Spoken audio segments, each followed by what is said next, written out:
Hi, welcome back guys. This is your friend, the Broccoli Fanfics, back with amazing fanfiction.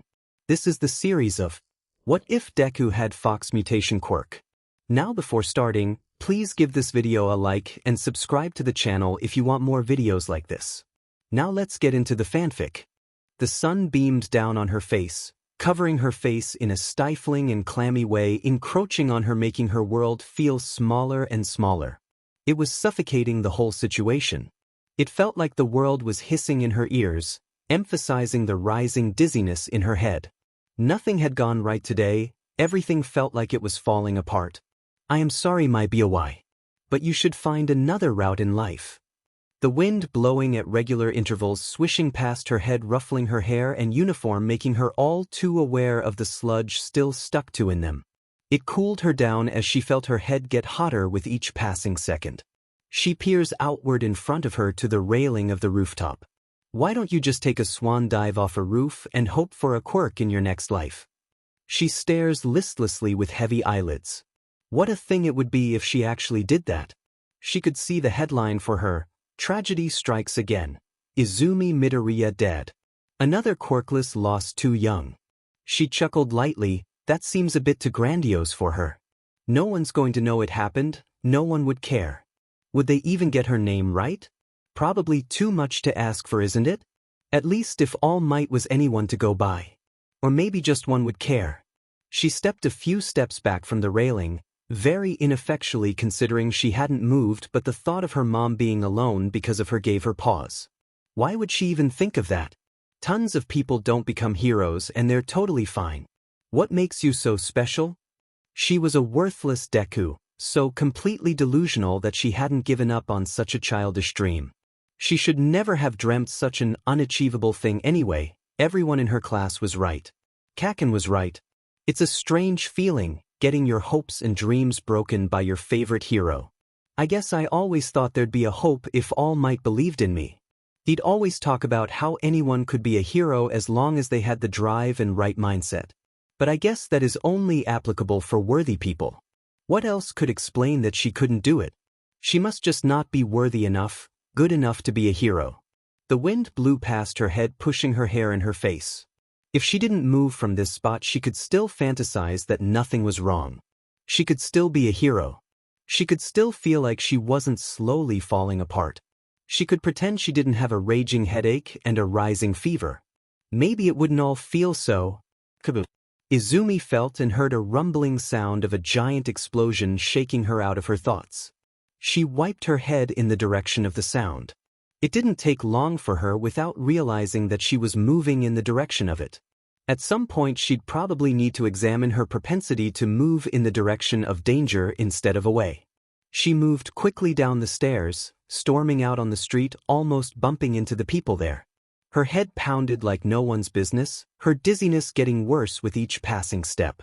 The explosions got louder and louder the closer she got to the source, and so did the density of onlookers. She pushed her way past the people, slamming limply into every other person, until she came to the forefront of it all and her eyes went wide. You'll make a good meat suit. She stared slack-jawed at the scene in front of her. The villain who had attacked her, who had been so close to killing her and wearing a suit of skin and meat, was right there. But how could that be? All Might beat him, he shouldn't be here. Unless the containers slipped and he got out. It's all her fault. She was the one who held onto All Might's leg, she was the one who made his time limit run out. If she hadn't latched onto All Might's leg, this wouldn't have happened. The thundering sound of an explosion lit up the area with the blinding light. It gave Izumi the chance to see where it came from. It's Kaken. He was clawing and punching at the sludge, struggling and blowing the villain up at every turn he could. It's just like Kaken, he's been able to keep it at bay just with the use of his quirk. But why isn't any of the heroes doing anything? Backdraft is the only one actually doing something useful, keeping the flames down, but what about the rest? Kaken can't keep this up forever, he needs help. Izumi took a small step forward. It was difficult to focus, but she could still make out Kaken's strained expression, so why couldn't she move? The sludge villain's face morphed around on different places of his body, his eyes wildly focusing and unfocusing on everything going on around them. She froze in place, His eyes fell on her for a second. Izumi felt a cold shiver running down her spine. She felt herself clam up, her hands becoming sweaty as she felt a GG coming on. She clasped her hand to her mouth, buckling over. She couldn't do this, her body wouldn't move at all. It's pathetic. Here was Kaken, fighting for his life, and you can't even help him because you're afraid of this villain. Just because of a stupid panic attack you'll let him die? But what could she do? She was frozen in place. Everything felt heavy and absolutely terrifying. It felt. Kaken's eyes fell on Izumi, and it was like looking in a reflection. Was this the expression she was having right now? One so deep in paralyzed terror that the only thing that kept him going was himself. He was in danger, and she had to do something about it. She took a step and then another and another as she got into a sprint. She took her bag and threw it at the sludge villain, jumping and trying to pull the sludge away from Kaken's face. Just keep doing even through deliriousness. If the heroes wouldn't do anything, at least she could do something, wishing for some kind of miracle. And it came as she felt herself be pulled away as a force of air pushed the villain away in a show of strength. All Might had saved them. He had overcome his own limits and saved them. Were you out of your mind? What did you expect to accomplish by doing this? You could have gotten yourself and that kid killed if All Might hadn't shown up. Death Arms stood towering over her, yelling at her. Everything had happened so fast, All Might saving them, Kaken being taken to there, and firefighters and heroes crowding around her. She felt sick. You shouldn't have gone in, young boy. Kamui Woods said with a stern expression. Her whole body felt like it was spinning. That fever had gotten so much worse, she felt like throwing up, but nothing was happening. Why isn't anyone helping me? You should have left it to the pros, kiddo. Mount Lady echoed. It felt crowded. They were all around her, the heroes, the police, but no paramedics had checked her out. Why couldn't they just take a few steps back from her? They were suffocating her. You were a complete liability out there. You should feel honored that All Might was there to save you. Death Arms continued. She felt like her head was splitting apart. A sharp pain shot up through her spine into her head. She clasped her head. It felt like it was splitting open across the top of it. Her breath was becoming shorter and more erratic, her vision blurry as her body screamed at her, and then nothing as the world went black. There were a lot of inaudible conversations going on around her, paramedics who would lift up her arms to check her pulse, police officers leading people away. She also felt like she was floating at some point, but it might have been the stretcher. It was difficult to keep track of what was going on. Every time she woke up, she was met with a new image and new people hovering over her. She would swear she saw her mom at one point. Seems like you didn't even have to do anything, you still made her worried. If every waking moment would feel this hellish, then it didn't really matter. She just wanted to return back to sleep. I hope you wake up soon, sweetie. Izumi started to stir awake. She felt exhausted, more than she had before she passed out, but at least it didn't really hurt anymore. It just felt like she had gone through a terribly long ordeal and was getting out on the other side. She tried to move her arms to sit up, slightly tilting herself forward, which was apparently the wrong thing to do. There was immediate nausea and faintness. Whatever she had had wasn't over.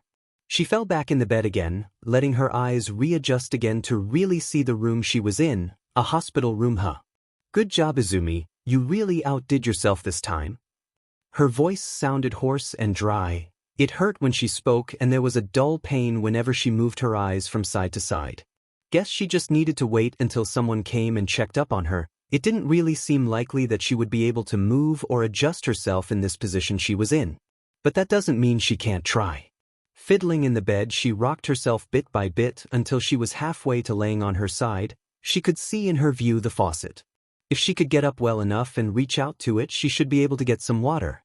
Because this drip feed was doing nothing for her.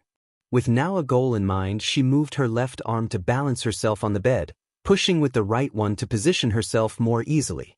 It was burdensome and a bit painful to do so, but she couldn't just lay down for all of time. With a lot of struggle and spite, she was able to get up. She was sitting wobbling on the bed as she grabbed the drip feed. She would have continued with her attempt of getting to the sink if she hadn't noticed her arm. There was hair on her arm.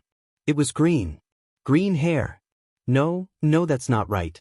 This isn't hair, this is fur? She has fur covering her arms. Not just fur, her fingernails are different too, they almost look like they are covered a bit more by skin. Are these things claws, and are those toe beans? Paw pads? Why does she have those? Why does she have fur? She immediately let go of the drip feed as she pulled her arm into herself and started to look it over, seeing that the furness also extended to her other arm. This was so strange, none of this made sense. She looked at her claws as she tried closing and opening her hand, watching them intently. Are these cat claws, dog, some animal I don't know about? Is that what this is? Is she a cat? No, not necessarily, lots of animals had claws, so she shouldn't jump the gun so quickly. It was utterly wild, she doesn't remember having freaking claws and toe beans when she woke up yesterday, and yet here they were, clear as day. She couldn't really deny that when it was so obviously in front of her. Or maybe she was just so delirious from the fever that she was hallucinating her having a quirk. All Might's admission must have been so traumatizing that she is now hallucinating. Perfect. She sat in stunned silence, fixated on her new arrangements that it came almost to a shock for her when her door opened up and a clipboard clattered to the ground. She was barely able to look up as two arms wrapped around her. Izumi, you're awake. I'm so relieved that you're finally awake. Mom is here, she's hugging me. She moved her hands up to return Mom's embrace, ignoring the soreness permeating her arms. Her voice was still low and hoarse as she tried to talk. Mom let go of her as she quickly moved to the sink to get a cup of water, running back and helping her drink. Here, sweetie, drink up before anything else. She drank it all up and gladly took another full cup when Mom refilled it. Mom, what's going on? What is this? She said, raising her hands in front of herself. Mom looked at her with kind and soft eyes. Izumi, there's a lot to explain. Izumi probably looked a bit glazed-eyed from the outside, but to be honest, what could people expect? She had just woken up with fur on her hands and on further inspections, claws. And no one had been there to tell her what the hell was going on. Also, way to make it sound ominous, Mom. Okay, she should calm down, no good came from freaking out right now. But God, she wanted to freak out. What happened? Why am I in the hospital? What is dash? She moved with her hands and arms in front of herself in a vague gesture. This? Shoo, it's all right, sweetie, just breathe with me. Mom stroked Izumi's arm as she held her hand in her own, moving in a slow motion, waiting until she had calmed down a bit. The doctors called it a stress-induced quirk manifestation. It came on after what the doctor described as an extremely large mental pressure and fever. They said you had a particularly volatile manifestation, which is why it took so long for you to wake up. Izumi stared a bit in disbelief, trying to digest the words she just heard. She could scarcely believe what she was hearing, and who could blame her? Who manifests a quirk at 14 years old? It just seemed too unbelievable to think about it. How long was I asleep? A little over a month. Yeah, okay, a month, cool. That's just cool. Mom moved over and sat beside her, supporting her back as Izumi sat and contemplated more. She'd slept for a month, probably not the worst, but isn't there all those studies of people walking out with serious brain damage after just a week in a coma? Or is that just her brain remembering wrong? Or is it remembering right but remembering the details wrong? She probably shouldn't freak herself out so readily for no reason, and isn't there still more important things to worry about? What is my quirk? Izumi said in almost a whisper. The doctors said it's a fox mutation as a base and that there seems to be some kind of irregularity that they couldn't quite place. Mom moved her hands so they were in a ball in her lap. They think it has some kind of emitter facet to it, but they couldn't be sure. She had downcast look as she explained her quirk to her. Mom, are you okay? Izumi, you almost died. The doctors weren't sure if you would make it. You had a horrible fever and your blood pressure, and it only really started to wind down when your quirk came in. She could feel an ache in her throat as Mom sat held in a sob. I'm sorry, it's just been a lot to sit and hope for you to wake up. I'm just so happy that you're finally awake. Izumi wrapped her arms around Mom and pulled her into an embrace as she returned it, with soft tears rolling down both their cheeks. They sat like that for a few minutes, probably, as they began to collect themselves after the small reprieve. I guess the doctors are going to come here soon, don't know what they're gonna do with me, but sure it won't be too bad. Mom grabbed her hand and pulled it to her. Don't worry, I'm here with you all the way. Mom, it probably won't go that bad this time. She shifted a bit in her seat as she nodded a bit reluctantly. I'm just worried, it was difficult enough to beat some sense into our own doctor for him to refer you to a specialist. And I just know from personal experience working with them here, there are a lot of backwards thinking BSTRDS in this hospital. So I'm just preparing for the worst. I know, Mom, I'm just trying to look on the bright side of things. Izumi clasped her hands a bit, observing her new assets. She had thought about it and it seemed she was right, they really were at Mutation General Hospital. But wait, wouldn't that mean? Mom, can you really stay here? Don't you have work you have to take care of? Isn't this a gross conflict of interest? Oh, Izumi, sweetie, nothing could keep me away from making sure my baby is okay, not even any hospital regulations. She felt her cheeks warm up and felt the bedding shift as it moved slightly from its place. Mom. The door clattered open as a doctor with bright green and red hair with flowers growing from it entered the room, smiling sweetly at Izumi as he walked over to her bed. Hello, Izumi Midoriya, I'm Dr. Kai Tanaka. I already know quite a bit about you from Inko, and she has also filled me in on some of the rest of your medical history. He moved to take the patient journal from the end of her bed. I'm sure the first thing you want to do isn't to speak with a doctor like me, but I have a few things I need to get out of the way. Izumi nodded as she squeezed Mom's hand. It's nothing that serious. Dr. Tanaka chuckled lightly. I just want to know a bit about how you feel and felt, I guess, too. Experiencing something like this must have been a horrible ordeal, and I would like to know from your words how it felt. Well, I felt a bit sick in the morning, but there was nothing that new about that, so I didn't really pay it any mind. It got worse the more the day went on. You say it was nothing new. Is it normal for you to be sick? He asked as he adjusted his glasses and clicked his pen. Yeah, ever since I can remember, really. It wasn't always bad, but it kinda got worse with the years, and it has been really bad the past 3 years or so. If it's needed, I believe it started around when she was 6 years old. Mom added, I see, and you said it got worse as the day went on. Is this also something that normally happens? Izumi. Mom rubbed her bag for reassurance. It's okay whatever happened. I assure you, Miss Midoriya, I just want to know the lead up to your manifestation. Izumi took in a sharp breath as she centered herself. She could feel her hair stand on ends with the fur on her arms and some on her neck, started to stir. She nodded to herself as she spoke up to the doctor. It got worse when my friend told me to take a swan dive off a roof. Can you repeat that? Take a swan dive off a roof, and wish for a quirk in my next life. Izumi, Mom's voice sounded heartbroken as she squeezed her arm. Don't tell me it was Katsuki who said that? Izumi gave a small nod as she tried to calm her shaking hands. It is not my place to make allegations. If you need time, we can have this talk later. I can even refer you to a therapist if you feel like you need it. And no, it's okay. I want to finish this up. The doctor nodded as he sat back in his chair. But it got worse after that. Afterwards I went home and I was attacked by a villain with a sludge quirk. I was saved though. All Might came and saved me. He was about to leave, but I held onto his leg and we landed on a building, and then I asked him if you could be a hero even without a quirk, and he said no. That it was unrealistic, and then he left me and I started feeling even worse. Physically, I mean.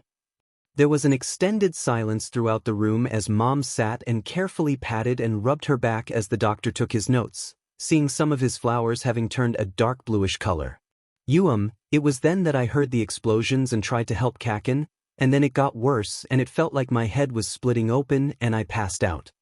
Izumi held her hands in a ball as she twirled her fingers. That would explain your ears manifesting. What's wrong with her ears? Inko, I would like to refer your daughter to a therapist, and I will even personally take contact with someone I trust. Yes, let's do that. Wait, what's going on? I would also, on a personal note, advise you to re-examine this relationship with her friend. Just a personal opinion, of course. Why are they talking about this stuff? I don't need to go to therapy, I'm totally fine.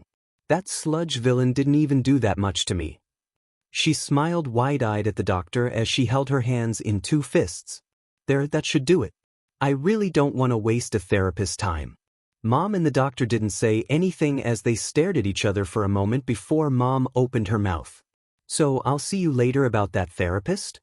Yes, I believe that is wise. This isn't what's supposed to happen. The doctor moved a bit in his seat, adjusting his clothes and flipping through the journal to a new page. So, I don't want to pry into much more about the events that led up to your manifestation. There is still a lot we don't know about it, but we can figure that out in due time. Now, what have your mother told you so far about your new quirk? That it's a fox-based mutation with? Sorry, can we get back to the whole need a therapist thing? I'm fine. I don't think you're fooling anyone, Izumi. You basically had a stress manifestation. You had a stress manifestation, Miss Midoriya. See? I believe time with a therapist is the least that you should do. But returning to your quirk, yes, from the test we've run we can see it is a fox-based mutation with something else we can't quite determine. We can see that your quirk is very reactive and malleable, but that's about it.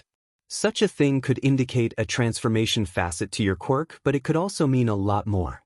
I would suggest you try to experiment a bit in the safety of your home. It would probably also be a good idea to take a few days off school. Well, that's a lot of information. What does he mean by it being malleable?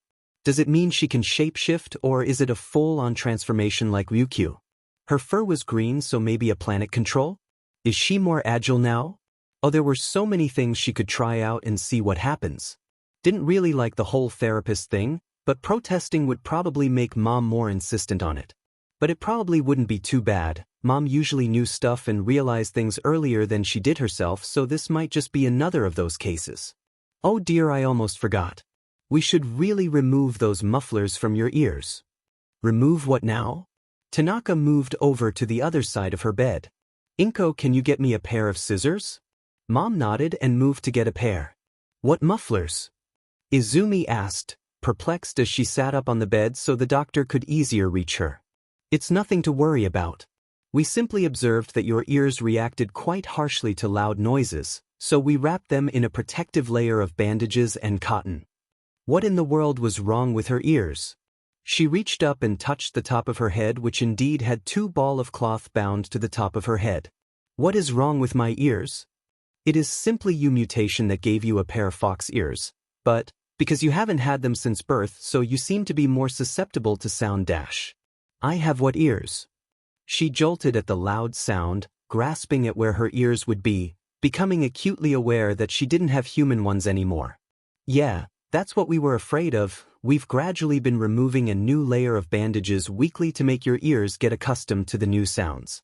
Seeing how well you seem to take my speaking voice, I thought we might be lucky to remove the remaining layers, but maybe we should keep those on for now.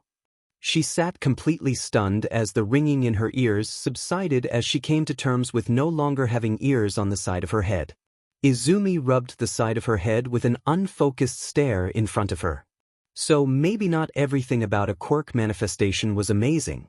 I'm gonna let you have a bit of time by yourself so you can figure things out without me hovering over you. Inko, if you want, we could cut your day down to a half one so you have a bit more time with your daughter. I don't believe she'll be discharged immediately, so we still have some time to figure out your schedule. I think I want to spend some time with Izumi. The doctor nodded as he picked up his notes and went out of the room, leaving the two alone. Izumi. Mom, I don't have ears. They're on the top of your head, sweetheart. I have head ears.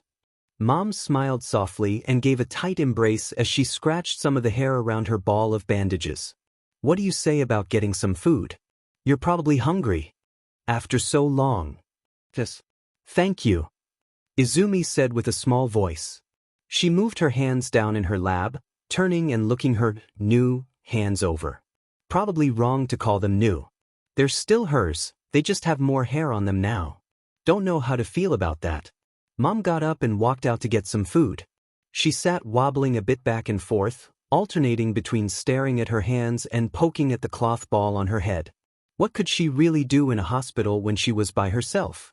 Looking down at her hand, she tried to stretch them, close them, basically anything to see what she could do now. Which went poorly.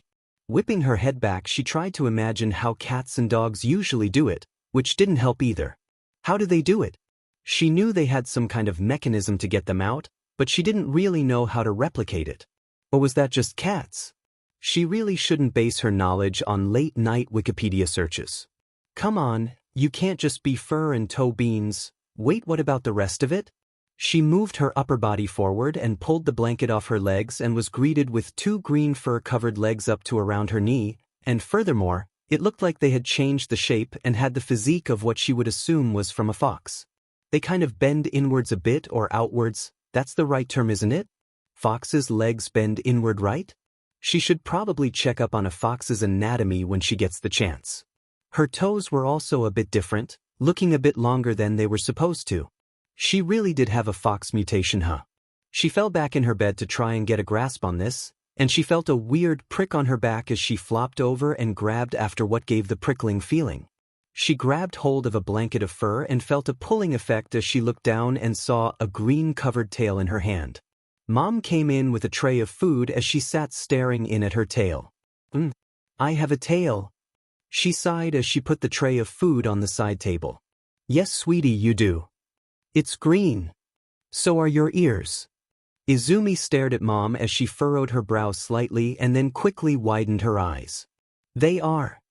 She laughed lightly as she sat down beside her and moved to ruffle her hair. You'll have plenty of time to figure everything out. Right now you should eat. Izumi shook her head after the ruffling and nodded in agreement. Okay. Mom gave a plate of food to her and urged her to eat. Thank you, Mom. Izumi scrunched her nose at her reflection as she stood staring into the mirror in her room.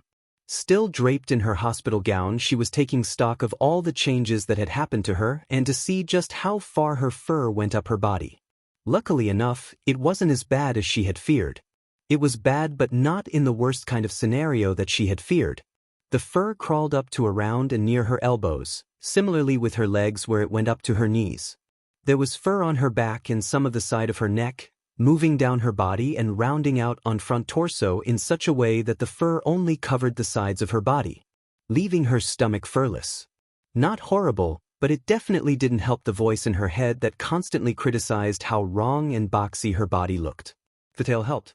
It was different and new and made her feel less dysphoric about the whole hair thing. If she could just focus on that and remind herself that it wasn't hair but fur, that'd be really nice actually. She sniffed at the air and she smelled someone coming closer to the door where they opened the door. Mom entered the room with a laptop under her arm as she smiled over at her when she noticed her. Izumi relaxed her shoulders and rubbed the fur on her arms, only noticing now how they had reacted to the smell. It wasn't a bad kind of reaction, more like she had smelled a shift in regular smells that felt familiar. At least she could identify Mom, that's something. Hi, sweetie. I hope you slept well and that you're not going too crazy from staying in this hospital room. She said with a warm smile as she moved over to sit by Izumi's bed, opening up the laptop to a plethora of different tabs. I'm doing fine, just, she gestured vaguely around her and at the mirror. Coping. She waved at Izumi to come closer and enveloped her in a nice side hug as Izumi jumped up on the bed beside her. I know this is probably hardest on you, but know that I'm here for you and ready to help you. She hummed at her and let out a small rumbling noise from the back of her throat that she quickly grabbed around at the sudden foreign sound. She scanned the room slowly as she touched around her neck to see where the sound came from. Well, Tanaka did say we could expect some new instincts to appear. He didn't want to promise anything though, as he couldn't be certain. Izumi stared bewildered at Mom. Sorry I didn't tell you beforehand, but at least it's cute. She huffed out in displeasure as she felt her cheeks get warm. But anyway, we have things to do. I found a good selection of schools we can look over for you to transfer to, she said, motioning to the screen. Izumi drew in on herself slightly at the comment. Can't we do this at another time? She managed to mutter out. No, we have to do it now. Please. No. Pretty please. Mom let out a long and loud sigh as she shook her head in disappointment. Izu, you can complain as much as you want, but we still need to sort this stuff out. Izumi huffed in dejection and sat up on the hospital bed and faced so she could see over Mom's shoulder. She had a bunch of tabs open with a lot of different icons she couldn't recognize and a few higher and middle schools she had seen before. Definitely a lot of them they would never be able to afford. Mom, I don't have to change schools. It's already my last year, so it would just be a really big hassle to do it. Izumi wasn't 100% thrilled about moving schools this late, especially with how cheap and close by Aldra was. It worked perfectly for their budget. But after Mom had prodded and pushed Izumi to talk about all the bullying and less than reliable teachers in that school, well, Mom wasn't too happy. It didn't even really help when she tried to call them and demand an explanation. According to her, they hadn't been particularly receptive to her concerns, or in her own words, they had practically laughed at her. So she had decided it was time for a new school. Izumi, I won't let you go to a quirkus school that bullied you and didn't even find it necessary to respect your gender. She sighed as she removed hands from the laptop and looked over at Izumi. I would never have let it go on for this long if I had known. Sorry. No, sweetie, it's not your fault. She brought her into a hug and embrace in a tight and warm hold. The important thing is I know now and I can do something about it now. Izumi returned the embrace as she buried her face in her mom's shoulder. She had sort of lost count of how many times they had hugged like this, not that she was complaining or there was anything out of the ordinary about it. Both her and Mom's love language was very much physical touch, but since she woke up they did it a lot more than usual. She let out another rumbling sound that she was starting to presume was purring. She didn't know foxes could purr. Or maybe her quirk was just weird. Well then, let's try and look at some of the places I have found. Mom said, turning her attention to the screen. Izumi followed along as she explained the different schools she had looked up and even noted some Dr. Tanaka had pointed out. They went through them for a bit and went over a few pros and cons until Tanaka knocked at the opening of the door. I hope I'm not interrupting anything important. Don't worry, we were just looking through some new schools. That's good then. I just came in because I wanted to check up on Miss Midoriya's ears and see if we can't get those bandages off. He said, moving over to the opposite side of her bed, getting out a pair of scissors and tray. Now Midoriya, you've been through this last week, but I am just gonna repeat what I told you back then. I am going to be removing the cloth and cotton from your ears, and it is important that you tell me if your ears start hurting. The doctor stopped waiting for Izumi to respond, which she quickly nodded in understanding. Tanaka proceeded to slowly remove more layers from her head. They had been pretty lucky with the first day's extreme reaction being because Izumi had just woken up and was thus very sensitive. The past week had been much better with Izumi getting more comfortable with her heightened hearing, so there weren't that many more layers left. Which made her so excited. Showering and caring for her hair was a goddamn nightmare with 2 large lumps of cloth on her head. He was carefully going through the layer, sure to check that he didn't hit her ears in the process. She could hear clunk of the scissors snapping bandages off. Don't know if it was because of her better hearing or simply because of the proximity to her ear. But it did sound really dramatic whenever he cut something off.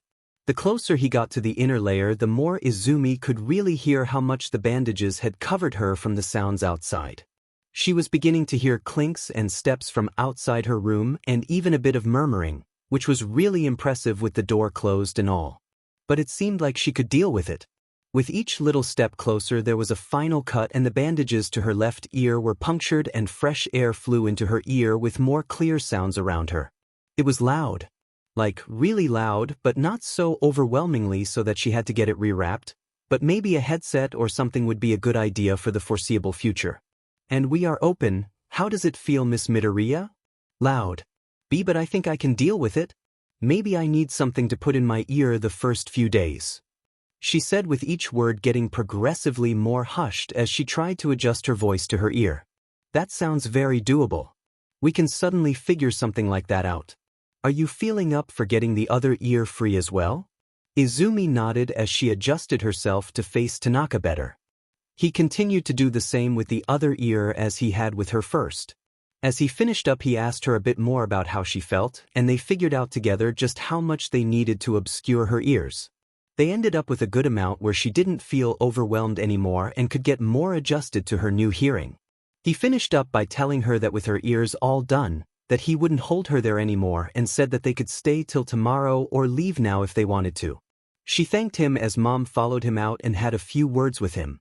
She would say she gave her mom privacy to talk without her interfering or eavesdropping, but her hearing made her kind of able to discern a few words even through the closed door. She did quickly try to focus on anything else so as not to do that, but it became kind of difficult. Mom eventually came back inside and returned to Izumi's side. So what do you say, sweetie? Do you feel like coming home or do you need an extra night? I think I would like to go home.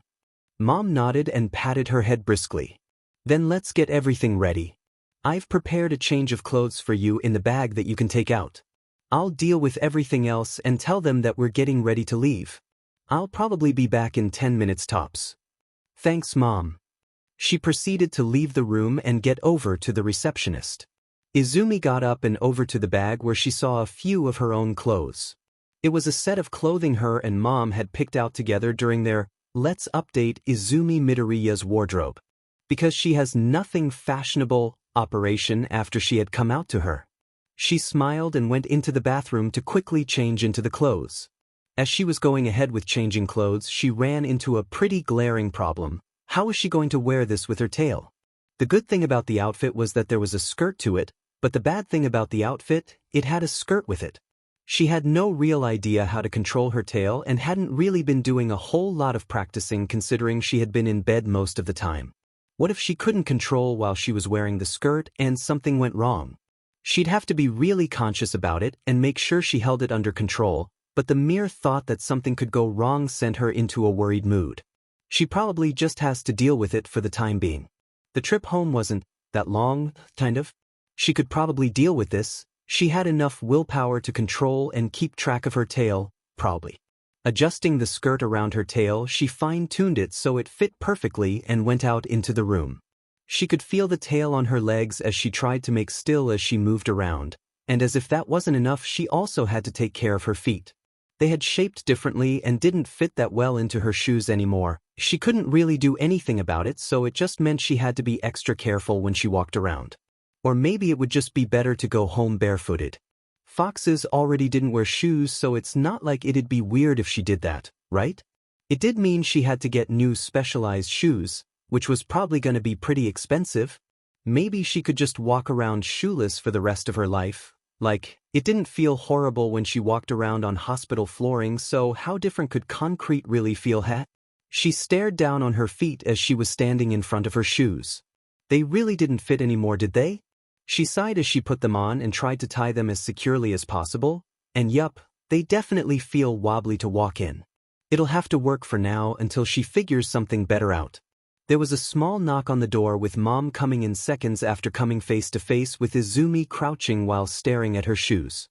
Are you alright, baby? Izumi had a frown on her face as she turned her head to look at her. My shoes don't fit. Oh, we should probably find some new ones for you then. It's gonna be expensive. And that is okay. Really, Izumi, sometimes you should buy yourself something that is a bit more expensive, especially something like shoes. You already spent way too much on All Might figures. Izumi recoiled slightly at the comment. She had happily forgotten all about her, basically shrine to All Might, her room. She didn't feel that well about coming home to that. She'd probably have to tell Mom to make a pretty extensive cleanup of her room when they get home. She relented and nodded to her mom. She got up and walked with her mom out of the room and down to the reception. They went out of the hospital and the sensation of the loud noises immediately hit Izumi. It had been loud before, but this was way unrelenting just how painful it sounded. She clasped her hands around her ears and strained her eyes as Mom led her by her arm forward. They ended up in front of a taxi where she ushered her to get inside. Isn't a taxi a bit expensive? She tried to let out very inaudibly. Mom opened her mouth slightly but closed it quickly and instead shook her head. She took her arm and led her inside and closed the door behind her. She came in afterwards and gave the chauffeur their address. Are you all right, sweetheart? Mom asked her from the front seat. She moved her hands from her head and tentatively looked around to gauge the sound levels around her. Luckily, it was pretty still inside the cab. It's better. I wasn't expecting it to be so loud outside. Mom smiled at her and let her sit and get her bearings again. When they got home and inside, Izumi was ready to fall down in her bed again. Who would have known getting home would have taken so much out of her? Mom told her she could sleep some of the weariness off while she unpacked. They would first really start to look for a new school tomorrow so she could relax a bit for the time being. She went into her room and all but ignored, or at least tried, the bright yellow posters and assorted knickknacks plastered all over her room. She had noticed it before that her eyes saw things sharper now, but she really didn't want to pay it any mind right now. As she got closer to her bed, she pulled the blanket off and flopped down face first into her pillow and pulled the blanket up on herself again, where it didn't take her long to feel her eyelids close shut.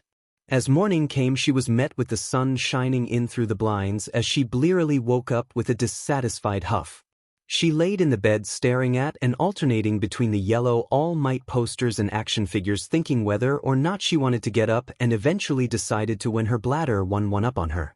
Moving to the bathroom, she got in and washed up and looked herself in the mirror and saw the green fur-covered ear greet her. "Itch my ears," she shrieked as she grabbed them.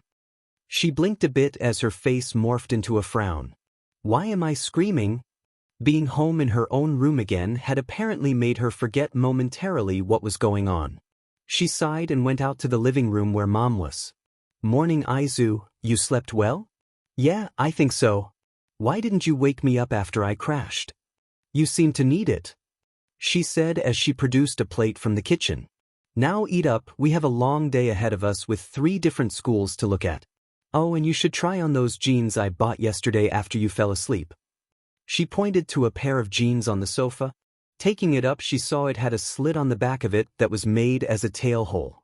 Izumi nodded and quickly ate her food and got back to her room afterwards so she could take a quick shower and get changed into something she hadn't slept in most of the evening and entire night. It took a bit of time before she got finished and they were ready to go out and check out some of the schools. The schools were a variety of different types, one that had a larger mutant quirk student population, one that was situated a bit further out from where they lived that experienced less traffic, and the last, which was private school, which Izumi had absolutely no idea how Mom would find the money for. The first one was pretty nice because it had so many mutant students. The school had really put focus on how to accommodate them. The teacher who showed them around even found a spare headset when Izumi started feeling winded by all the sounds. It was even pretty close by and wouldn't be too much of a hassle to get to and from home. They didn't seem to be very compliant with her bin trans. The teacher had at least said it depended on which teacher she spoke with, but the school as whole didn't do much about it. The second was indeed pretty far away, but it was way nicer to be there with how still it all was. It didn't really offer that much by special accommodations, but they were amiable with Izumi being trans, the same as the first one, which was more than what she had experienced at Aldera. It was annoying how far away it was. And then they came to the last one, the private school. Izumi honestly didn't get why Mom had taken them here. There was no way she could afford to send Izumi here, and it wasn't like she was that thrilled about being here either. They went around and looked at a lot of facilities, and boy could you see this school had money to burn. There would be no doubt that they could accommodate her needs and problems if it came to it. But it did all end up with the problem of money, which she wasn't that sad about because she already had a favorite between the 3. "What did you think of the 3 possibilities?" Mom turned around and asked her. "I think the first one, Salty Banks, seemed pretty good. Their others seemed like they would have their own problems with them if we picked one of those." She nodded. "Then I guess we should give them a call and see that we can get you instated there." Izumi sat and swayed from side to side as she stared over at her mirror where a fresh new uniform hung. She had taken the test from Salty Banks Middle School and had been officially accepted into the school. That wasn't really why she was anxiously swaying from side to side really. She hadn't really expected that she would fail the test to begin with.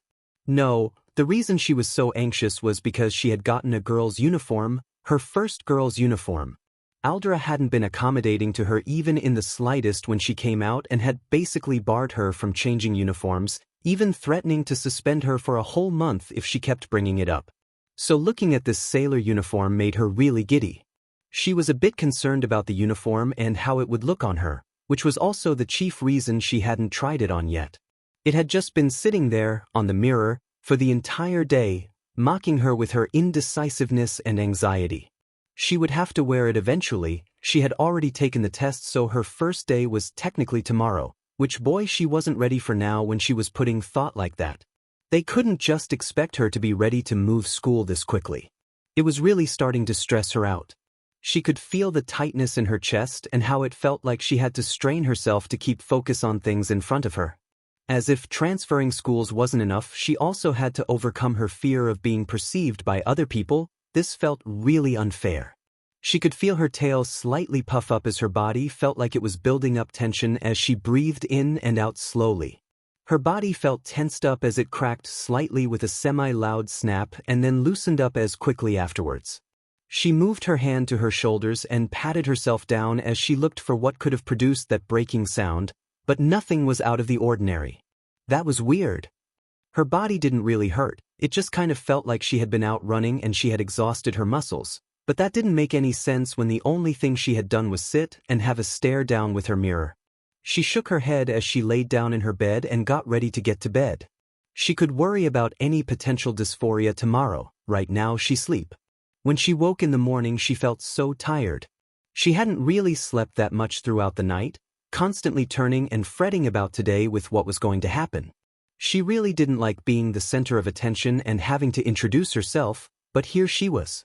With a determined look she got up and quickly went out to take a shower. When she was done she got back to the mirror and carefully examined the uniform before she took it off the mirror and started putting it on. She slid into the uniform quickly, actively averting her eyes from the mirror as she fitted it to her body. When she felt she was done she knew she had to look in the mirror. She took a few moments amping herself up, trying to shush away the anxious and nasty thoughts as she turned around and saw. It was fine. It looked fine. No, if she would say so, it looked good. Nothing of what she had worried about had become reality. Her shoulders didn't look too wide or weird, and her body seemed to fit the uniform fine. It all looked fine. It was really puzzling actually. She could have sworn something looked off. Has she lost height? No, that didn't make any sense. Tanaka told her nothing out of the ordinary, other than manifesting a quirk, had happened to her body. But then why did it feel so strange? She was brought out of her thoughts by Mom calling her from outside her door. Shoot, she had to get going if she wanted to be there earlier to introduce herself to her teacher. She quickly grabbed her bag and went out to meet her mom. Well, look at you. That looks good on you and you were worried it wouldn't fit you. Izumi blushed as she grabbed a piece of toast. It doesn't look terrible at least. She muttered out. Don't be so modest, I think it looks great on you, she said as she grabbed a bento for her and put it in her bag. Now remember, if anything happens you can always call me. She nodded as she moved to the entrance and got out and over to the train station. The school was only 2 stops over, but it was easier to go by train, even if taking the train was really more of an endurance test than anything else. She dragged her ears down so the inside faced into the sides of her head, as she intently stared at the screen as the stations changed until her stop came up. As the train came to a halt, Izumi quickly set off and ran out of the train and continued until she was a good distance away from the station. She breathed out and straightened out her uniform as she composed herself to the sounds outside. Who would have thought it'd be so painful? Well, she did, but it was a thing of her having ignored the potential problems with taking public transport and all the sounds that would have resulted from it. Or smells, really. She kind of was able to ignore it better than the sounds, but it was hard to deny that her sense of smell hadn't been affected as well.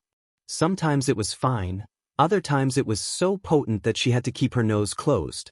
Although it was a bit easier with her nose as she could just put a clothes peg to keep it close. It's not the most graceful of solutions, but it was a solution, and currently she was just looking for any way that she could function semi-well until she got used to it. And it hadn't been that long since she was released from the hospital, so maybe she could cut herself a bit of slack. The area she was in was a bit outside the inner city, but considering that she didn't necessarily live that far away, it wasn't that different from what she was used to. She looked at her phone and found the map to the school and started to walk in the direction. It was lucky that it was situated pretty close by the station, so she didn't have to walk that far. Now she just had to practice what she was gonna say to the teachers when she came there. What would she actually do when she came there? She'd have to stand in front of everyone and introduce herself to everyone. What if they didn't like her? What if the teachers don't like her? She really has to make a good impression on everyone. She really doesn't want a repeat of Aldra. As she walked, she could see the gates of Salty Banks on the horizon. There were a few people with the same uniform as her that were walking the same direction as her, not as many as she would expect there to be considering how early she was, but still a good amount were there. She kept walking until she was in front of the gate. She took a deep breath in as her fur stood on end and went down with breath out. With a step she went inside. She went around in the school building until she came to the teacher's room. It took her a few minutes of standing before she decided to move and step inside the doorway, lightly tapping the nearest table to get anyone's attention. A teacher with brown, unruly hair looked up and noticed Izumi, getting up from his desk and walking over to her. "Hello, how can I help you?" The tired teacher spoke up. I'm Izumi Midoriya. I'm supposed to transfer here today." She stumbled over her words as she introduced herself to the teacher. "Oh, Midoriya, yeah, Fujihara is gonna be your homeroom teacher. She's over and taking copies right now, just sits over there until she comes back," he said, pointing to a desk over in the corner of the room. She nodded deeply and went over to the desk, allowing the teacher to yawn as he stretched himself. He shuffled back to his own desk and threw himself back into his paperwork. It took a bit of time before Izumi saw one of the doors to the teacher's office open up and a woman with shoulder-length blonde hair walk in with hands full of worksheets. She looks up and notices Izumi sitting and smiles at her as she says, "Hey, hi, just wait a moment while I get this stuff sorted. Do you need any help?" Izumi says, getting up and extending her arms so as to take some of the paper blocks. "That's sweet of you, but it's not necessary, I've got this." The teacher places the block of papers on her desk beside her screen and keyboard. "Now, onwards to you. You're my newest student, aren't you? Izuka Midoriya, right?" Izumi scratched her head just below her ear in a bit of an uneasy feeling. It's Izumi Midoriya, actually." She looked up at the teacher that tilted her head a bit. "It's explained on my file, or it should be," she said, quickly letting the teacher step back and pull up her file on her computer. She tapped away a bit on her computer until a rather old picture of Izumi popped up. She cringed a bit at the picture, really wishing she could have changed it before transferring, but unfortunately she was barred from doing so. "Oh, I'm so sorry, I just got your file this morning so I haven't had time to read it thoroughly. That isn't much of an excuse, I realize, but I hope you can understand." "That's fine, you don't have to worry about it." "Still, I am sorry," the teacher said, smiling at Izumi before returning to her file. "I did notice though when I skimmed your file before that you are not entirely comfortable or accustomed with your heightened senses." Izumi nodded as the teacher continued. "We have some tools that help with that sort of stuff, some special-made headsets, specified rooms that help with specific kinds of mutations, and some other things. Also, if you want to, we have a small obstacle course in our gymnasium for practicing your muscles, agility, limps, whatever you could desire. It is on the smaller side, but I think it should still be helpful for your situation." Izumi lit up at the suggestion of the obstacle course and enthusiastically nodded, feeling her tail vibrating in tandem. "That sounds really good. I would love to try it out." "I'm glad to hear it. Other than that, I have a few things you need to sign and check over. You can just do that while I prepare the worksheets for today, and then you're good to go," the teacher said, reaching into her desk and taking out a few documents that she gave to Izumi. "Now, just go through your documents. You'll just walk with me when it comes time for class to start." Izumi nodded and started going over the documents, signing where needed and reading the school's rules. At some point she finished and started helping sorting the worksheet, much to the chagrin of Fujihara, until it was set to go to the classroom. They walked through some of the corridors until they came to a stop in front of a classroom. The teacher told her to stand back as she walked in and prepared the class for her arrival. After a moment she was called into the room and was met with a classroom half staring at her and half being indifferent to her. "Hi. My name is Izumi Midoriya. It's nice to meet you. I hope we can get along for the next few months," she said, rather frazzled as she felt her fur standing a bit on ends. The teacher motioned her to a seat near the end beside the door, with what looked like a girl with a frog mutation sitting beside the empty table. She quickly nodded and walked briskly over to the empty seat and sat down. She exhaled excruciatingly. That was so awkward. Why can't she be confident when public speaking or just in general? She shook her head and refocused up on the blackboard. It's fine, it probably wasn't as bad as she thought. Hopefully. Something poked her arm while she was frantically fidgeting with her things from her bag. It was the frog girl, gotta figure out her name, who waved slightly at her. Hey, I'm Tusiu Azui. Just wanted to check 'cause you seem a bit out of it. Azui whispered to Izumi. She gave a thumbs up at Azui. That's good, we can talk after class and I can show you around. She returned her focus to the teacher as the class continued. As the class ended, the frog girl, Azui, came walking over to her. Hey again, I thought I'd check in on you again. You looked really nervous and on edge up there and on your seat. Wow, okay, that was straightforward. Didn't really expect that from the first conversation at her new school. Oh I'm fine. Just the first time I'm transferring schools and I'm a bit scared about it. And my name is Izumi Midoriya, by the way, which you probably already knew. She laughed awkwardly. That's okay, I'm Tsuyu Azui, you can just call me Tsu. Why did you transfer here? It seems pretty late for transferring schools. Yup, she is really straightforward. I don't really want to talk about it. There were some circumstances that happened and now I'm here. She said, squeezing her arms slightly. I'm just not really used to all of my new things. Tsu tilted her head at Izumi in confusion. What new things? The dash, she pointed at her ears and tail in a quick motion. I didn't have these extra things before. They're kind of new. And my former school couldn't really accommodate me that well. So here I am, she said, stretching her arms out to her side. Okay. Izumi blinked bewildered at Tsu as the frog girl moved to search through her bag for something. That's it? You don't have any questions? Like, this kind of stuff doesn't happen normally, and you're just fine with it. She said as she frantically gestured with her hands, her tail puffing up in tandem. You want me to ask you about it? Izumi frowned a bit as her ears laid down on her head. Yeah, thought so. You seemed kinda stressed about it and like it was really difficult for you to say it out loud, so I just thought I shouldn't question it. You can tell me later when you feel more comfortable. Oh, thank you. Tsu smiled at her as she returned to get ready for the next class. Hopefully it's okay to have lied to her just a bit, at least for now. The day went on with little issue. Izumi had the chance to be shown around a bit by Tsu and even eat lunch with her and one of her friends. It seemed like the school being very accommodating to mutant-type quirks might have been a bit over-exaggerated. Not by much, but it's definitely not an overly big change. She had seen more mutation quirked people in this school than she had in Aldra, but it wasn't like it was overwhelming. Might be a quarter of the school that was. Not that it was too much of a problem. What was a problem was when she talked with the teacher in charge of the gym. Apparently they didn't have any private changing stalls, which was bound to become a problem at some point. At least she could use a bathroom somewhere if need be, although that is still not a great solution. As the day came to an end, Izumi went about with her day.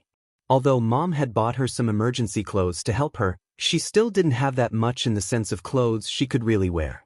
So, she was going to have to make a quick trip to a store to get a few things she needed. It wasn't really that much of a leisure trip considering how little time she had after school, but rather a kind of needing new things type of trip. There was only so much a school uniform and a single pair of jeans and shoes could do. She found her way to a larger outlet store that Mom had told her about. It usually had good things and even some nice specialty clothes, although it was a toss-up if she could find what she was looking for. She walked around a bit and found another pair of shoes that fit her new feet and more jeans with a tail cut. There were also some pretty cheap skirts made for tails, and she even found some beanies made with ear cutouts. She didn't really wear those sorts of things, but might be useful. When she felt she had found enough for now, she went home after paying. She could probably find some other things in another store rather than the outlet, but this felt like enough so far. It took a bit to get home. It was probably shorter than she thought, but shielding herself from all the sounds made it feel longer than it probably actually was. As she came home, she dragged herself into her room, dropped her school and shopping bags on the floor and flopping into her bed. She crawled in on herself as she just savored the relaxing silence of her room, wrapping her tail in on herself as she curled up into a ball. She laid like that for who knows how long. The only thing she knew was that her ears perked up as she heard the door click open, with soft steps walking inside. A clunk landed on the countertop, followed by a rustling of things coming out of it. Izumi curled out of her position and stretched her back, scratching the back of her ear as she came to herself. Mom seems to be home. She should probably get up and welcome her home. She got up and dragged her feet as she walked out to the kitchen and instinctively wrapped her arms around Mom when she saw her. "Hey sweetie, you had a good day?" Izumi made some kind of sound that was probably intelligible for someone, just not anyone in this room. Was it tough actually being outside for so long for the first time? She nodded into her as she exhaled exhaustedly. "Why don't you go to the bathroom and take a quick shower and then you can come out and help me with the food?" Mom said as she patted the back of Izumi's head. Izumi let out a combination of a purr and puff of air in response. She turned around and trudged in the direction of the bathroom. She quickly grabbed some indoor clothes and threw it into the bathroom, slipping out of her uniform when she got into the bathroom itself. It took her a bit to wash herself off. She had learned to be careful with her ears and tail because they felt quite sensitive, but it was mostly the doctor that had said that it was normal for her situation. Coming out of the shower, she dried herself off and caught a glimpse of herself in the mirror. It really was strange. No matter how she looked at it, her body didn't look the same as it had in the hospital. Ever since the morning, her body had seemed smaller, slimmer almost. Nothing had really changed otherwise. She was still flat and it was the same down there, so why was her body like this? It hadn't been because of her manifestation, because her body looked pretty normal, all things considered, at the hospital. It was really weird. Is this what Dr. Tanaka meant when he said her quirk gene looked malleable? She shook her head and went over and put on her clothes, swinging on a red cardigan. She didn't know what her quirk did, but it was definitely something she could think of at another time. Walking out of the bathroom, she placed her uniform in her room and got back into the kitchen again. Mom turned her head to face Izumi. "You look better now, more refreshed." Izumi huffed out a small yipping sound at her. Mom looked for a few seconds at Izumi before smiling at her. "That's good. Can you help me with cutting carrots? We're having curry." She made a small noise in acknowledgement as she went over and started to cut the carrots. With a step and a quick kick, Izumi jumped off the tree and twisted midair, landing on all fours on using the momentum to jump backwards and up on her legs. She had been training in this forest for 4 months by now, and she was getting progressively better at moving her body. It could be better. The landing wasn't that great and she twisted her foot a bit wrong when she kicked off the tree, but it's getting better. She moved over to her small sports bag and fished out her phone. It was getting late and she really needed to get home. She took her things and slinged them over her shoulder as she started to walk back.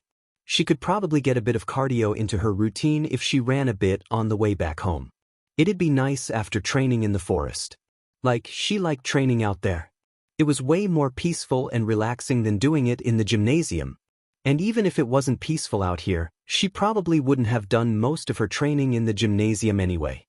She had tried to use it before and she really wanted to like it and all that it offered, but she just couldn't deal with changing clothes there anymore.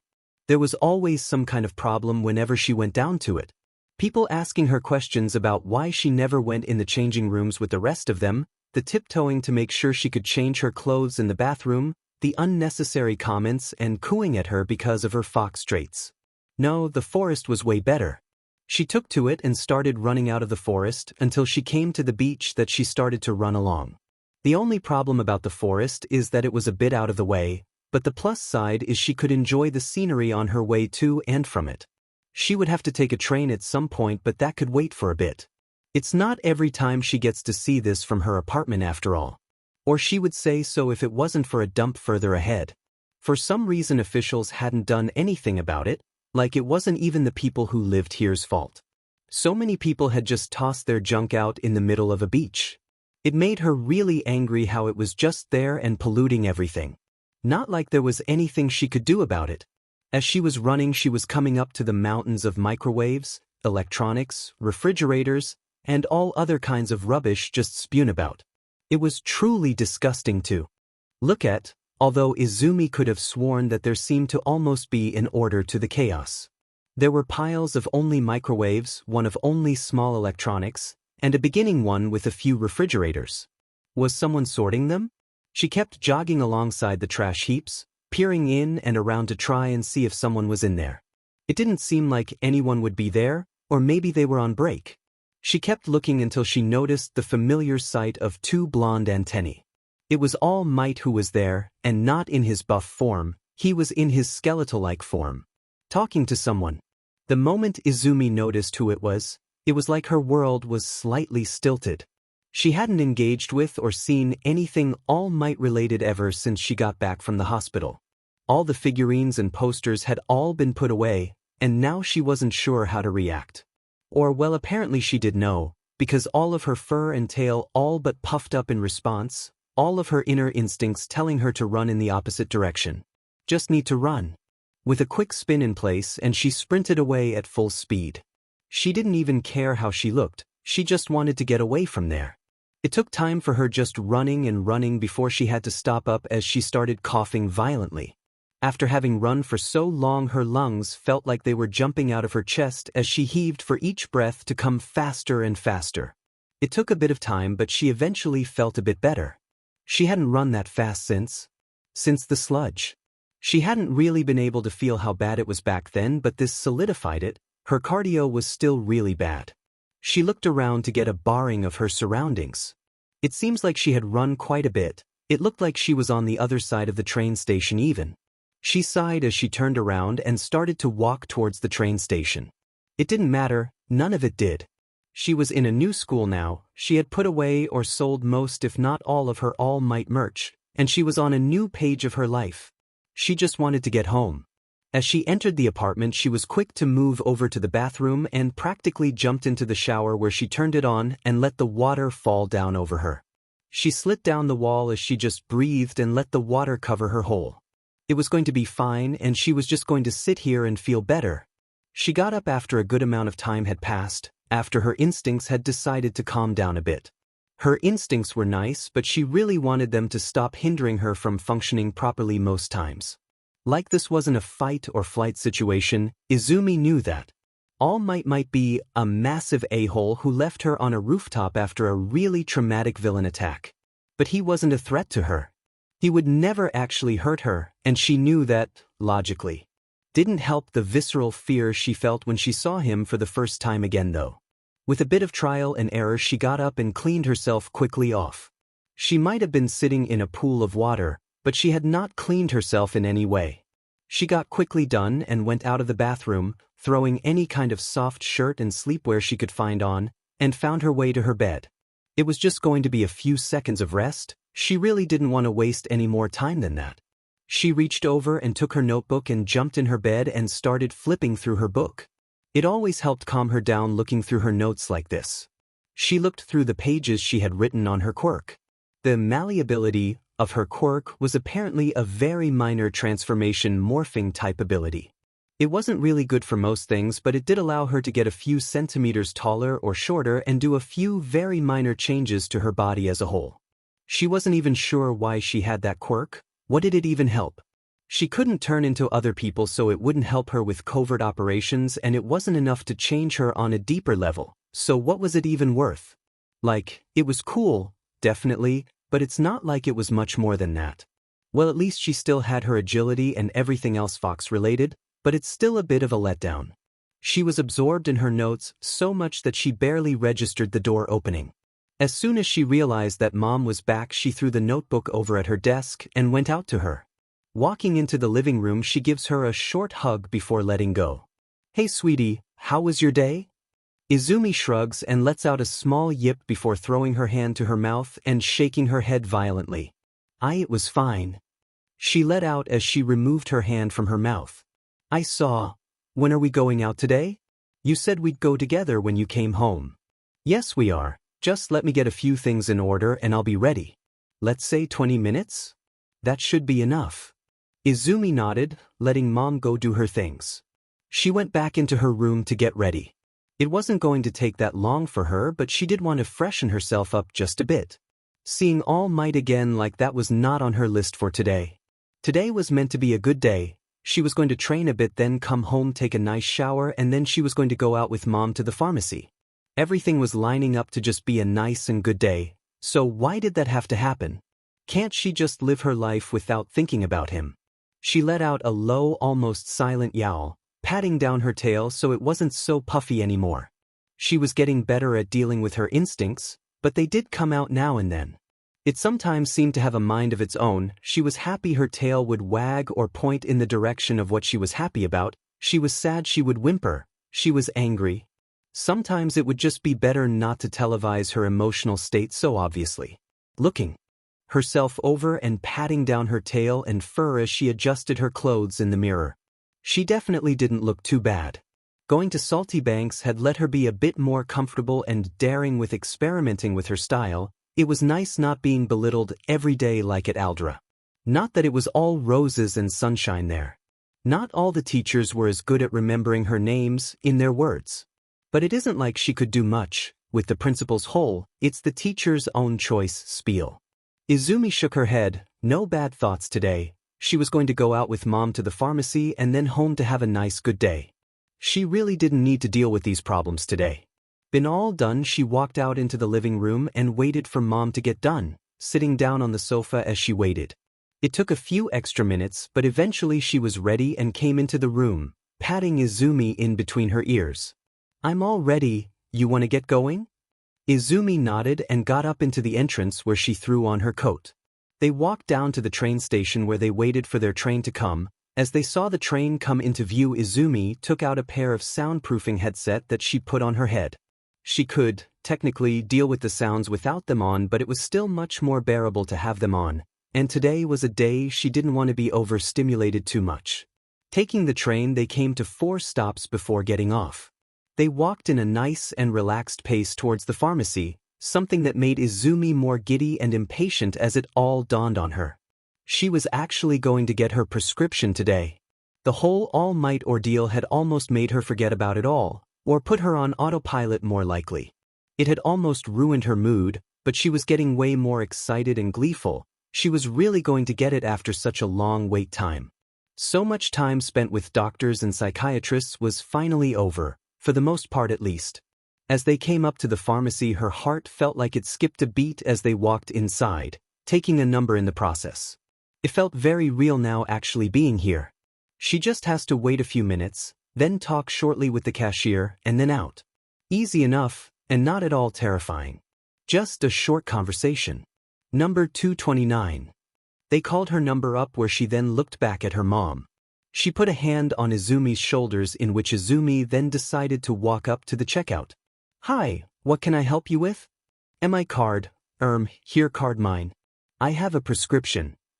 She managed to stammer out way too quickly for her own taste. "I'm here to pick up my prescription." He scanned the card in and tapped a bit on his computer and cast a small look over in Izumi's direction.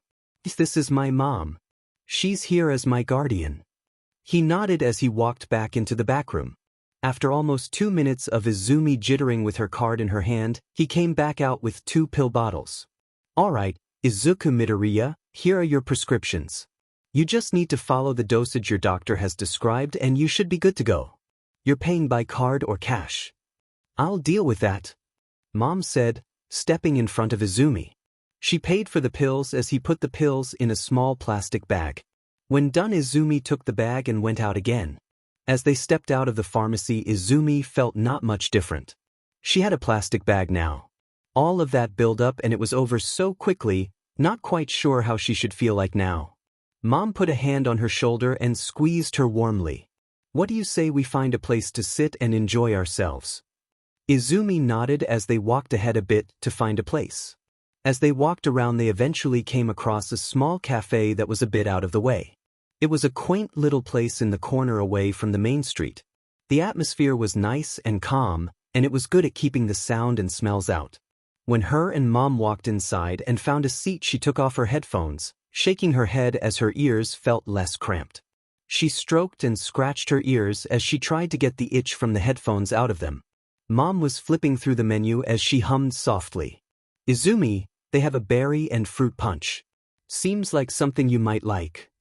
She looked up from scratching her ears and looked down at the menu where Mom was pointing.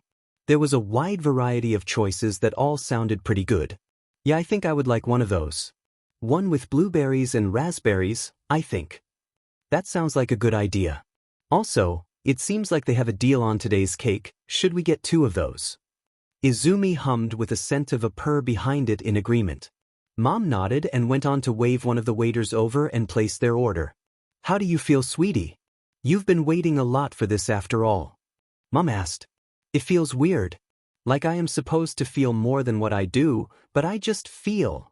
She shrugged as she motioned to her sides in a vague gesture. It was just such a long time that was over and done with so quickly.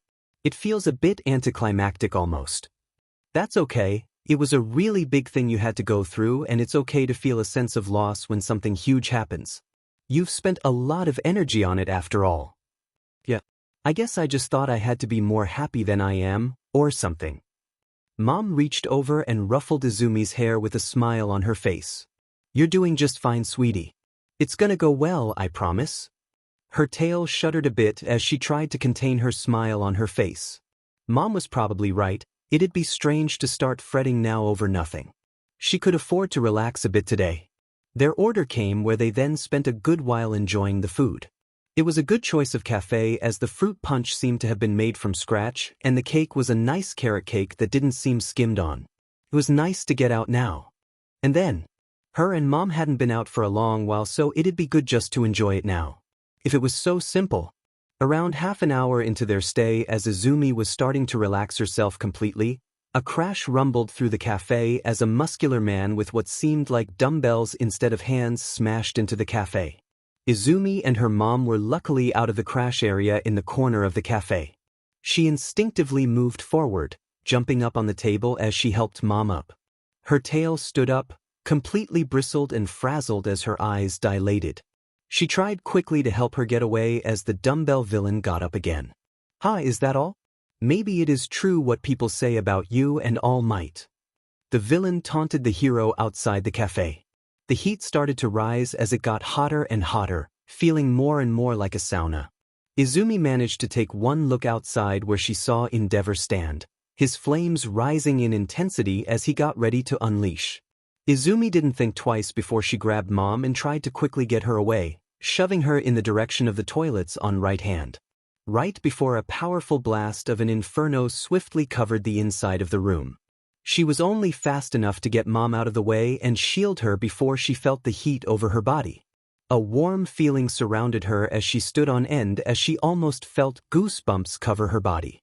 It was warm for a while before she started to feel a prickling feeling that stinged a bit before the flames ceased. Izumi wasn't quite sure what was going on other than there was yelling around her and Mom grabbing her face and hugging her as she tried to keep in tears from falling down. There were some paramedics around her as she looked over at Mom. Are you okay?" she said with a shaky voice. "Izumi, you're the one who needs help more than me," she told her back, grabbing her hold of Izumi as she refused to let go. "I don't know what to do. One moment you were with and the next the room was on fire and then, tears. They're red. They've turned red and I'm just so happy you're okay." Izumi blinked vacantly at her mom as the paramedic checked her over, bringing small bandages over to her as they applied burn cream to her. "Red what? Now say ah." Izumi opened her mouth as wide as she could as the doctor examined her mouth. He moved around in it as he uncomfortably checked every crook and nanny of her mouth, checking off on his chart every few seconds. "And you can close your mouth, thank you." She closed her mouth as he took the chart and flipped through it to a new page. It was her 5th round of testing since she had come to this hospital, and it was starting to get tiring. "Well, your teeth seem to coincide nicely with what was documented 4 months ago, so we can be quite happy with that," the doctor said as he adjusted his glasses and flipped on to a new page. "Now, you should feel relieved, Mr. Izuku Midoriya." She flinched involuntarily at the doctor calling her that, her ears bristling at the mention of the name. "We are coming up to our last test. I am sure you want to get out of here, and I am very happy that you have been such a good sport about all of this." She forced a smile out as the doctor waddled over to find a new instrument from one of his tables. Izumi inhaled and let out a soft sigh so as to not alert the doctor, turning and looking her hands over and peering down on the reddish color covering the once green fur. She had been here for a week and she still hadn't come any closer to getting an answer out of anyone here. They were checking her body over to make sure she hadn't been burned too severely, sure she could understand that. Her quirk had reacted to Endeavor's flame strangely and they had to observe what that meant for her quirk. Yeah, okay, that made sense. But a week? Why was it taking them so long? Usually quirk specialists just took a blood sample, analyzed it for 2 weeks or so, and then they sent the result over or asked for a short 20-minute talk. They didn't usually hold a person this long for a simple quirk test. Sounded from the other side of the examination room as the doctor came back with what looked like a blood pressure monitor. Now just sit back and relax, Midoriya. I am simply going to place these bands on your arms and calves. This won't take longer than 15 minutes. Izumi closed her eyes as she breathed in a bit the inside of her lip before returning to the doctor and nodding, doing anything she could to not show her displeasure on her face. The doctor went over her body and placed bands on her arms and legs, turning his attention to the machine. He looked through the numbers on the screen, interspersing it with hums and ahs as he scribbled down notes in her journal. She was really getting tired of all of this, and these progressively weird tests weren't helping. Nothing on the websites or books she had read on quirk medicine talked about any of this. Izumi felt her tail bristle for the probably 13th time this week as her claws scraped slightly on the examination table below her, making a screeching sound that probably wasn't too loud, but felt worse than it should. Magnificent! She heard the doctor yell from out behind the machine. He coughed a bit as he turned his attention to Izumi. Everything seems to be in order, Midoriya. Would he please stop with that? I have no more tests for you as of now. I will tell my receptionist that you are ready to be discharged. You can leave at any point you want, he said as he removed the bands. As Izumi rose up and started to walk towards the door, the doctor grabbed her shoulder, and with a big and jovial smile said, "Don't you worry, Midoriya. We will figure out what is going on with your quirk." She forced out a half smile as she tried not to scream out of frustration at him, opening her mouth as she spoke. With a strained voice, "I hope so too. Thank you, Dr. Tsubasa, for everything you've done." He smiled back with a big toothy grin, letting go of Izumi as she half ran out of the room. It took her almost no time at all to be back in her room. She took a few moments to stretch and crack her neck, closing the door neatly behind her as she walked over to get some fresh clothes that Mom had come with. She put on the clothes quickly, stuffed everything that she had left into the duffel bag, and walked out of the room down to the reception. She walked stiffly and with a quickened pace through the hospital as she just wanted to get out of here, turning as if on command as she came closer to the exit. With a swift action, she filled the forms at the desk for discharge and walked out. Outside of the hospital, she kept walking and walking until she turned up a good distance away from the hospital. She grabbed her hair, pushed her bangs out of her face, and grabbed onto her head as she let out a small whine of frustration. All of this had been way worse than she had expected it to be. She really thought she could deal with it and that it wouldn't be a huge problem. Joke's on her apparently. Her left coat pocket started vibrating as she fished out her phone and saw Mom calling her. She answered the call and put the phone to her ear. "Hi, Mom." "Izumi, sweetie. How are you?" "I just got the message that you would be discharged today. I should be able to get off work and come over and get you. I hope the clothes fit you well enough. It was what I could do on such short notice." And "Mom, fine. I already got out of the hospital, so I think I'll just take a train home." There was a short silence before Izumi heard her voice come out again. "Okay, if you feel up to it then go ahead. But if you feel under the weather in any way, please tell me. You sound really tired, so I'm a little worried for you." "It's all okay, Mom. I'm fine, I'll be fine. It's just been a long week and I just want to get home fast. Please call me when you're home. I love you." "Love you too." The phone call ended as Izumi stood for a few seconds and stared at her phone.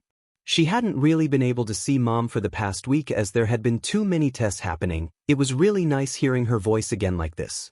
After a minute or two, she shuddered herself out of her daze and turned around in the direction of the train station. It was pretty close, with her being in a hospital and all, the only major problem being that she was currently in Tokyo and getting back to Mizutofu would take a bit more time than if it just had been the general hospital in Mizutofu. She had lost count of how many times she had questioned why she was in Tokyo, and she had become way too tired with actually figuring out the reason. It's not like this place was significantly better equipped than Mizutofu General Hospital, but what does she know? Apparently less than every nurse and doctor in that hospital. She looked up from her phone to look out of the window where she was met with Mizutofu Municipality. It had taken a lot faster to get here than she thought, or... She looked down on her phone again and checked the time. Yup, it hasn't gone faster. She had just been zoning out and gone on autopilot, apparently. The clock was an hour ahead of what she had expected it to be. She sighed as she put her phone away, staring numbly out of the window. It was going to get better when she got home. As time went by and the train stopped, Izumi found herself in the bustle of a train station. Clutching onto her sound-canceling headphones as she walked through the busy and noisy atmosphere, looking down the entire time until she looked up and found herself in the park right outside her apartment building. She blinked absent-mindedly as she inhaled and exhaled a bit rapidly as she tried to remember how she came here. Taking a look around on her body and patting herself down to check if she had forgotten or missed something, finding nothing out of the ordinary. Izumi quickly refocused and looked back to the apartment building. It really didn't matter, she just needed to get home. She continued forward into the apartment building, where she came to her door and got in. She didn't have that good of an idea of what she was supposed to do here, she just knew something had driven her to get home quickly and nothing else. Then what now? She was home, she had accomplished what the compelling feeling had wanted of her, so what was she supposed to do now? Izumi sniffed the air in her and Mom's apartment as she felt herself calm down and relax, her muscle becoming lax with each breath. She sniffed a bit more but felt something off as the sterile scent of chlorine and bleach hung on her fur and clothes, making her skin get goosebumps and fur bristle at the smell. It made her feel strange and overwhelmed in a bad way, a small whine leaving her lips before she haphazardly threw her duffel bag in the living room and walked over to Mom's room. Walking inside, she scanned the room for something. She didn't know what, but it had to be something important that she couldn't put her finger on. Something that could help her. A nagging voice compelling her to search for it. Looking through all the different things, her eyes fell on one of Mom's scarves that she wore pretty regularly. She didn't think for that long before she snatched it in her hands and walked back out. Finding her way over to the corner of the sofa that Mom usually used, where she threw herself into it and curled herself up in a ball. She pressed herself into the sofa and scarf as she consciously ignored and pressed the chlorine smell away in favor of the comfort of home. Izumi laid comfortably in place as she let the scent of home wash over her as she started to feel drowsy and fell asleep, letting her calmness of home ease her mind and body. There was a shuddering feeling as Izumi slowly came to the world around her. Shaking, feeling her head and upper body wobbling back and forth. A sound of soft and nice vibration in the air, that as the longer it went on started to sound more and more like words coming in. She shook her head as she raised her head up, blinking away the sleep in her eyes as her mom came into view in front of her. Izumi, you finally woke up. Mom's voice sounded nice and warm, and she really wanted to feel that a bit more. You must have been really tired, sweetie. She got up slightly as she pressed her face into her mom's shoulder, letting out a short chirp-like sound followed by a yip. Someone seems happy to be home. That hospital stay was way too long, it must have been really difficult. Izumi let out a whine at the word hospital, morphing into a light growl. All right, sweetie, let's not talk about that right now. The important thing is that you're home. Her growl whimpered out as she returned to purring contentedly in her mom's arms. There was a loud thud outside of her window that sprang Izumi wide awake as she looked around the room until she realized she was in her own room. Peering outside the window, she saw a branch tapping at the glass as the wind and rain from outside stormed on. She had apparently gone to sleep, evident from her wearing her Mirko pajamas, and it was now the next day? But she can't remember going to bed. She can't remember a whole lot from yesterday, to be fair. Well, not much more than feeling uncomfortable in the morning and throughout midday, until she felt comfortable and warm as she nuzzled up to something.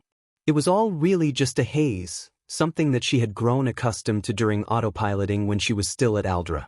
She didn't like the fact that she still fell into that habit even now, but guess after having to deal with Dr. Tsubasa for 5 days straight, she couldn't really blame it for happening. She got up from her bed and walked out to the kitchen where Mom was fixing something up. Hey sleepyhead. You really knocked out yesterday. I had to carry you into your room and even put on your pajamas for you. Izumi blinked herself more explicitly awake as she looked over at Mom stunned. You what? Mom chuckled at her as she kept cutting away and preparing breakfast.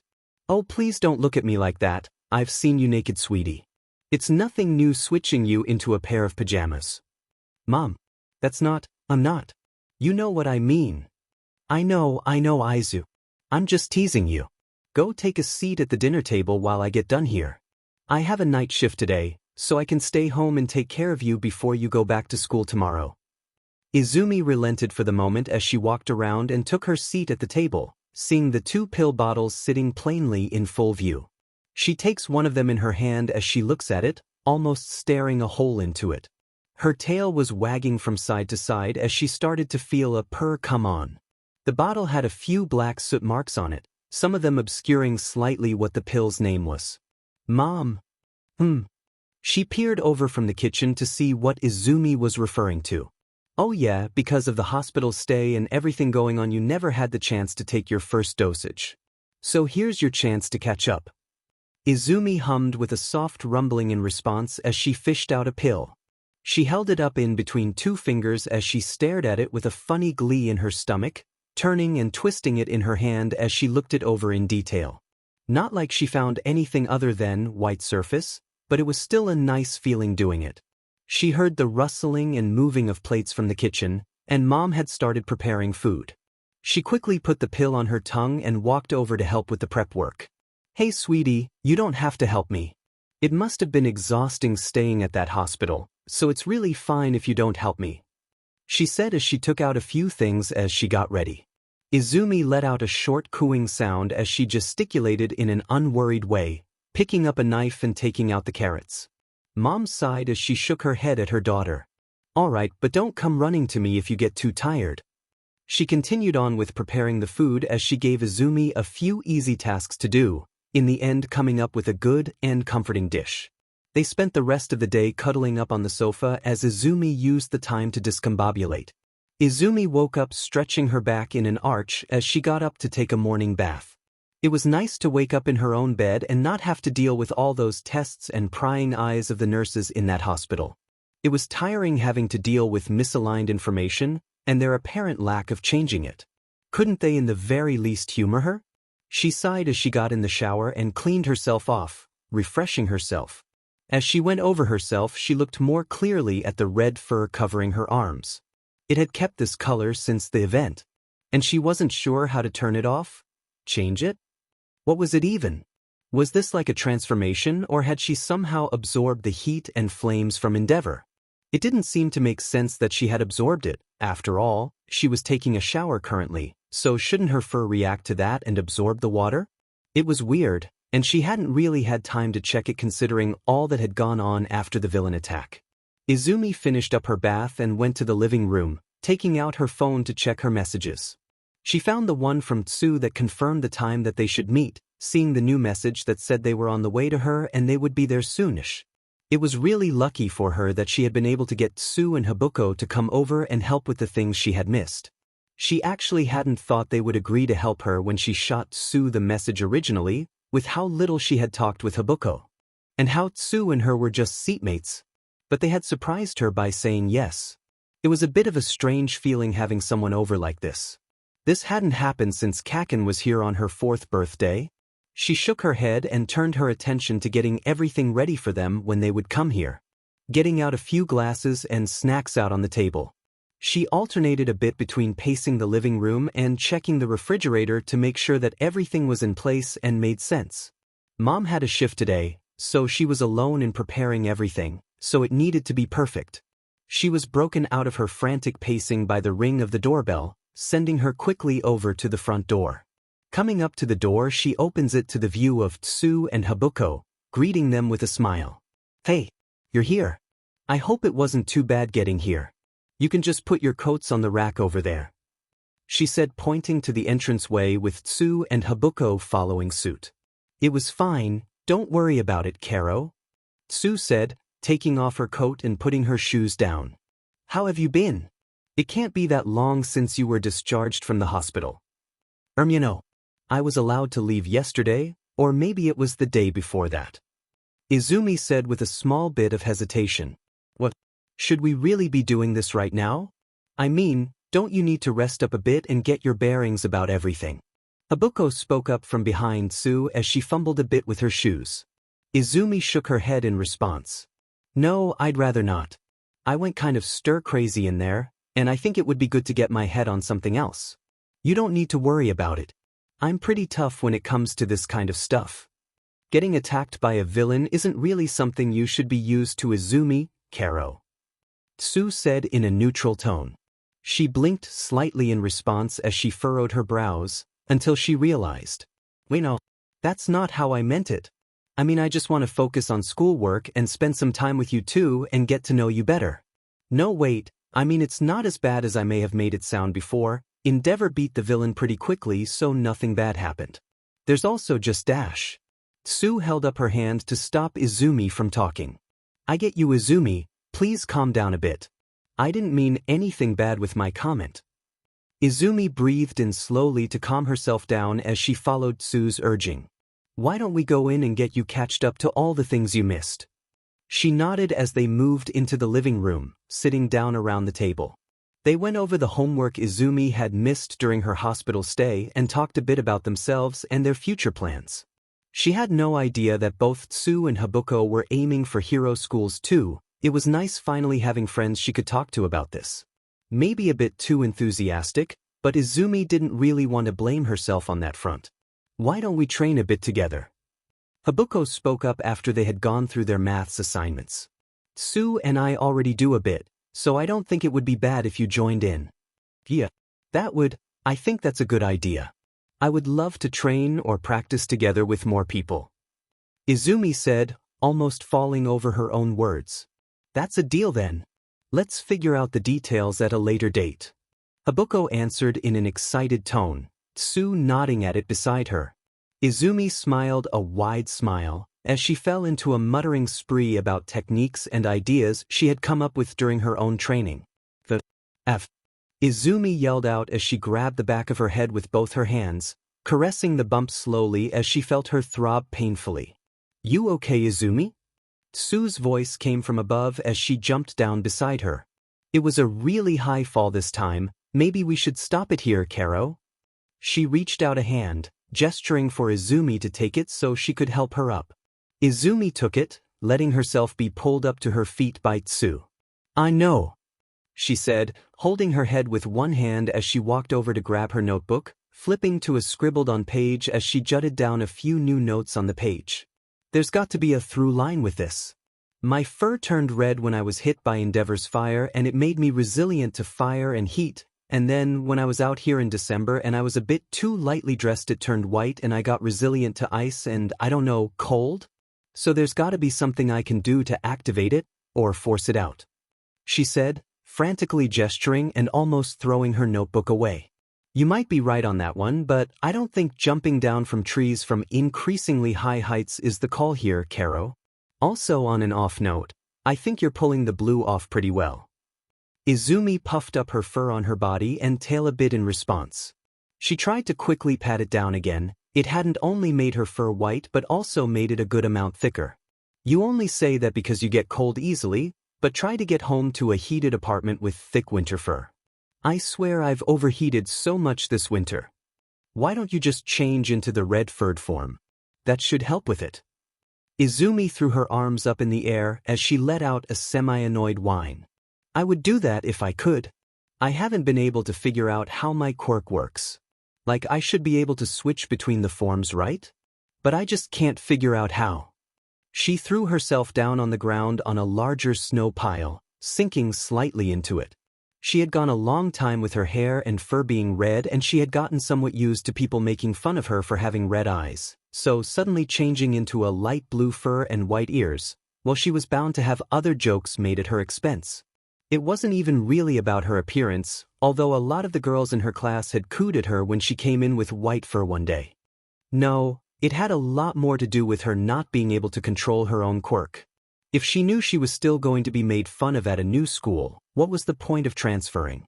She grimaced a bit at the thought. At least this school wasn't transphobic. How much that was on her basically going stealth mode was up to debate. You think we should stop for today? It's a lot colder than what the forecast said it would be, and I can feel myself getting stiff because of it. Sue said as she tried to warm herself up by hugging herself and rubbing her arms with her hands. Izumi got up and shaked the snow off her furs as she walked over to Sue, where she wrapped her arms around her and gave her a tight and warm embrace. Yeah, let's do that. I can warm you up a bit and then we can get going. I'll figure out how to deal with my quirk later. Sue nodded as they stood there for a few minutes.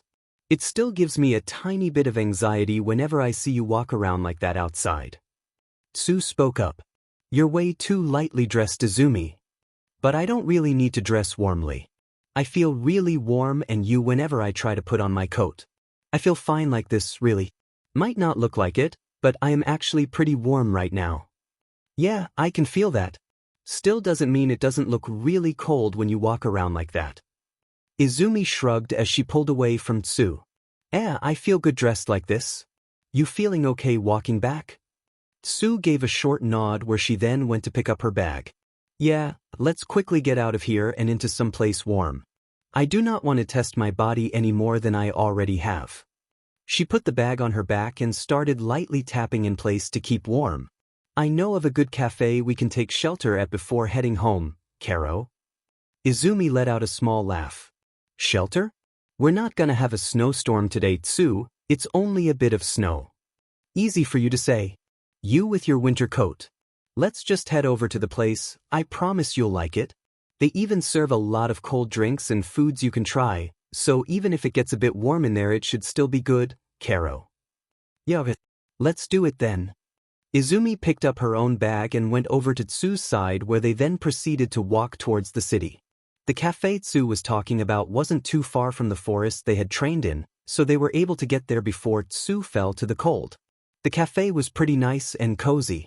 It had a nice atmosphere and a good view from where it was situated, and it had pillows and plenty of alcoves to hide in. They found an empty seat where they sat down and ordered their drinks.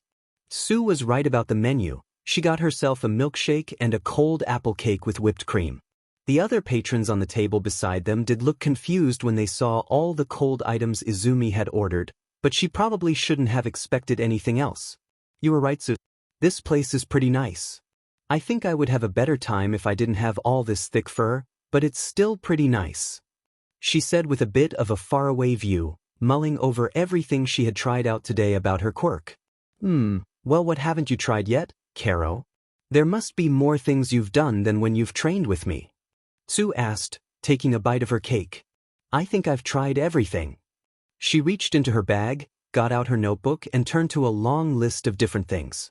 Meditation, forced changed, waking up early and see if that helps, waking up late and see if that does something, not sleeping at all, taking an hour-long soak in the bathtub, increasing training for a week, decreasing training for a week, going vegan for a week. There's a lot I've tried doing. Tsu sat and hummed a bit to herself in thought. Maybe try and visualize what you want. Because you had green hair and fur originally, then it became red because of endeavor, and then it became light blue because of the cold. So they were forced on you because you were in danger or trouble of some kind. Maybe if you visualize what you want you can change on your own accord, Karo. What would that entail? Try and think of green things. Such as, visualize yourself with green hair, and try and think how it felt when you had that color fur. I can try. She closed her eyes and tried to do what Tsu had suggested. Just trying to think of green things, so grass, plants, frogs, mom's hair, her own. How it felt the first time she woke up with her quirk, the first time she heard and smelled with her new senses, the first time she felt her body shift before her first day. It might just work. She felt a change in her body that had been similar when she first encountered endeavor, and then she felt a plop on the pillows as if she fell down somehow. Izumi! Tsu said loudly with an alarm in her voice, shaking Izumi out of her thoughts. Opening her eyes with the first thing she sees is that she is significantly shorter and can almost not see over the tabletop, where she can see peering up at Tsu staring at her with a bewildered look on her face. I think it worked, but it might have worked a bit too well, Karo. Tsu said with a strained laugh. What do you mean? Izumi tries to ask, but it comes out as a series of yips. That is weird, she doesn't feel nonverbal right now, so why is she only speaking in fox? She tried reaching up to the table, freezing as she saw her hand come up to the edge of the table. Her hand was green again. That actually isn't the important part, her hand is a paw. She jumped up from her seat as she landed down again on all four, looking back at herself as she was met with a green fox form, or what she could assume it to be. She frantically turned her head and body in different directions to get a better view of herself, skirting around on the couch as she did so. Looking up, she tried to find Tsu's face, who seemed to be trying to calm her down. A series of yips and yelps left her mouth as she tried to communicate with her, which just added to Tsu's confusion. Shoo, it's okay Izumi. We're gonna figure this out. Just dash. Tsu looked back and forth as she seemed to be thinking of something. You stay here, I'll go over and pay for our food and then I'll take you home, Karo. I think it'd be better if you were home to really test out everything, she said, waiting for Izumi to respond. Izumi let out an affirmative yip, desperately nodding her head up and down. Tsu nodded and went over to the counter to pay as Izumi stood on the couch testing out her legs one by one. It felt weird, she'd probably have to learn how to walk all over again. That wasn't too important, but it helped theories instead of thinking about her current situation. Although it was kind of the same thing, it felt different to think of particularities rather than the is currently a literal fox part. She sat down and waited patiently for Tsu to get back, trying to ignore all the whispering from the other tables. It'd work out fine. Just need to wait for Tsu and then get home and then find out a solution to all this. Just so easy, I didn't know they allowed animals in here.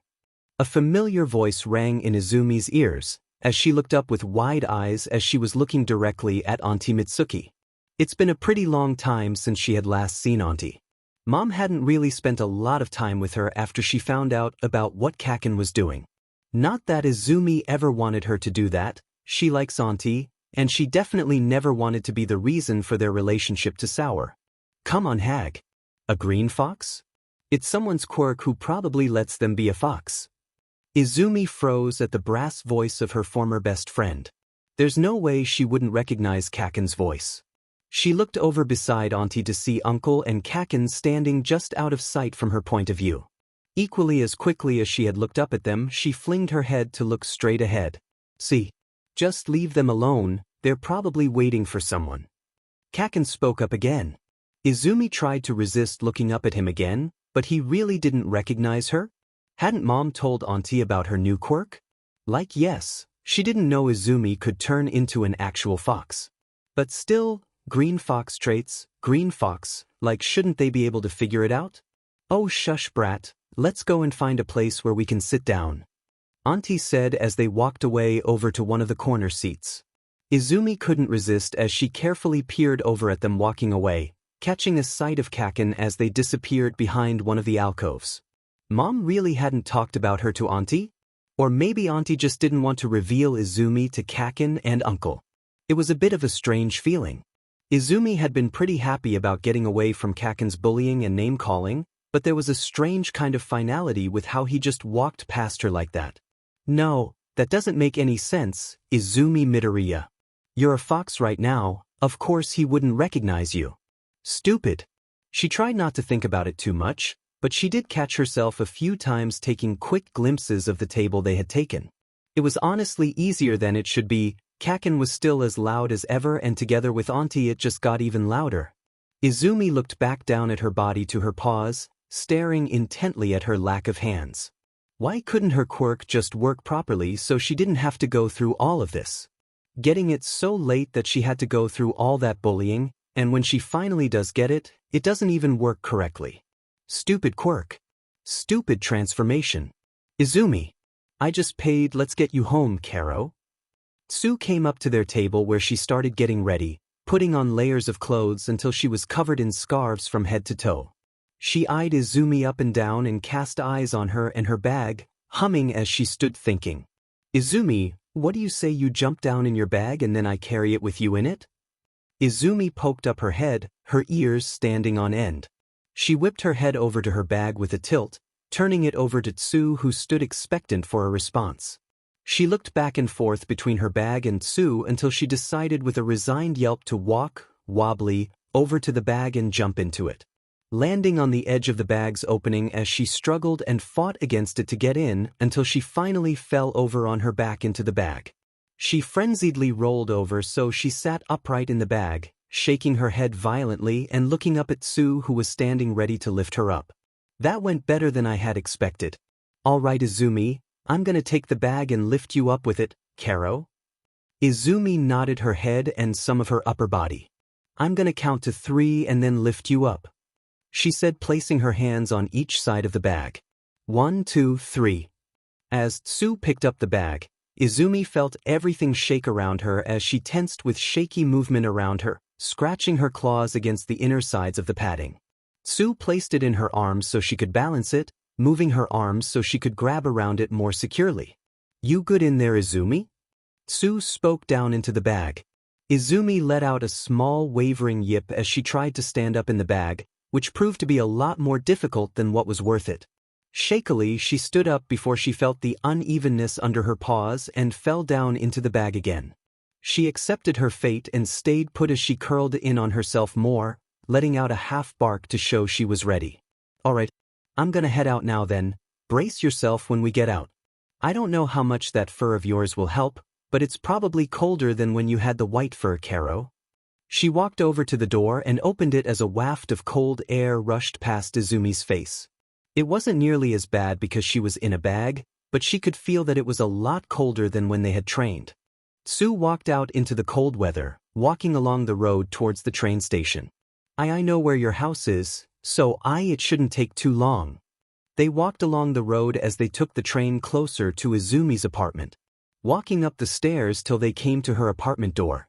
Tsu hummed a bit standing in front of the door before she turned her attention to the bag. Izumi, where are your keys? Izumi sprung up, wobbling to sit up as she started to shift through the bag. It had to be here somewhere. She usually had a small compartment for her keys and other stuff like that. She yipped and whined as she looked through the bag, Tsu putting it down as Izumi oriented herself inside it. Eventually she found the small pocket and began to scratch at it and bite the zipper to try and pull it out. Re-biting the zipper each time it slipped out of her mouth and growled at it as she tried to forcefully open it up. A hand landed delicately on her back, making Izumi jerk away instinctively as she threw herself into the side of the bag, colliding with it. Sorry, I didn't mean to scare you like that. I just wanted to help you with opening the pocket, Karo. Tsu loomed over the bag, crouched down beside it.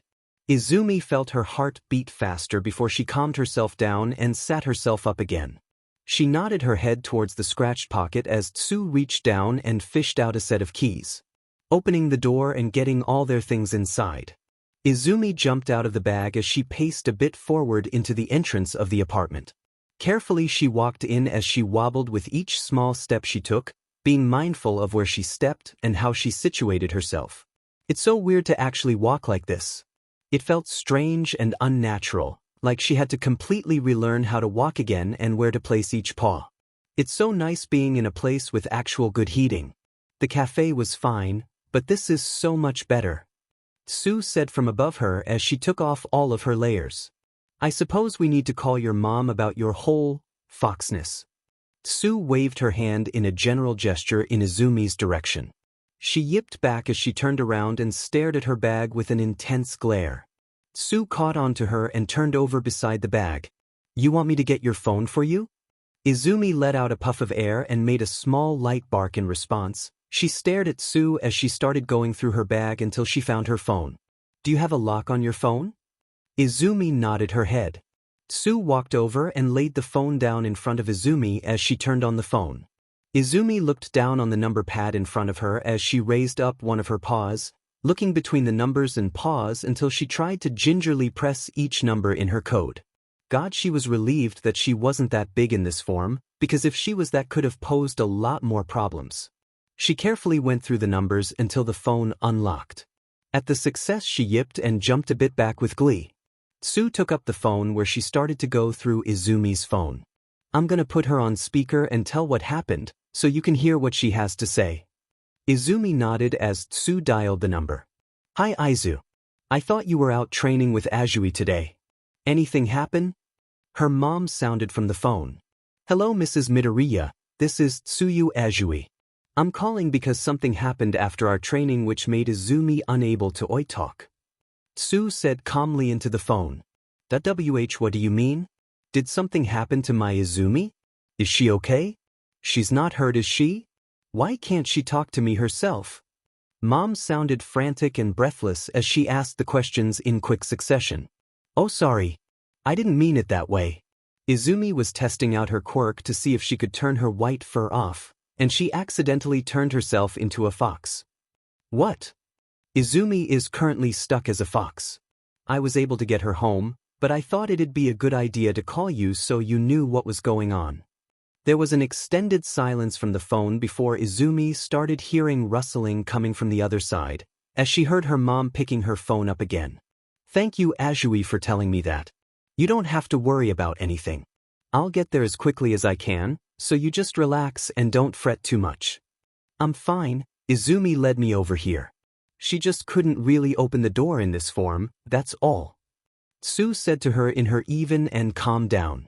Of course Azui, I just want to assure you that you don't have to deal with this on your own. Mom said in a reassuring tone. And Izumi. I'm on my way sweetie, just hang in there. Izumi let out a loud and affirmative yip in response. Alright, I should be able to be home in 30 minutes time. Azui, you can use whatever you deem useful, I'm sure Izumi can still point you to the right things. Don't worry Mrs. Midoriya, I'll be sure to take care of the necessary things. I'll be there quickly. With Mom ending the call, Izumi was left with a bit more of a relieved feeling. Mom probably wouldn't be able to help in any practical way, but it would definitely feel better to have her here near her rather than not.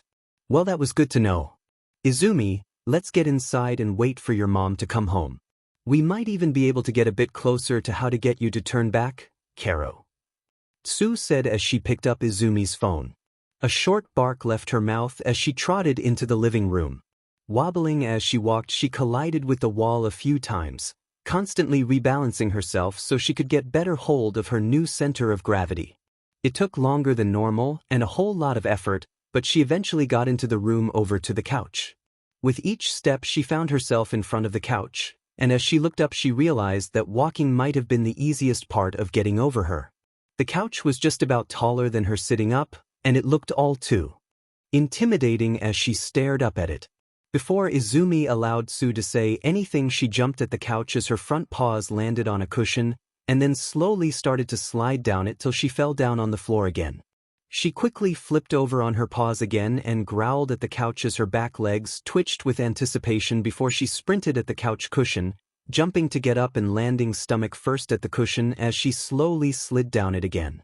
Izumi sat up again on the floor as she shook her head violently before setting her sights on the couch again. A low rumbling growl started in the back of her throat as she stood up and walked a few paces backwards. If jumping at it right under it didn't work, she'd resort to the next best thing, running and jumping at it from far away. Getting a good way back until she was in front of the television. She got herself in sprinting position, wagging her tail as she stared intently at the cushion. Standing at the ready, she stretched her toes a tiny bit before she let go and sprinted to the couch again. Swaying evenly as she tried to keep trajectory to jump at the couch, before two hands grabbed around her stomach took her up in the air, placing her on the couch with a plop. I'm sorry, it just got too painful watching you try to get up on the sofa, Karo? Tsu said, stifling a chuckle, before sitting down beside Izumi. Izumi let out a disgruntled yip and whined at Tsu's interference, which only gave her a half-hearted huff in response. Don't give me that. I've tried similar stuff like this before, Izumi. You won't get me with your cute act. I have a lot of siblings and even one who had a similar condition to what you're experiencing right now, Karo. Izumi's ears stood up straight as she looked up at Tsu with a tilt, waiting expectantly for her to say more. Tsu side-eyed Izumi as she looked into the big eyes she was making at her. She sighed and shook her head a bit with a small smile.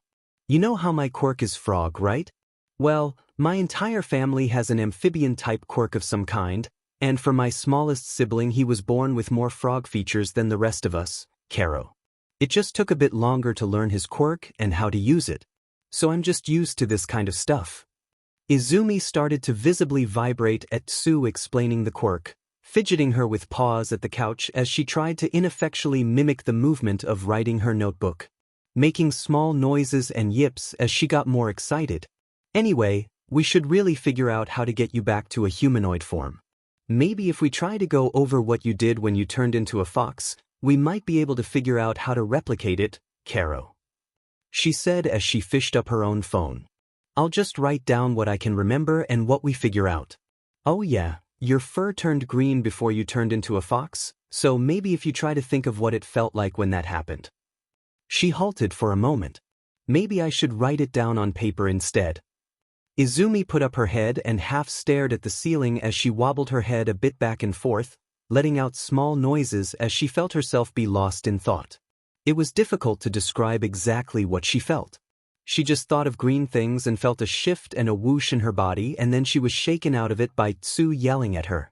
So it wasn't like she could actually replicate it that well. Trying to think about it was just tiring.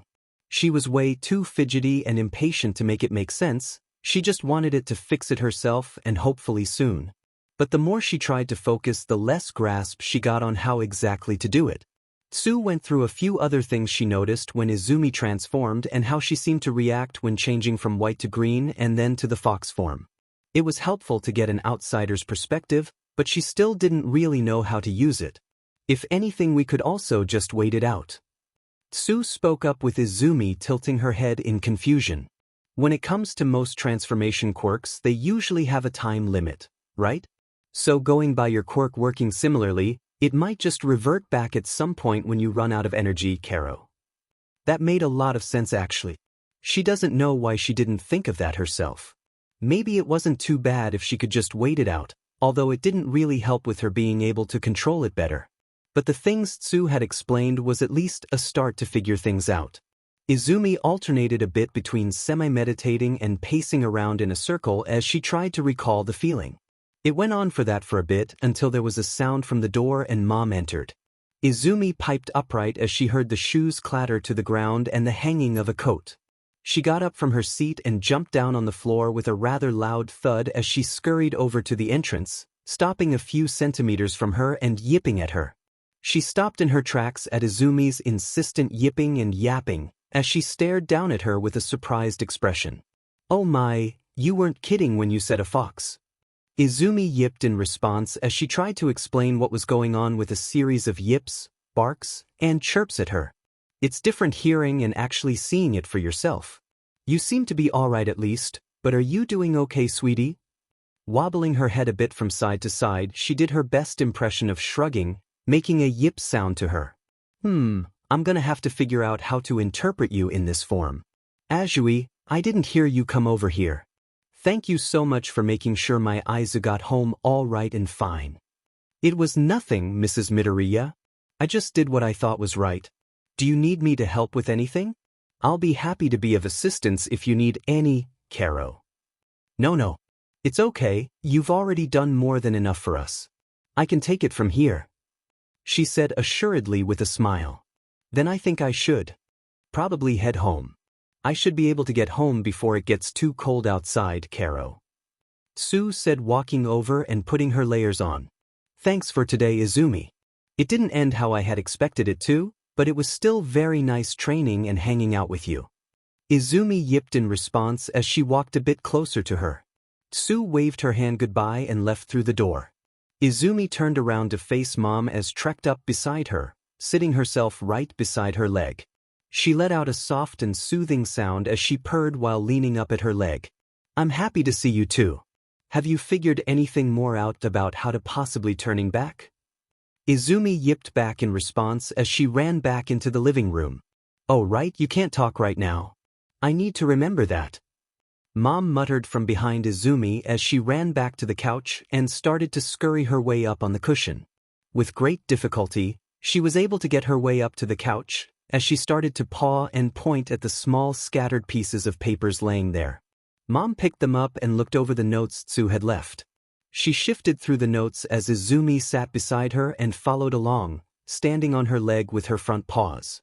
Well, I expect you to have probably already tried a few different things, so I don't know if you just want to lay back and take it easy for the rest of the day.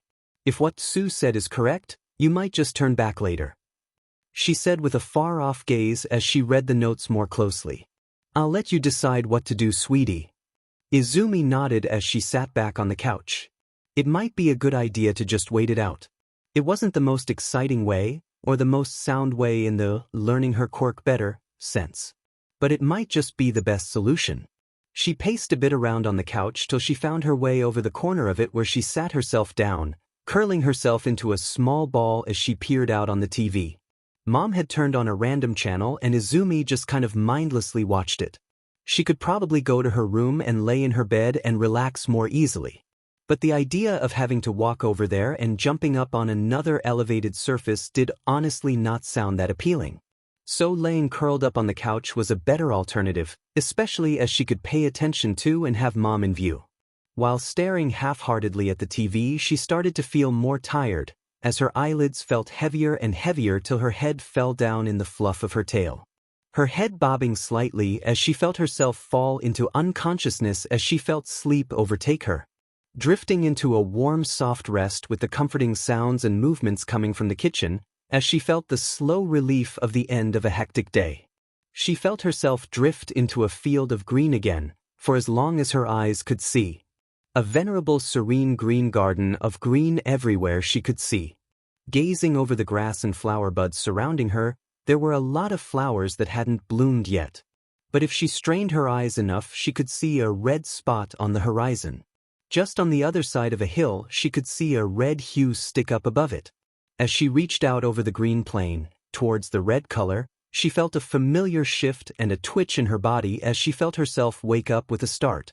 When waking up, she felt a strong current spring through her body, as she jerked violently on the couch, sliding down and falling head first into the corner of the table. Clasping her head in her hands as she rocked back and forth while holding it, hissing and whining at the sudden pain. That really hurt. She breathed out in a breathy sound, startling herself as she opened her eyes wide, looking down on the clothes she had been wearing earlier today.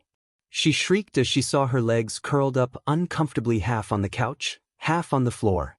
There came a clatter from the kitchen as Mom ran quickly into the living room. Izumi! What happened? I heard a loud sound. Are you okay? Came from the kitchen as Mom frantically came into view, running into the living room, stopping as she came into view of Izumi. I think I turned back. Mom sighed a sigh of relief as she walked over to help Izumi up off the ground. What happened? You were sleeping all soundly and I was just thinking about making something you could eat, and the next thing I know I hear a loud thud and yell coming from the living room. I don't have a great answer for you. I was just sleeping and then I had a weird dream. And then I woke up. Do you remember what it was about? Izumi looked up at the ceiling for a second as she thought about it a bit before turning her attention back to Mom. Getting up on the couch again as she helped her. Not much. Just green things and me standing in it and red. I don't know. I'm more focused on the bump that's probably gonna form from where I hit my head. She rubbed the back of her head where she had hit the table. That's okay. But let's look on the bright side, you're not a fox anymore. Yeah, but it's still a part of my quirk. I might just turn into one again at any point. Let's not think about that now.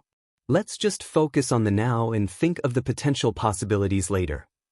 She said, giving Izumi a side hug as they sat on the couch. Rubbing her back in a comforting manner. But now when you're human again, I don't have to worry about what to feed you. Let me go over and get something ready. I'm pretty sure you haven't eaten anything since you turned into a fox. Izumi gave a small nod. That sounds nice. Do you have everything? Your pencil case? The admission form? What about your bento? You need to remember to eat even if you're feeling anxious. Getting something in your stomach you'll feel good as new. What about sportswear? Do you have your sound-canceling headphones? Mom frantically fretted as she fidgeted around Izumi, touching up on her uniform and making sure that everything fit properly. Mom, Izumi said with a small smile with a semi-exhausted feeling in her voice. I have everything, don't worry. I have my pencil case, the bento box is in the left bag pocket, I have all the necessary documents, And I also have my emergency pencil case. Everything is fine, I have it all under control. Sorry. I know I can be a bit overbearing, but I'm just worried. Mom gave Izumi a tight hug, squeezing her for a minute or so before letting go. You should get going so you're not late. Go and kick some butt when you're there, sweetie. Thanks, Mom, I'm heading out. She said with a wave as she headed out. Things were gonna be fine, she had trained a lot this past year and it was finally time to prove that it wasn't in vain, right? Like it'd be so embarrassing if she put so much effort into it and she ended up not passing. Especially with how she didn't have a second choice written down, because who would remember to do something like that?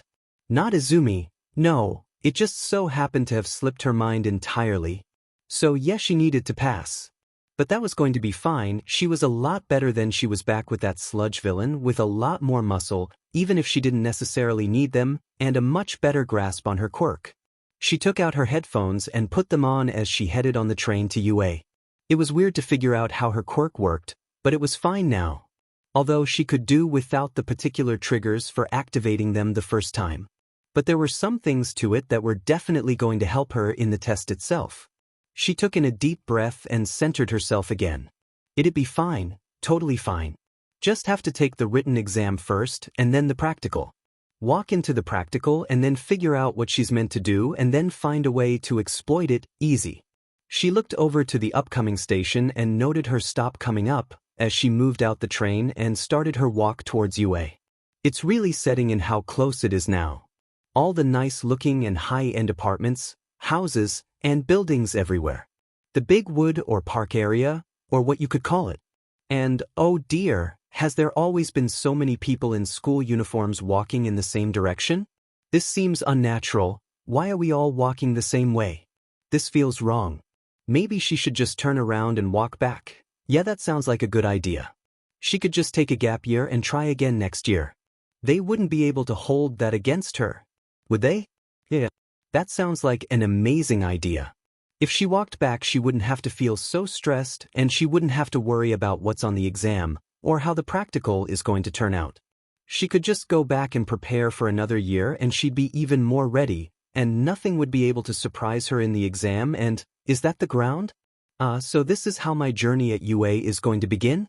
Nice, this tracks for everything that's happened in my life. Yeah, just gonna let this happen, it seems appropriate. Before hitting the ground, Izumi felt a hand slap her arm as she spun until she faced the ground again, and it just kept being there. Not getting closer. Just there, taunting her to hit it. Are you okay? Someone beside her asked her in a wavering tone, stepping in view so she could see her legs and shadow cast over her. Izumi's ear flipped in the direction of the voice as she quickly flicked her head in the same direction. Feeling a strong force as she lost her balance and started to float in the air. Oh wait, don't do that. The person quickly moved over to her and grabbed her arm and pulled her closer to her, stabilizing her near the ground. Izumi let herself be dragged along but felt her body tense and puff up as she was helped to her feet. Or as well as she could, 'cause she was still floaty. I'm gonna let go and release you, just be ready. Izumi let out some kind of affirmative sound as a moment went and she felt her body regain weight and feel herself step on the ground securely. Collecting herself, she got upright and looked ahead of her to a brown-haired girl. That was way more difficult than it had to be. I'm sorry, you tripped and were falling and I just wanted to help. The girl said somewhat sheepishly. Izumi blinked a few times as she took her situation in. Floaty quirk. Oh, it's called zero gravity. I can cancel gravity, that's why you were floating like that. She shifted a bit so she could allow the other students to walk past her. I didn't think about you panicking like that though, sorry. And no, it worked out in the end. I just wasn't prepared for it. I was kind of lost in my own mind so much that I hadn't even realized I had gotten here. Yeah, I was just thinking about the exam. She fretted and flipped her head in the direction of the building and then back to the brunette. I gotta go. I can't be late, thanks for the help. There's still half an hour till dash, she was saying something as Izumi ran off into the building. She got into the entrance where she saw a collection of tables with different heroes sitting and taking attendance. It really is pro heroes who work here. She scanned the room where her eyes fell on a free table that she walked over to. As she came up to it, she saw a shaggy-haired individual who seemed to have the heaviest eye bags she had ever seen. But there was something weird about him that she couldn't quite place. He looks familiar in some way that is weirdly recognizable. Where does she know him from? Your ID. She was hit out of her thoughts as the man waited idly for her to give him her entrance letter. She frantically grabbed her papers from her bag and gave them to him. Sorry, I was lost in my head. He shrugged lazily. No foul. The tired man went through her entrance letter and ID, noting down on a tablet beside him. Well, Izuku Midoriya, you're free to head to Auditorium G5. Go on ahead. Izumi tried to hide her eyes, flinching at the mention of her dead name as she took her papers and bowed slightly affirmatively, walking in the direction of the auditorium. Izumi walked her way through the halls, following the leading signs until she came to the big double door of the auditorium. She walked inside and found her way to her assigned seat. The first thing she did the moment she sat down was to flip the sign down so she wouldn't be staring at that name anymore, getting out her things to get everything set up. Sitting down, it really became obvious she is really early. There are other people here, but it's not nearly completely filled out yet, and it is a bit boring to wait on everyone coming in, but the worst part is, she is again sitting alone with her thoughts. Adding on to it, now she's also in a sour mood because of that shaggy guy. It's not like it's his fault, but did he really have to say her dead name? It just makes everything worse. Like, you can tell people or direct them without using their name. Why can't people just do that? It's stupid. Maybe she should just check on what's going on right now to get her mind off things. Could see if there's any news about Mirko or Hawks, that'd be great. Looking through some of the hero forums, she stumbles upon one where Hawks saved a lot of people in a bus from a careening off a cliff, catching all of the people inside it and those who would have been hit beneath it. How is he able to save everyone so quickly and painlessly? It must have been difficult to deal with the different altitudes of the bus and the bottom of the cliff. And he was still able to do it so effortlessly and had time to spare to help them afterwards. How do you even do that? It's so amazing. Must be why he's the number 3 hero. She was hit out of her fangirling as Present Mike came up and started to make his announcements. Izumi clamped around her ears at the massive volume he spoke at. And here she thought she had a good grasp on her sensitivity, jokes on her apparently. This was horrible. She had never tried to listen to a person with a sound-enhancing quirk before, and this is just overwhelming. How did he deal with this himself? He went over the different aspects of the written exam and gave a short overview of the practical, highlighting how the practical exam would test our ability of analysis of how best to apply our quirk, strategy, combat, and helpfulness. Which honestly at some point started to sound more like buzzwords than actually important things to worry about. Maybe they had been changed and revised so much till a point where it doesn't sound like a real person speaking anymore. And also remember, don't run yourself too much down. Wouldn't want you to fall over at the practical exam, now would we? Now get to it. You have 3 hours to write your answers.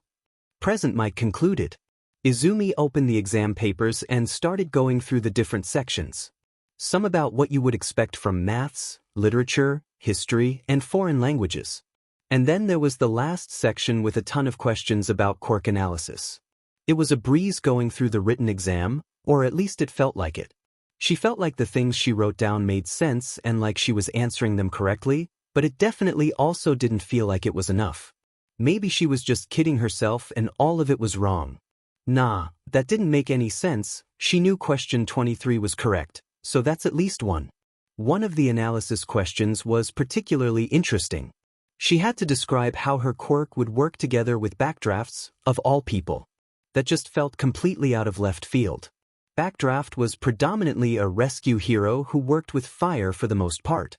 It's true that she could make herself fire resistant, but there was more to her quirk than just that. The other aspects would make her more suitable for more versatile cases. It was also weird that they picked Backdraft of all the heroes they could have picked. It all felt weirdly targeted and complicated to her quirk specifically. She could just write down some specific aspects of how she could help with burning buildings, and how some of the other aspects could be helpful with covering Backdraft's shortcomings and help with easing frightened people from those buildings. That should be good enough. Like, her quirk wasn't necessarily perfectly suited to his quirk or his work in general, but there was enough that could work out. She got everything done and finished a bit before time, which she used to check over her answers. Glancing over the other people around in the auditorium, there was a lot who seemed to still be struggling with the exam. For her own curiosity, she started looking a bit harder for a certain someone's blonde hair. Kaken should be here after all, and Izumi would be lying if she wasn't just a tiny bit interested in seeing how he was going to make it in the practical test, or even how well he did on the written test. Knowing him, he would probably score in the top somewhere. On both the written and physical. People always seemed surprised whenever they found out how well he did on tests and quizzes. It was weird, honestly. She shook her head out of that thought. No, Izumi, you should stop thinking about Kaken all the time. You've done such a good job not thinking of him this last year, so should really get over this fixation. It's just difficult to really come to terms with what he said. And that's it. Time's up. Come down and put your answers on the table near the exit, and remember to go and get something to eat before the practical. Present Mike announced in his signature booming voice. Izumi got up from her seat and quickly turned her answers in, practically running out of the auditorium ahead of everyone to the designated test area for the practical test. She had already thought everything out. She'd find an unoccupied toilet, change there, and then find her way to one of less populated areas near the entrance, and then wait for doors to open. It wasn't an ideal plan, but she hadn't really been able to talk to any of the teachers or staff or anyone really about what changing room she should use. And she was not about to go into the boys' changing room ever again. It worked out how she wanted it to. There was so much chaos and such a large amount of people around that her sneaking in a change in the toilets was easy enough. Especially as it seemed like most were currently in the cafeteria getting something to eat. She already had a bit from Mom, so food wasn't an issue. Now it was just a matter of time till they opened the doors to the test. She waited by the door on one of the benches, just idly swaying from side to side and looking in her notebook, taking note of specific techniques she could use during the test. Not noticing as she accidentally bumped into someone and dropped her notebook on them. I'm so sorry I didn't see you there. I was just looking over a few notes before the test. Hey, it's okay, remember to breathe, okay? The bump victim said as Izumi looked up at a ginger-haired girl. If anything, I should be the one apologizing. You were here first, just minding your own business, and I didn't really announce myself sitting here. I'm Kendo, by the way, it's Suka Kendo. But it wouldn't have happened if I was more aware of my surroundings. I'm usually good at this kind of stuff. Oh, my name is Izumi Midoriya. Well, hi Midoriya. Kendo took the notebook and handed it to Izumi. You know, you have some pretty good ideas. I couldn't help but overhear when you muttered some of all that stuff. I didn't mean to eavesdrop, but you seemed really happy and absorbed in it. Izumi blushed and stiffened up at the compliment. I didn't think I was talking all this time. She rubbed her arm awkwardly. I do that sometimes, mumble my thoughts out without realizing. It's kind of gross, I know. No, not at all. It just shows that you're really excited and can't keep it in because of how much it interests you. If anything, it's kind of cute. Izumi froze up at Kendo's words. No one other than Mom had ever called her that. Quick, how do normal people react to being called cute? What does she even mean by calling her cute?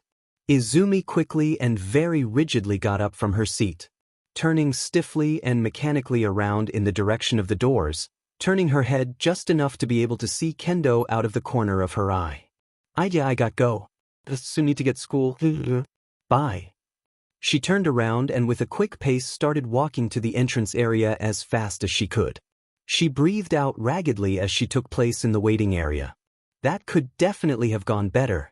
Actually, who is she kidding? What the hell did she just do? A girl calls her cute and she runs away immediately? Why did she do that? You should have just said thank you and been done with it. Now you went and made it awkward. God damn it, Izumi Midoriya. Okay, relax Izumi, you still have time. You can go out and find the girl and apologize for running away, and then everything will be okay. Just quickly go outside and dash. Alright everyone. It's time for the practical exam. Hope you got everything in order and are ready to give it your all. Or maybe she can't do that. I'm gonna go over the way things are going to go down and what you can expect. Present Mike started going into his presentation of the exam and everything they needed to worry about. It's much the same as what they were told at the written exam. She'd be bored if she didn't have the nagging voice in the back of her head about how she screwed up so much with kendo. Really thinking about it further, who runs away like that? Not great for her going into the practical test like this. She was fretting as she caught out of the corner of eyes some familiar blonde spikes. Kakin is in her group? Why were they in such close proximity? Wasn't it enough that she had embarrassed herself to death like that before? Now she has to worry about Kakin out there too. Maybe it would have been a better idea to leave and take the exam next year. Begin. What did he say? What's wrong? The test started. The die is cast. Oh, that's what he meant. She felt her shoulder get shoved to the side as people started rushing into the ruined city. She had almost no time to think before she instinctively started to run ahead herself. Making headway as she accelerated quicker and quicker, half running on all four as she gained speed and ran ahead of most of the people who had overtaken her. Jumping over a hairy guy and taking on the smaller robots, quickly slashing through or biting into the exposed joints and wiring. It was easier than she had expected it to be. She might even be able to take on one of the medium robots. What were they even made out of? Styrofoam? Because this didn't feel like particularly sturdy material. Or maybe not, as she peered backwards and saw a bunch of people struggling with the same robots she had easily taken care of. She might have overestimated the robots or underestimated herself. As she looked at the other people, she noticed a purple-haired guy wrestling with a robot that had fallen over him. Without really thinking, she ran over to him and grabbed the robot. I'll lift and you get out from under it. The purple-haired guy stared at her bewildered before nodding at her. 1, 2, 3. As she lifted the robot up until he got out from under it. She let go of the robot when the purple hair was free, laying it down again in front of him. Are you okay? Do you think you can walk? It took a moment before he spoke up. I'm good, I can keep going. Izumi smiled a big wide smile which apparently baffled him as he had a shocked expression on his face. That's good. It'd really suck if you had to retake the exam again later. I hope you're gonna get even more points. By the way, go for the exposed areas connecting their limbs. Those are their weak points. She said as she ran off back in the other direction again. She quickly got back to take on more of the smaller robots. It was going pretty well, all things considered, if she would say so herself. That was until she heard the giant, clear-cut and familiar sound of an explosion. Izumi only had a few seconds to react before she jumped back at one of the larger robots flying over in her direction. Looking up, she was met with a terrifying sight. A giant pile of robots had been collected, as Kakin stood on the top with smoke emanating from his hands. Izumi's jaw almost fell at the sheer amount of robots he had beaten. And it wasn't just the small ones. There were so many medium and large-sized robots in that pile. Izumi had just barely been able to deal with medium-sized ones, and here Kakin is taking them apart like it was nothing. He was standing on the top grinning like a madman, as Izumi could see him readying himself to jump back into the action. Of course, this wouldn't be enough for him. She shook herself out of it as she whipped her head over in another direction, scanning the area for robots she could take on. She found a medium-sized one that she ran towards and ripped the wires out of its legs, kicking the head in as it fell down on its knees. She looked around again, noticing something in the corner of her eye that she was just about to jump on as the sound system blared. And that's it, kiddos. Time is up. I hope you all got some good takedowns. Everyone with injuries, stand where you are as our personnel will come and tend to you. As for the rest of you, thanks for today and I hope to see you again. It was over. It didn't feel like she had been here for that long. Had she really just completely zoned out like that? No, it's not worth thinking about. She should just get out of here and back to the hallway so she could get home. Better get changed quickly in the toilets and then she could get home and get a nice bubble bath. Where are her things? Izumi stopped in the middle of the entrance as she stared dead-eyed ahead. Where had she put her things? She grabbed her head as she started to remember everything and put it all together. She had forgotten her things when she ran away from the redhead. Gods, why had she done that? Were they even still there? What was she gonna do if they had been moved to a lost and found? Did she have to go talk to a teacher? Why did she always mess up like this? Hey! A hand softly touched her shoulder as she flinched in response. Oh, sorry.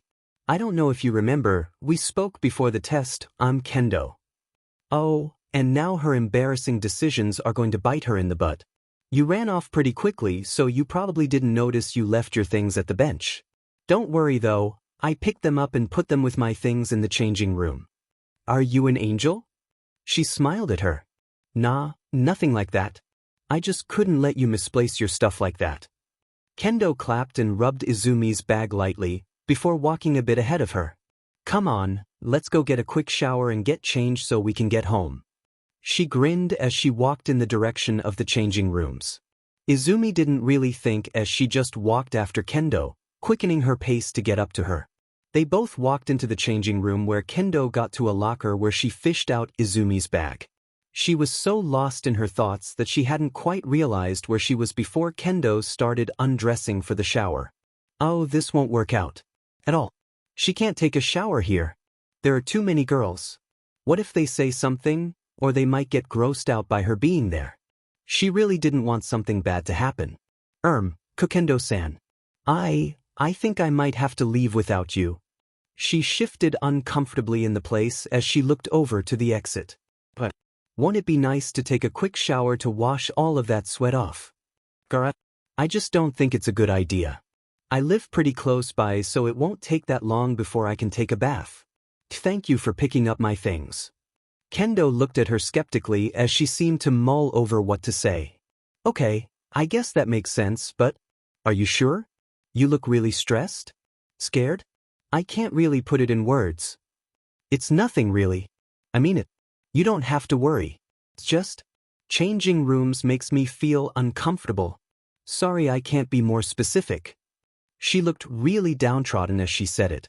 This wasn't really the image she wanted to show her. Okay. Izumi perked up and looked up at Kendo's face. That's okay, I'm sorry I pressured you like that.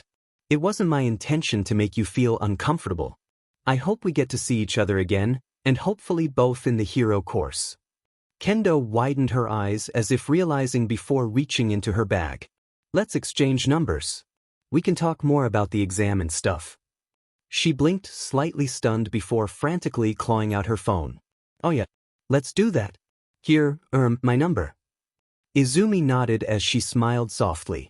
Thanks, and I also hope we'll see each other again. She ran towards the door and gave a small wave to Kendo as she ran out, continuing until she was outside of the school premises. That could have gone worse. She definitely had to figure something out about the whole gendered bathrooms and changing rooms thing, because this was not sustainable long term. It would also be nice to see more of Kendo. Hopefully they'd be able to meet each other more when school started. That would be really nice. So many nice possibilities that could happen. 3 weeks later. She sat tapping her foot impatiently at the dinner table as she stared down the envelope in front of her. It had been around half an hour since she had gotten the envelope in the mail and she still hadn't been able to open it. What if it was bad news? She might not have gotten in, or maybe they were angry about her wearing a girl's uniform, or maybe she had somehow cheated on one of the tests. Bottom line is, she did not feel comfortable opening it. Kendo had already opened hers and told Izumi that she got in, which just added to the stress of opening her own. She didn't want to disappoint Kendo after she had been so nice to her and they had gotten to know each other better. This was gonna happen sooner or later, might as well get it over with. Come on, Izumi. You can do this. You should approach this with courage, even if it's a rejection letter. Especially if it's a rejection letter. Show them that you're not afraid. She grabbed the edges of the letter and ripped it open, letting the metal disc fall out. A sound started playing as a light started shining from it, on the bottom of it. Oh, it's upside down. Izumi gingerly took it and flipped it over, as the room was filled with light as All Might in a screaming yellow suit appeared in front of her on the wall. Couldn't it have been anyone else? Hello there, Izuku Midoriya. Nice, the name again. I am here to tell you your scores during the written and practical parts of the exam. He started fidgeting with the tablet, where he took his time before speaking up again. For the written exam you did very well. Placing 7th. Quite a nice placement, my boy. You should be proud, Dashta. Really, really great, just so great. She took a sharp inhale and exhaled to calm herself down as she returned to the recording. But that is obviously not all. You also had the practical test. You did very well taking down a lot of the villain robots, and even took time to help a few of your fellow students. 7 must be your lucky number, because you ended up with a very respectable 7th place in the practical test. Congratulations, Midoriya. This is your Hero Academia. Well, she got in. She actually got in. She doesn't really know what this is just great. Really, really great. She felt her cheek damp up as tears started to fall uncontrollably. She didn't have to worry anymore, she was in. This is the greatest piece of news she's gotten in a while. This is such a weight off her chest, it feels so nice. She wiped away her tears and returned her focus to the recording. You'll be happy to hear that you have been placed in the Hero Courses Class 1B. Good luck, Midoriya. That should do it. Izumi took her hands off the keyboard and leaned back in her chair, staring absent-mindedly at the ceiling looking for something. She could only really try and see where it goes from here. She'd never met her new homeroom teacher, but she had been given his email, and she really wasn't the biggest fan of going into a new school using her old name. So why not just try and see if it worked out like this? Who knows, he might be a good person who respected her name and pronouns. Hopefully. I mean, he is a hero, so that means he should respect that kind of stuff and be really understanding of it all. Right? Hey, she's screwed, isn't she? Even if quirk science had jumped ahead leaps and bounds, and there was basically a medication for each little issue or queasiness someone might have because of their quirk. Except if you're a mutant. Everything else was kinda lacking, to say the least. So talking directly to the teachers was always the most effective route to take. Even if it was semi-terrifying actually doing it. She doesn't even know her new teacher in any capacity, and she just came out to him like it was nothing. Why did she do that? This was a bad idea. She shouldn't have done it. Could just have bared with it and ignored it for 3 years. That sounds like a better idea. She can just suffer, easy. How do you delete an email? She's gonna go to bed now. Nothing good usually comes from her fretting and anxiously overthinking. She was probably gonna figure out what her teacher had to say in a few days. Sending it on a Friday night might not have been the best idea, but it was somehow less anxious like this. Or it was until she started to stress over it during the weekend. But that's future Izumi's problem. Present Izumi was going to sleep in and not think about it. Izumi turned off the PC and spun around in her chair, facing her bed. With a swift movement, she jumped off the chair as she shifted into her fox form, falling into the bed with a soft thud. Moving and zigzagging around on the bed till she burrowed down under the duvet. Kneading the bed in place and then curling up in a small ball, breathing softly. It's dumb being scared about it. She'd already done it, so she should just forget about it until it becomes relevant. If anything, she's made it worse for herself by having to wait till Monday. She was stressing herself out too much. It was gonna be fine. Totally. Completely. But, alright Izumi, calm down. It's just a door. Just need to open the door and just take a few steps in, one after another, until you're inside. Exactly how you've done a majority of your life. There's no reason to be scared about anything. She has her new uniform, courtesy of Nedzu. Don't know how he figured this stuff out, need to look into that. But she had gotten into UA, so she deserved to be here and shouldn't feel scared. Everything is fine. Just walk in. Hey there, classmate. Whatcha doing out here? Izumi let out a way too audible yip as she jumped to the side at the sound of the voice. Wow there, dude, you good? Didn't mean to scare you like that. She turned to face the person and was met with a silver-haired guy with shark teeth, shining a bright and brilliant smile at her. And no, you didn't. I was just lost in my thoughts, you know, she gestured at the door with her head. Just new school, new class, new, everything. Mate, I get it. It is pretty scary to start in a new class, but all of us feel like that. So just think of them as though they were naked. She stared up at him, tilting her head a bit at him. Wait, no, that's wrong. Breath in slowly through your nose and then quickly out through your mouth. Is that right? Gotta be right, right? You know what I mean. Let's just go inside. I can lead the way and then focus'll be on me. Okay, we can do that. He smiled with a big wide grin as he gave an enthusiastic thumbs up to her. See, it worked. What? You forgetting idioms and acting like a fool? Yeah. I mean, you're not nervous anymore, right? So it worked. Who cares about the approach? As long as it's helpful, it's helpful. Guess can't argue with that. He walked up to the door and grabbed the handle, stopping as he touched it. Oh, my name is Tetsu by the way. He said and walked inside. Izumi quickly followed after him, coming up beside him as he stopped up looking around at the tables. My name is Iz. Well, obviously I would qualify for the hero course. Those robots were so easy. Did they even test them beforehand? I can scarcely believe they would have. Tetsu stood looking over at the rumbustious voice coming from one of the tables in the middle of the room. Looking around him, and Izumi saw a blonde-haired guy who was holding an air of superiority around him. From the looks of the dark-haired girl in front of him, it seemed like he had been on this tirade for a while now. And she did not seem to be impressed with it. But new faces. The blonde guy walked up to her and Tetsu and put out his hand to greet them. I am Nito Monoma. I can see just with one look that our class has some exceptional talent among us. Yo man. Name's Tetsu. He enthusiastically grabbed Monoma's hand and gave it a very strong shake. From Monoma's look she could see he was not prepared for how strong Tetsu would be.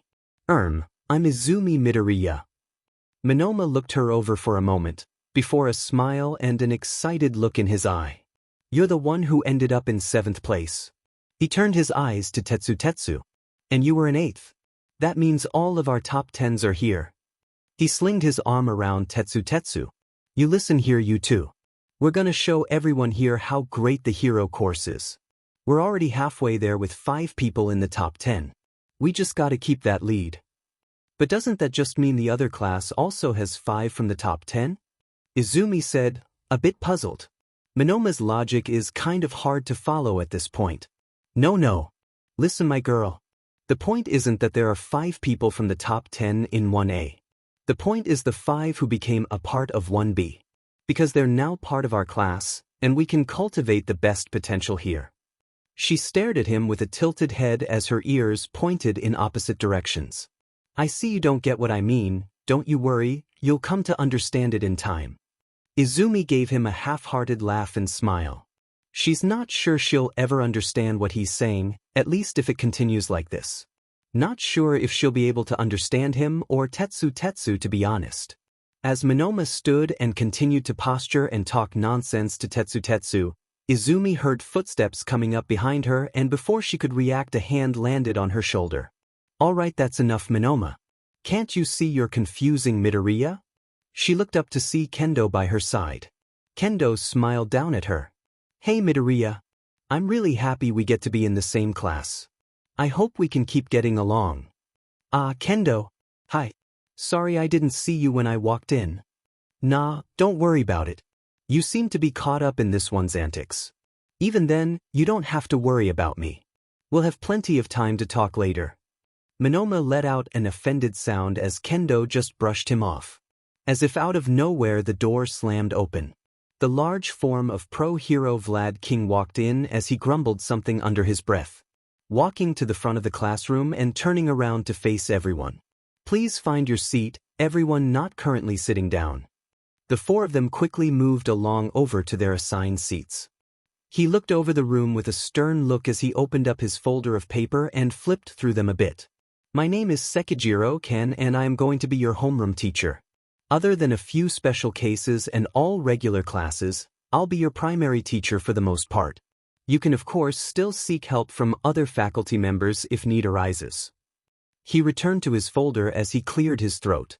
Now, normally we would go over orientation and I would go over the basics of the different facilities here. But it has come to my attention that someone is again overstepping their authority and going against decorum.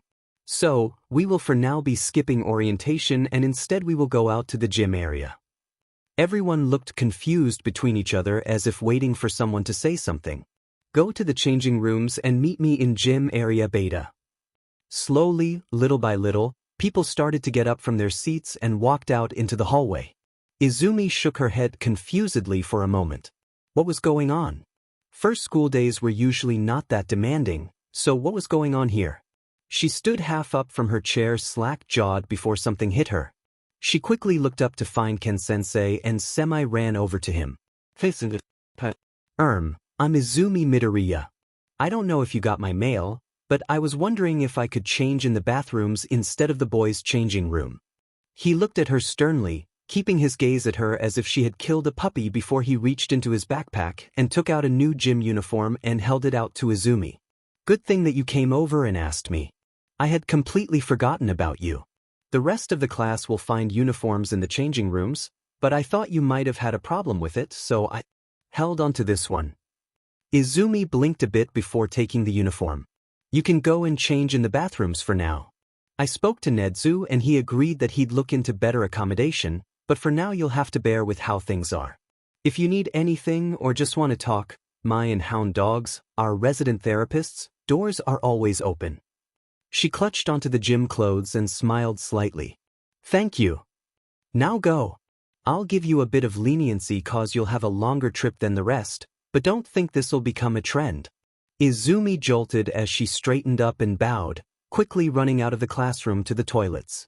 Getting into a bathroom stall, she quickly changes into the uniform and places her school uniform in the bag it came in. She quietly walked back to the classroom and placed her uniform there and ran to the gym area. Of everything she had expected, her teacher thinking about so many things was not on her list. Running out to the gym area, she was met with her classmates already congregating in a large mass on the field. Awkwardly shifting between each other as she saw them exchanging confused looks with each other.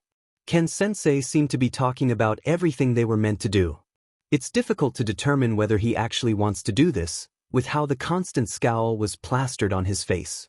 Seeming increasingly annoyed as his explanations went on. She found her way back and behind the group of her classmates, shimmering behind them as she slinked in behind a big and hairy guy. Easily been twice her size, making her have to step a few paces to his side to be able to see.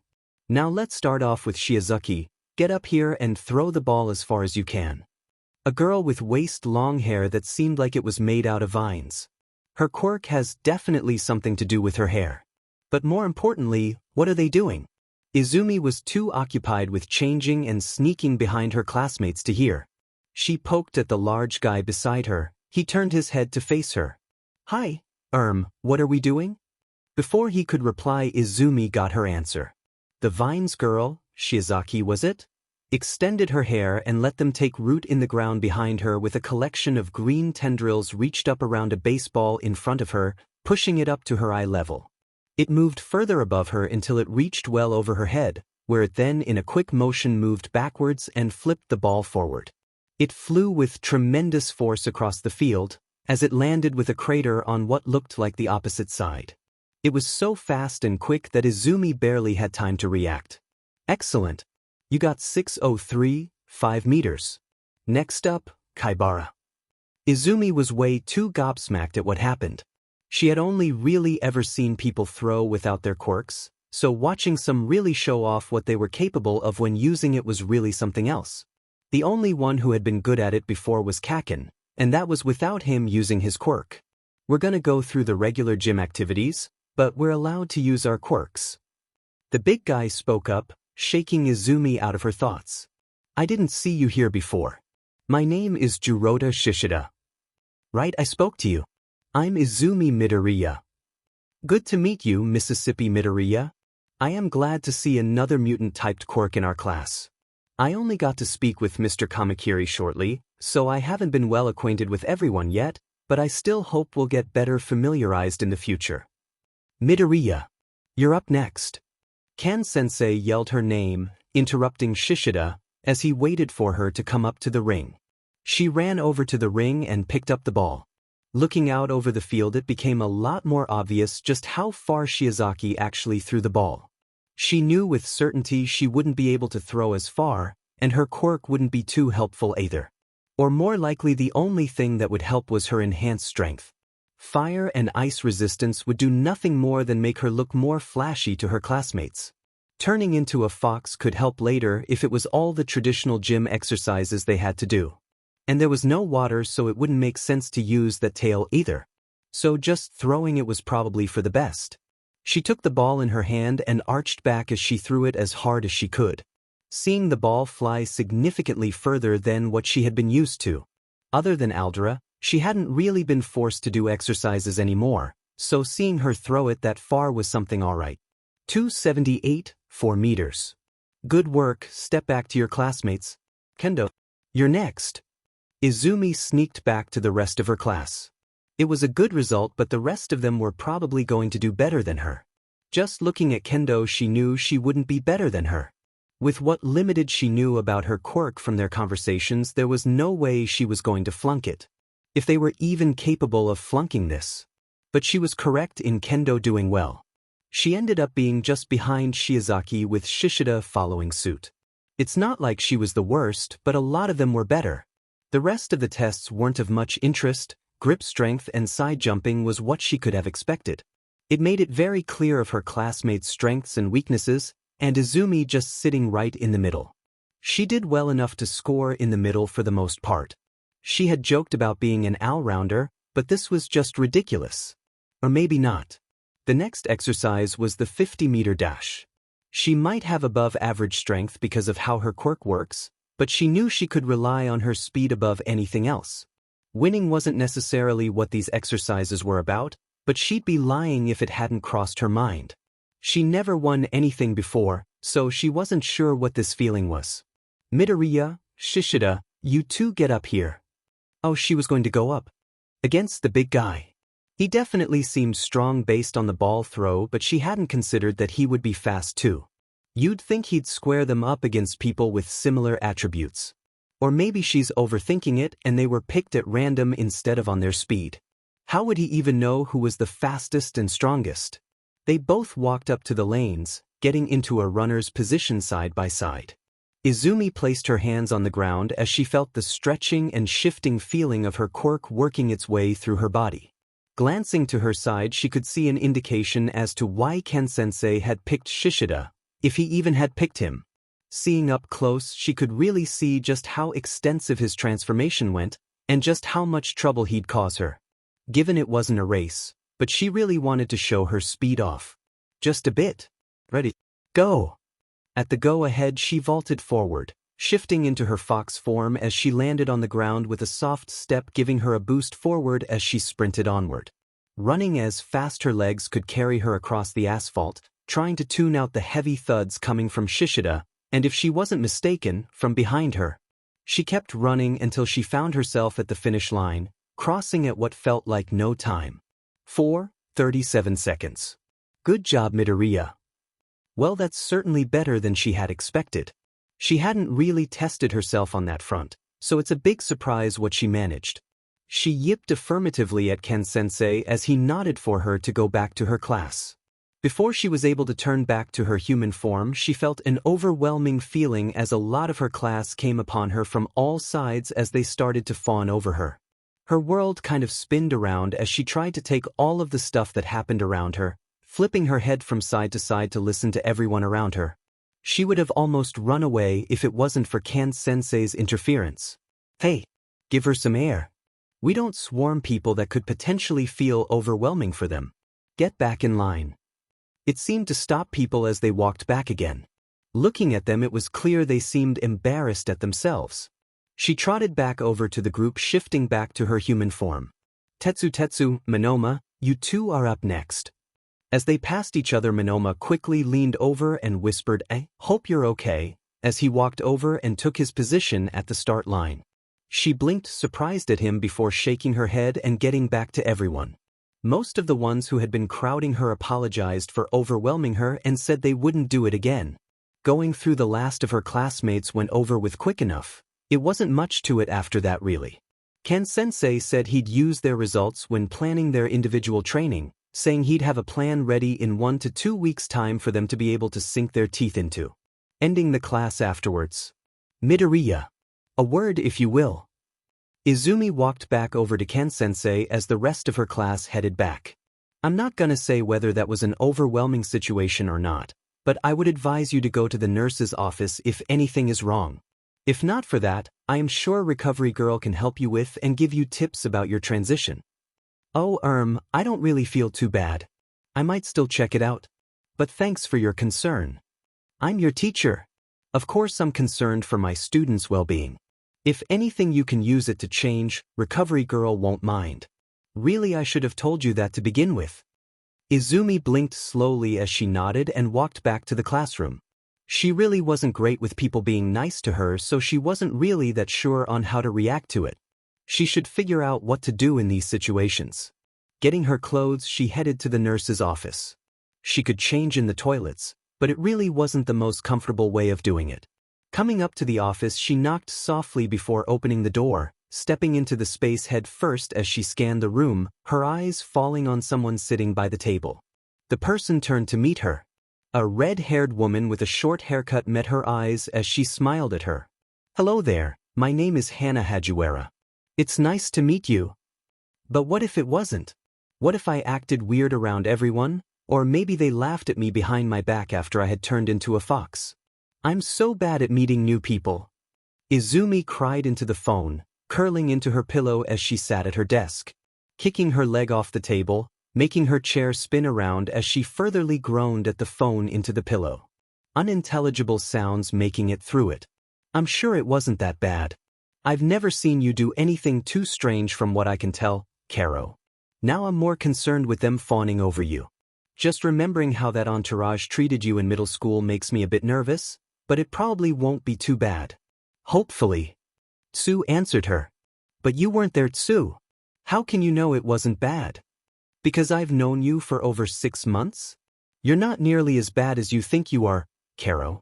I'm sure you're gonna be fine, and if you want to, our classrooms are pretty close, so you can always just come over there if you need anything. Izumi whined into the pillow. But what if people question why I'm there?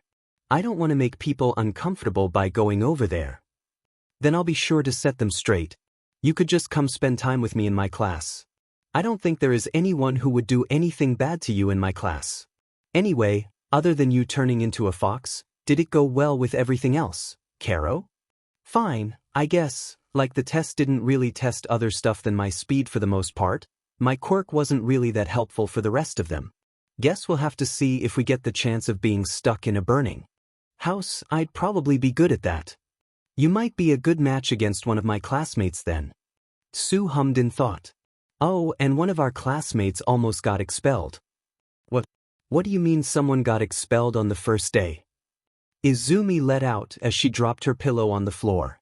Almost expelled. Close enough. But what the heck happened in your class?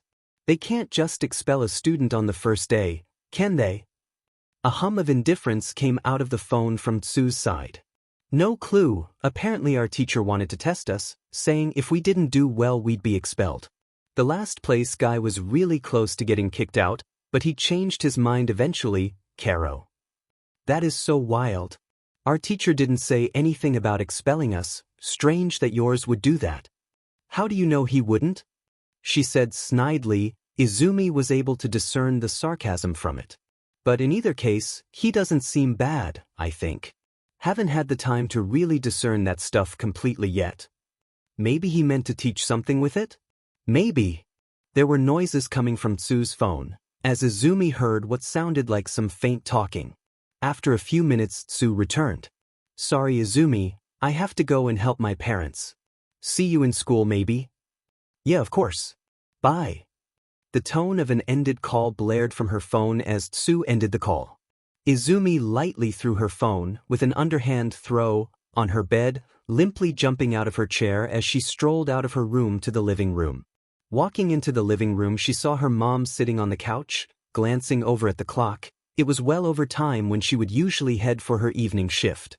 Strange that she'd still be sitting here by now. Hi Mom, I thought you had a long shift today. She turned her head around to meet Izumi. I took a half day. I couldn't really justify it with myself to not be here for you after your first day. She tapped the couch for Izumi to come join her. Izumi walked over and plopped down beside her. So, how was it? Good. It was good. We had to do a practice lesson where we showed off our quirks, and I think I did pretty good. There are some really cool quirks in the class, like this guy who can transform into a beast mode, and a guy who could turn all metal. Oh, and Ken-sensei told me he'd see about getting my name and stuff changed to accommodate me better. She waited for a few moments as she thought a bit more about today. So yeah, I think it was good. That's so great, Aizu. I'm glad that you got a nice teacher who's actually attentive to his role. If he hadn't been, I would definitely have had a few choice words for him. She gave a wide smile to Izumi. But I'm happy I didn't have to. I know you would have, Mom. She gave her a tight hug, ruffling her hair and ears as she looked down at her with soft eyes. I have your back on everything, Izumi. I hope you do. Izumi hummed softly in acknowledgement. Hey there, Midoriya. I see you got here early too, ready for our first foundational heroic studies. Izumi's ears turned around at the sound of Tetsutetsu's voice before her head followed suit, seeing her desk mate walking over to his desk.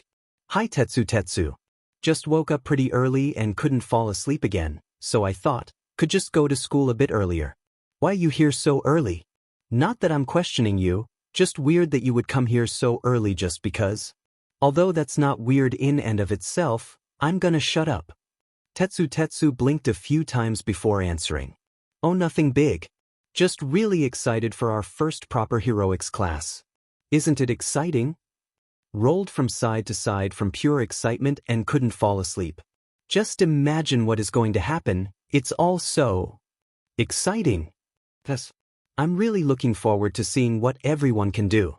Hope I won't disappoint anyone though. Izumi could have sworn there was a beaming light emanating from the silvered boy, as he in complete elation talked on and on about their upcoming class. It hadn't really been the reason Izumi had woken up early, she just kind of had, but it was at least funner to have Tetsu here than to be alone. She nodded along to Tetsu excitedly talking about all his preparation, until she thought of something. Wait, you haven't had any sleep? Like at all? No, I guess I haven't, it's all fine though, I feel completely fresh and battle ready. Izumi sighed loudly and palmed her face. Tetsu, it's our first class of heroics, you don't think they're actually going to give us a practical lesson, do you? We're probably first going to have a rundown of all the safety concerns and how to fight in training scenarios without harming each. She searched Tetsu's face for acknowledgement, seeing the thinking and puzzled expression on him. I don't think any teacher would be brazen enough to put us through that on our first day. The boy was still for a moment as he stood, one hand on his table in deep thought. I mean, you never know. Could be that they want to test our mettle as the first thing. Even if that was the case, I don't think it'd be a good idea to fight while you're exhausted. Also, wouldn't it only benefit you if we had to test our mettle? Izumi turned her head to the other side, finding Monoma setting his thing down. Or well, maybe us two could both show our medals, but the rest are probably screwed. Silver-haired boy tilted his head in confusion, as if waiting for Monoma to elaborate. Izumi rolled her eyes before speaking up. Those can't be the best jokes up there, right? She pointedly pointed her finger at his head. Just a bit of warm-up, my Kennedy friend, I have way better material than that. Izumi got a bit startled at Monoma actually knowing the correct family group for foxes. Most would just lump her together with dogs or cats. But sadly, my metal friend, I am pretty sure Midoriya is correct on this one. Probably won't be. For a few weeks before we get into anything actually exciting. Tetsu's face fell as he hung his head on his desk. But who knows, you could be right, Tetsu. I was just rambling about what I thought the first lesson would be about. I could be wrong, heck, I'm wrong most of the time. That's not what the test results indicate. She turned her head slowly to meet Monoma's again. Would you mind? I always mind.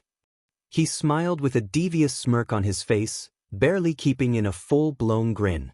You'd think he was the one with the fox quirk. You're confusing. Means I'm doing my job right.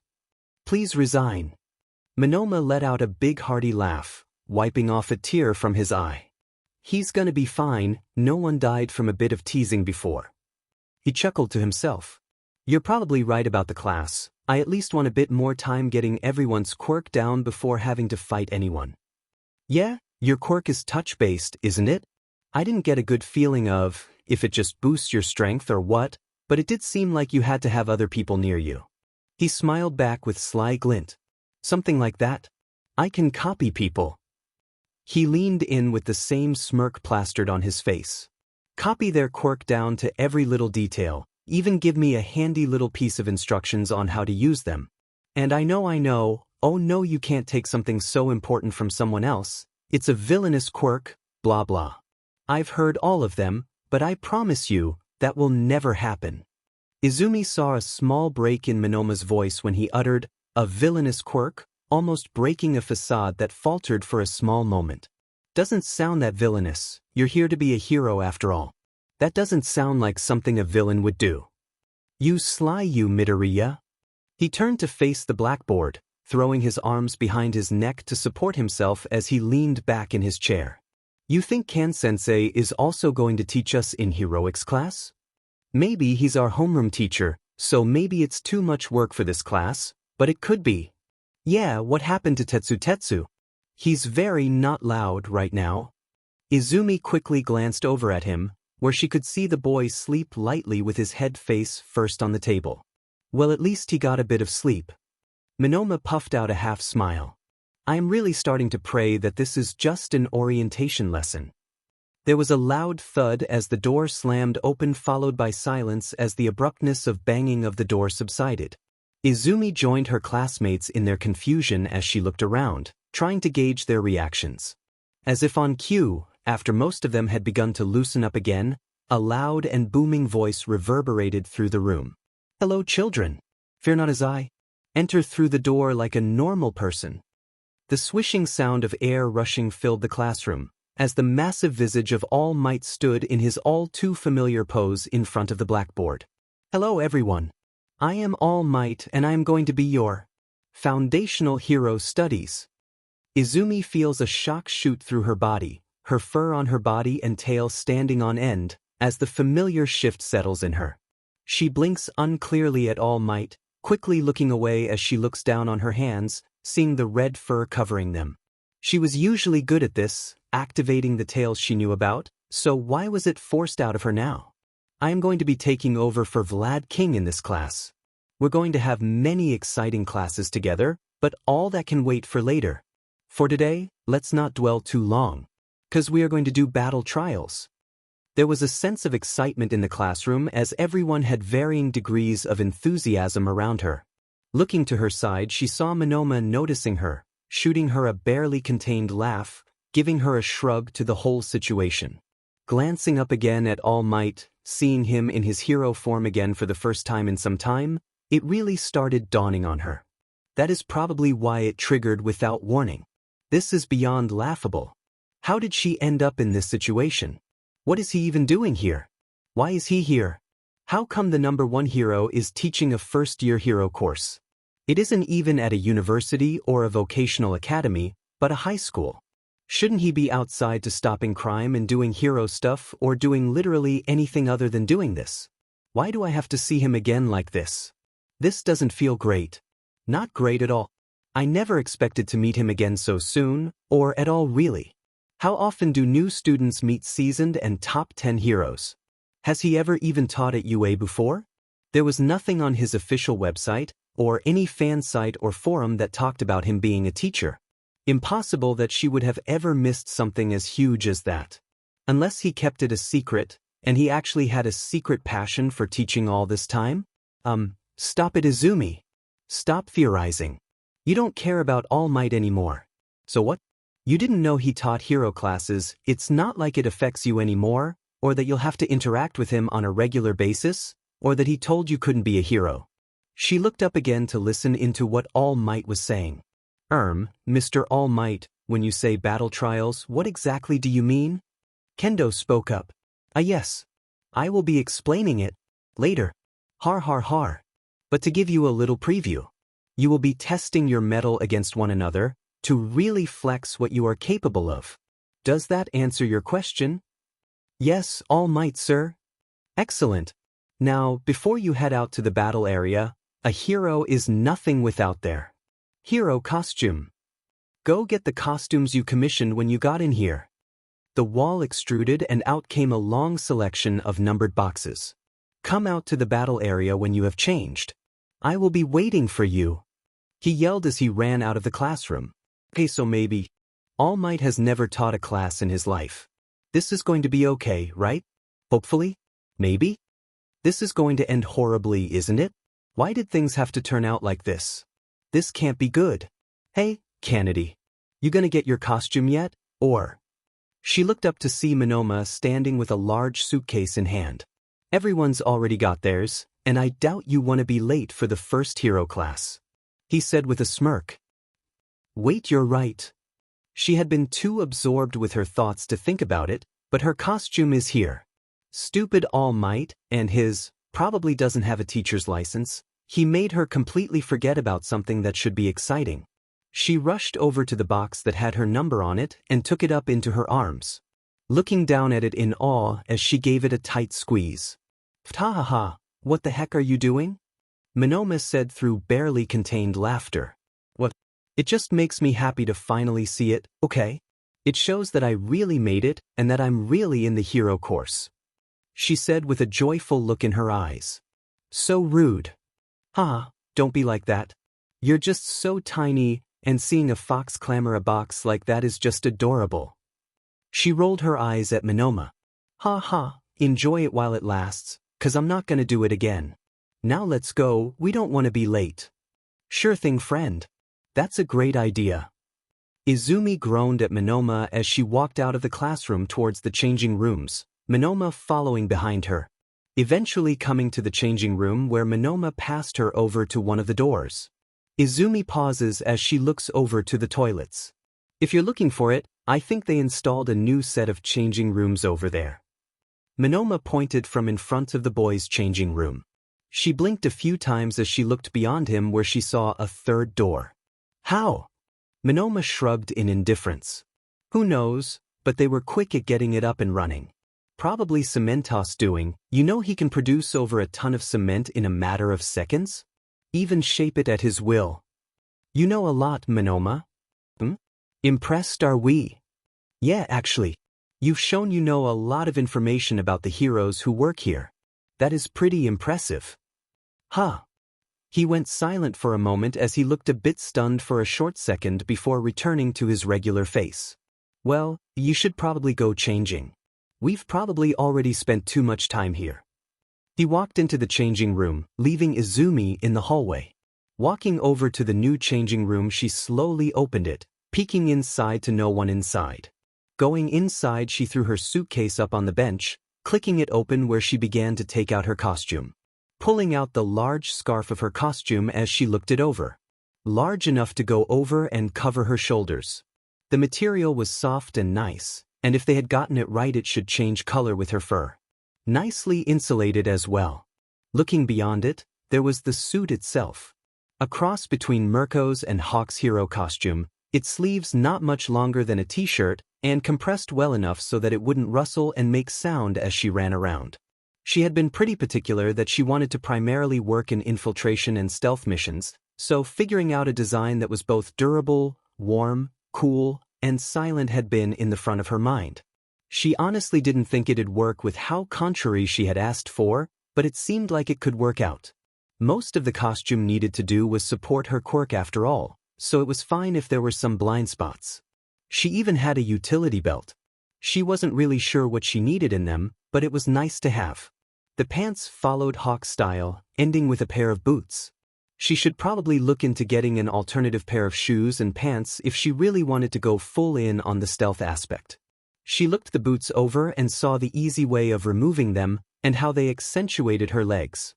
It'd be easy to take them off if she wanted to just use her feet, so that was nice. What if she commissioned the designers to make the boots heavier? She could throw them at people. She shook the thought out of her head as she got changed. Putting all the items on, making sure it all fit and looked good. Patting it down till she felt it was good enough. Walking over to the door as she took a few breaths before heading to the battle area. Getting out to the training area, she found that most of her classmates had gathered together, meaning that she was the second to last person to get there.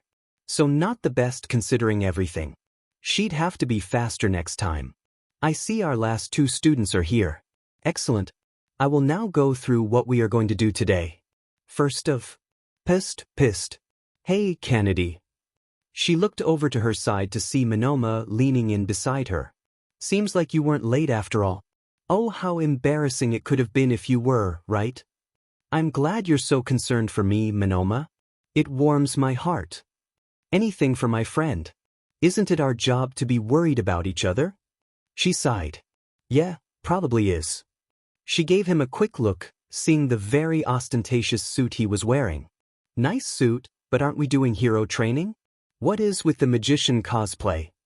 That's because I always have a trick up my sleeves. He gave a pointed smirk at her. You're going to make my eyes roll out of my head. She groaned into her hands. But anyway, is there something I missed? He shrugged. I don't know. It's not like I was here that much earlier than you. Which, you almost made me miss class. Hope I won't get dragged down because of you. Well, you never had to stay and wait for me. And let you be late? The mere thought. You wound me, Midoriya. You're not messing with Midoriya, are you, Monoma?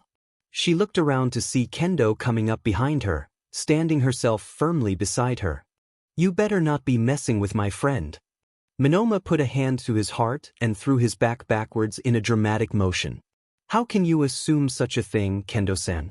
I'm simply trying to educate our little friend here about coming to class at time. I don't think Midoriya needs any kind of education from you. I'm pretty sure she'll do fine without your help.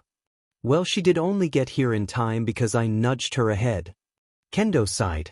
Sure, let's just say that. She turned her attention to Izumi and gave her a smile. I love your costume. You're definitely gonna kill it out there. Thanks. But I don't think how my costume looks matters to how well I'll do during the exercise. If anything, it'll probably weigh me down cause it's the first time I wear it, so I don't know how to move in it properly yet. Izumi said as she fiddled with her scarf. No, that's not true. When you look good, you feel good. It'll definitely help with the fight. And if there was ever any doubt, you do look good in it. She blushed as she burrowed her face in the scarf. Thanks. Also, I'm really digging the red look. Didn't know you could do that, but it suits you. We kind of match now too. Oh yeah, she kept her head down covered by the scarf, looking up over to where All Might stood to tune into what he was saying. Not too excited about it. Is everything all right? Yeah. I'm fine. I just didn't do it voluntarily. I can do it, switch on command. It also just switches when I'm stressed or under some kind of duress. Why red then? Monoma asked. I don't know. Might be because it was the first form I ever took, so I just transformed into it when I got, surprised. Surprised how? Kendo asked with her eyebrow raised. That's not important right now. It's nothing really, just a silly little thing. Kendo didn't seem convinced as she made a face at Izumi. I'll tell you later, Kendo. Just not right now. Give me a bit of time. I just got a bit nervous when you said under duress. Already bad in and of itself, but you definitely shouldn't feel like that while in class. Don't worry, Midoriya. Monoma walked over and balanced his arm on her shoulder. Things will surely go well, so no reason to feel scared. Now for Team E, Nito Monoma and Izuku Midoriya. Izumi froze in place as her tail and the fur on her body felt like it puffed up, as all blood left her face. And to think she woke up thinking she'd have a good day. Guess that shows her never to have hope for anything. You will go up against. Why'd you mispronounce her name? All Might stumbled over himself slightly. What did you say, my boy? Izumi's name. You mispronounced it. Really weird, man. Tetsu said as he stood with a tilted head. Complete bewilderment showing on his face. It's what it says on the chart, my boy. I am simply following what it says. Well then the chart is wrong, 'cause that isn't her name. All Might looked a bit taken aback as he tried to compose himself. Well, I suppose I will check in with Vlad King about this, because this is the first I heard of it. And anyway, let us move on. For Team D we have Dash. Monoma huffed out an annoyed sigh. Guess you ain't as quick with this stuff as you would think. You'd think the teachers would have heard about such a change, but oh well I guess. Yeah, I guess so. She cast a look at Tetsu, who was happily and loudly discussing battle strategies with the Vine Girl. She'd have to thank him for standing up for her at some point. But what do you think, Kennedy? We're up against some pretty tricky opponents. We'll have to come up with some kind of battle plan. Izumi blinked out of her stupor. What? Kendo and Shishida. They're going to be the heroes to our villains. They are. And this is why you need to pay attention to your teacher, Midoriya. But I jest.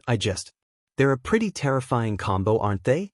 Both have pretty potent strength quirks, and Shishida's speed is nothing to scoff at.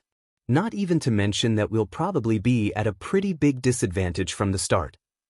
He stretched his arms above his head. Yup, I'm gonna be pretty much a sitting duck till they come up to us. What do you mean? Won't your quirk work well against them? No. It's not like that, it's more that it probably won't do too much with you. Should probably work fine-ish with those two though.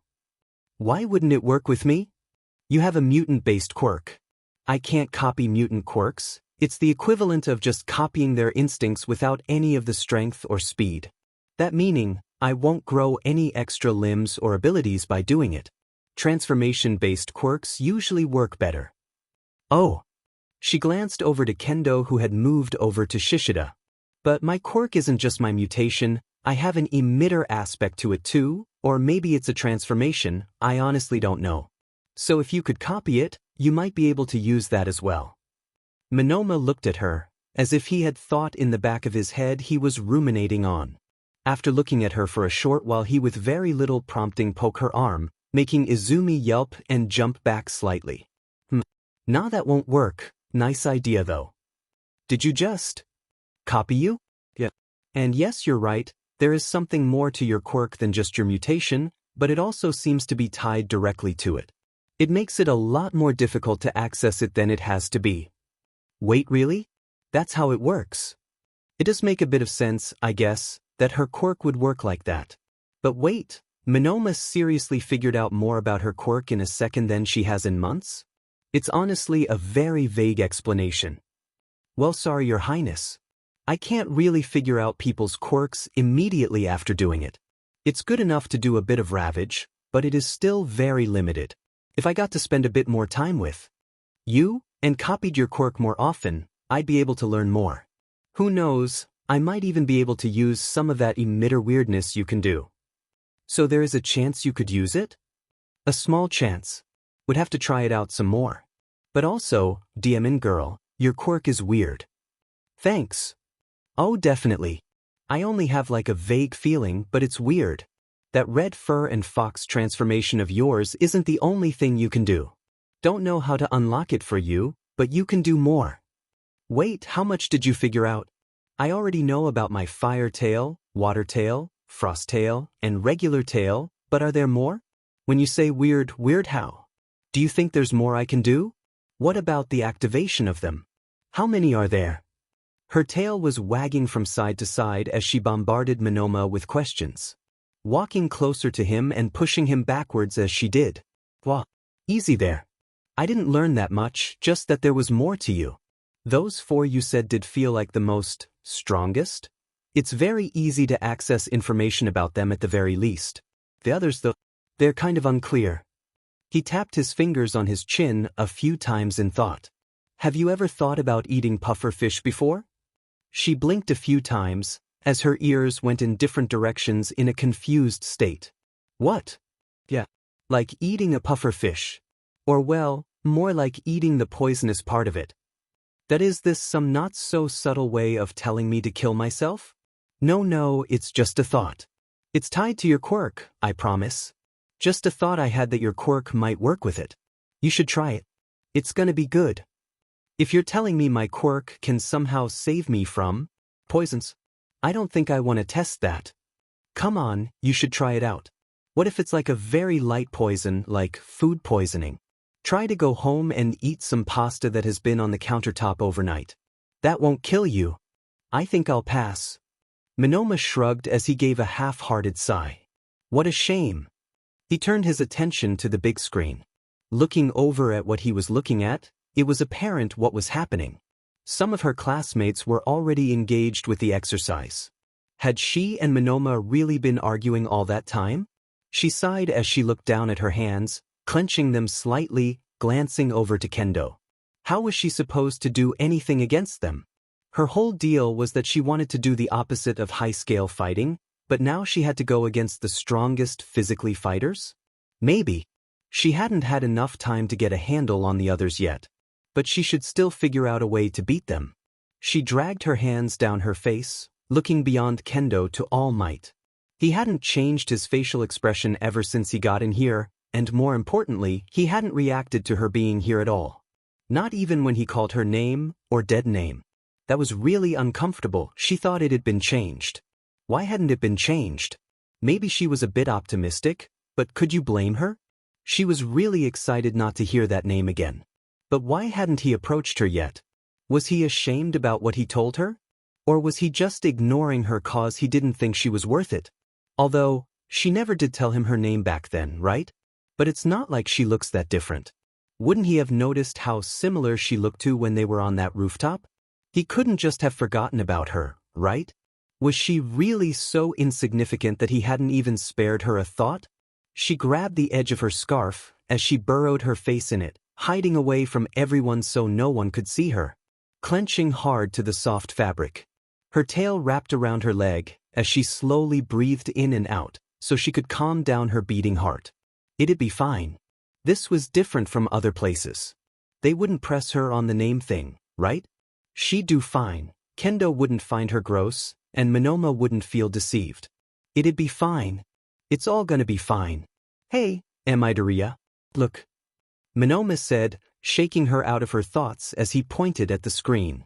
The steel guy just fell out of a 5-story building for the 3rd time. It's hilarious. Izumi shifted her eyes from Monoma to screen, constantly looking between them as she had the most incredulous look on her face. Don't give me that look. He's fine. Nothing bad happened to him. He's already up and about, running right back to get kicked out of the window again. You're making fun of our friend's suffering? He's fine. Haven't passed out yet? He smiled with a self-satisfied look on his face. So you feel less crappy now? She opened her mouth to respond as she noticed what he had done. You looked pretty down when you looked at All Might, and you were beginning to completely shut down. Wouldn't react before, even when I poked you. She stared at Monoma as she could feel her heart slow down and feel better. Getting dead-named and everything must SCK. So early into the school year even. Can't have been nice. How? How do I know? I do my research, Midoriya. I had already gone over the test results of the highest scorers, and when you then came in with a different name and all, and that you didn't change with the other girls. I made assumptions. Oh, I see. Wait, how did you figure out about not changing with the girl? Overheard them talk about it. Didn't feel important out of context, but with the other stuff. I had my suspicions. He stared at the screen, his eyes shifting from side to take everything in. And before asking more questions. No, I won't say anything. No, nothing is wrong. And no, I won't blackmail you. It'd be like throwing stones in a glass house. Izumi's eyes widened as she stared slack-jawed at Monoma. So you're gender fluid? He said with a peace sign. Don't worry too much about it for now. Right now we gotta figure out how to beat those other two. She let out a short chuckle before giving Monoma a thumbs up. Yeah, we really should. Izumi bounced from side to side, anxiously waiting and anticipating the doors opening as Monoma and her stood in the waiting area. Her tail laid down close in between her legs as she felt a stress sensation throughout her fur continuing into her spine. Waiting together with the rest of the class had been a breeze. She had been able to not really think about the actual exercise, what with all the other seemingly horrible thoughts that had sneaked its way into her head, but actually standing in front of the heavy doors until they got the go-ahead. All of the anxiety was starting to rear its ugly head. How was she supposed to compete with all of these people? They're so amazing and competent at what they're doing, and Izumi is good at running. They've had their quirks for way longer than her and she's a fox. What'll happen when they see her perform in the exercise? They'll all find out that she's been phoning it in, that she just got lucky during the exam, and that she wasn't actually as good as her results said. What if she dragged Monoma down? He was so good at research and had seemingly already laid out what all the pro heroes at UA could do, and seemed at least informed about everyone in their class. And here she was, barely able to make heads or tails of her own mumbling and ramblings, only having her barely legible notebooks to her name. She was totally gonna drag him down with her. You're totally dragging down the mood, Midori. Monoma said beside her, stretching as he swayed from side to side. I can practically taste your anxiety over here. You gotta relax, we haven't even started yet after all. How aren't you terrified of what's gonna happen? I mean, how are we going to even be able to compete with Kendo and Shishida? Forget about beating them, we'll be lucky if we get even a second-rate punch in. Like, how can we do anything against their quirks, when your quirk might not even do anything, and mine doesn't really give me any advantage over them? What should we do? Izumi was frantically gesturing and throwing her hands in different directions, grabbing onto Monoma's suit and stared intently into his eyes. He pinched Izumi's gloves with 2 fingers and moved it away from him as he looked at her disapprovingly. Oh Midori, you disappoint me. I mean, how can the person who made it higher on the scoreboard than me be this disappointing? He said, with an exaggerated and theatrically hand motion to his face. How could you beat yourself down like this, when towering over a plebeian like me? You truly wound me, Midori. She had to shake her head slightly as she tried to wrap her head around what Monoma just said, taking a few seconds to just stand and stare at him. Okay, I'm good now. I just had to think a bit, 'cause what? What do you even mean? You're amazing. I saw you at the quirk evaluation, did you even see how good you were? And you know how to analyze quirks way better than me, and you could probably come up with a plan to beat most people if need be. So me being higher than you means nothing, when it was a test that primarily tested physical quirks, making mine just better suited than yours. It doesn't mean you're worse than me. So why are you saying we're gonna lose so catastrophically when you have the amazing Nido Monoma on your team? That doesn't fix dash. She let out a sigh as she stepped a bit away from Monoma and faced the door again. You have a really roundabout way of cheering people up. 'Cause that's my main job. She opened her mouth to respond as the blaring screech of the speaker system screamed into her ears, making her clutch her ears as she got more comfortable with the sound. As the screeching sound ended, All Might's voice came on and instructed them to walk to the Villian building and set up. Coming to the building and walking to the large room on the upper floors, they came face to face with the fake bomb. This was getting a bit too real for Izumi, way more than she thought it would. So, what are we gonna do? Monoma asked, clasping his hands together. Izumi blinked a few times, before promptly freaking out. I thought you had a plan. I've been in a constant state of freaking out ever since All Might dead named me. I don't know what we should do. Come on, what made you think that? I was just gonna stay by the door and let them rush in, grab onto one of them, and then hope for the best. Maybe I can copy their quirks, maybe not. What? You thought I actually had a plan? Nah, I wing most stuff I do. I just research so I can be prepared for the unpredictable, and then I go from there. Okay, just have to make up a plan. I can do that. I know how they fight. I don't know how they fight. The most I know about Kendo is that she is way smart, and probably has already made up the best plan for taking us down, and she also knows me. We're doomed. How does she know you? Monoma said as he tapped his chin. If she really does know you so well, and is a good tactician, which she might be if the test results are anything to go by, then we just have to make it so that we do the opposite of what she expects of you. He said, walking over to grab one of the boxes. Let's play complete defense. She probably knows you for your speed, right? That's what I've been able to gather anyway, so we're just gonna do the complete opposite to speed. He pushed the box over to the door. We turtle up. Just turtle up? Yeah. What do you think? If we move some of these boxes into the hallway, and just block the entire doorway, hallway, whatever. They'll have to show their hand and break through it, and that'll give us a small opening to do something. I don't know what. Izumi tilted her head, putting her hand to her face as she slowly dragged her hand down her face. Well, we can at least try to do something and not completely doom ourselves. But sure, let's do the box plan. It's probably a good idea to hinder them, as a straight-on assault is probably gonna end poorly for us. I also have pretty good hearing, so I could try and listen for them. I don't know, you try to focus on Kendo and I'll take on Shishida? Do you think there's a bigger chance your quirk would work on her than on Shishida? No idea.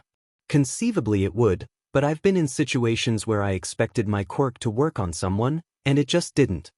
He smiled at her. Okay, she gotta figure out which pronouns he uses. She can't keep referring to M as he all the time. Alright, so you take on Kendo and I'll deal with Shishida. My speed should be good against him, I think. Also, pronouns? Yes. And no, like, what are they? All of them. She blinked a few times, letting out a long sigh. I mean, which are you using right now? Just do what you've been doing. Anyway, let's move the boxes, he said, rushing over to grab another one and hauled it over to the other one, casting a glance with a smile at Izumi, prompting her to help him, lifting up the boxes with much bigger ease than Monoma, as they kept stacking them in the doorway leading into the hallway. She wished she had a better plan, but there wasn't really much she could think of doing. Their opponents kind of held all the cards and were much more of a powerhouse, so their own real solutions would be defense and dragging out the timer. Even if she would love to have a better plan, then, let's see what happens. All right, Midori. Monoma grabbed one of the boxes and flipped the lid off, where he then proceeded to jump down into it. Good luck with everything. I'm gonna be your cheerleader from here, he said with that stupid grin of his. Wait, what? What do you mean? Aren't you gonna help me with this?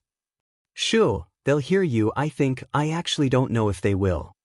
Izumi looked extremely perplexed and like she was about to burst out crying. Something Monoma quickly caught onto as he followed it up shortly with. You'll be the thing that draws them in, while I sit here, ready to pounce on them. Our current plan should revolve around the element of surprise, so this is the best I can do for now. So don't worry, I have every bit of confidence that you'll do well. She sighed, exacerbated as she collected herself, breathing in sharply through her nose. Don't do that to me, Monoma. I am barely keeping myself sane. First, All Might ends up being our teacher, then the maybe slip-up he made with my name, and now I have to be strategic about stuff as well. No jokes for now, please. Filling that for later, I get it. I'll be the brains for this operation, you be the muscle. You don't have to think about anything other than punching the dude that'll come. I'll take care of Kendo, and all the planning. You got this, girl. Sure, I can try that. She looked over at the now filled doorway and shivered as she breathed in slowly, in and out as she waits for the signal that would start it all. Waiting with great anticipation for when she'd have to actually do what she came here for. Which, wasn't that just a wonderful feeling to have? The anxiety and agony of getting what she wanted and actually having to perform to some standard. Izumi was feeling great right now. As if out of nowhere, All Might's voice blared over the intercoms, as the match started with a bang. Her body jerked involuntarily as the voice came on out of nowhere, her ears laying down on her head for a moment as her tail puffed up. She slowly returned to normal as she became more accustomed to his voice. To think someone's voice she was more than familiar with could become so weird to listen to. She knew he probably didn't mean anything bad by what he said, but she couldn't really help the way she reacted sometimes. She breathed in slowly, closing her eyes for a moment as she exhaled with a serious look at the doorway. Pacing a few steps closer to the stacked boxes, as her ears flickered ever so slightly towards the hallway, hearing the sounds of air flowing through the hallways, water dropping down on the concrete floor, and the ever so faint sound of footsteps. It's difficult to discern exactly how close they were, but if the footsteps were anything to go by, they weren't on their floor yet. It was also only really one set of footsteps she could hear. She'd guess who that was, but she didn't want to assume anything just yet. It wouldn't be great if she got jumped because she expected someone else only for another to appear. The footsteps came closer in tandem with the sound intensifying, right to a point where it wasn't just the footsteps, but also the surprised huff of what was presumably them running into the boxes. She crouched so she could peer in through an opening her and Monoma had made, seeing what she assumed to be Shishida's leg. Izumi could hear them talk. What they were saying was something else entirely. They were talking in whispered voices, making it exceedingly difficult for her to hear what they were saying. Had they already figured out about her hearing? She hadn't really done anything to show her enhanced hearing. She was on thinner ice than she thought. Monoma! They're here, get ish. She heard a loud grunt followed by a deafening scream, where after a few seconds another yelled reverberated through the building as she heard the crashing, which soon turned into a seeing the wood splinter and Shishida coming, falling into the room with a loud thud. Stumbling over himself as the box pieces flew around everywhere in the room, following in afterwards came Kendo a bit behind him. Looking quickly at Shishida who was still laying down, putting his hands on the floor as he started to get up. Without much thought she jumped over to him, getting herself up above him as she jumped down on his back and pushed him down on his stomach. Using the momentum to propel her towards Kendo, aiming a kick at her. It didn't work out amazingly as Kendo blocked her kick, moving into grabbing her leg and throwing her back, landing on Shishida and knocking him down again. Stumbling a bit as she quickly got away from him, landing to his side. Kendo took the opportunity and sprang forward, grabbing her hand around Izumi's wrist, keeping her in place as she seemed to scan the room. Shishida, get over and secure the target. I have Midoriya under control, but keep an eye out for Monoma. I still haven't seen him. Izumi took a quick glance behind, hearing Shishida grunt a response as he got to his feet, getting the grip on the situation again. Seeing him only partly run, as he seemed to limp slightly while also glancing around him. She tried to get herself out of Kendo's grip only for it to tighten more. Simultaneously, she jerked her body uncomfortably as she noticed the yellow tape in Kendo's other hand, twisting it so she couldn't get a hold of her. It seemed hopeless as Izumi heard clattering of wood. As Kendo held her grip on Izumi's arm, Monoma came out of his hiding place and threw his arms around her, locking her in place so she couldn't utilize her advantage on Izumi. Having a smirk plastered on his face. All right, Kendo-san, I'm right here if you truly need me. Monoma tried keeping her place as she started to wrestle herself out, to what seemed like bigger success than what Monoma could handle. Not as easy as I thought. He struggled to keep her in the lock as it seemed to loosen. Hey Midori, you remember what we talked about? Well, I think it might actually work out. With a quick glint in his eyes he nodded self-assuredly at Izumi, turning his attention to Kendo where with a swift movement he released his grip, only to use Kendo's quirk to grab her more firmly, pulling her grip she had on Izumi away, as he started trying to distract her more earnestly. Izumi quickly jumped backwards, changing her direction to face Shishida, as she put her speed to the test and ran towards him. While Monoma being able to use Kendo's quirk was a huge boon for them, he definitely didn't have enough practice with it to truly do anything impactful beyond keeping her in check. And even then that was a stretch. She focused her attention on Shishida. So guess she has to do something about him before he comes too far to the target. As she let herself fall backwards, sprinting after him as she ran at full sprint as he was getting closer to the bomb. Desperately running after him as she tried to reach him. Of all days, it just had to be today that her quirk was acting up. She didn't need fire resistance, she needed to be able to turn into a fox. Why did it have to act up like this?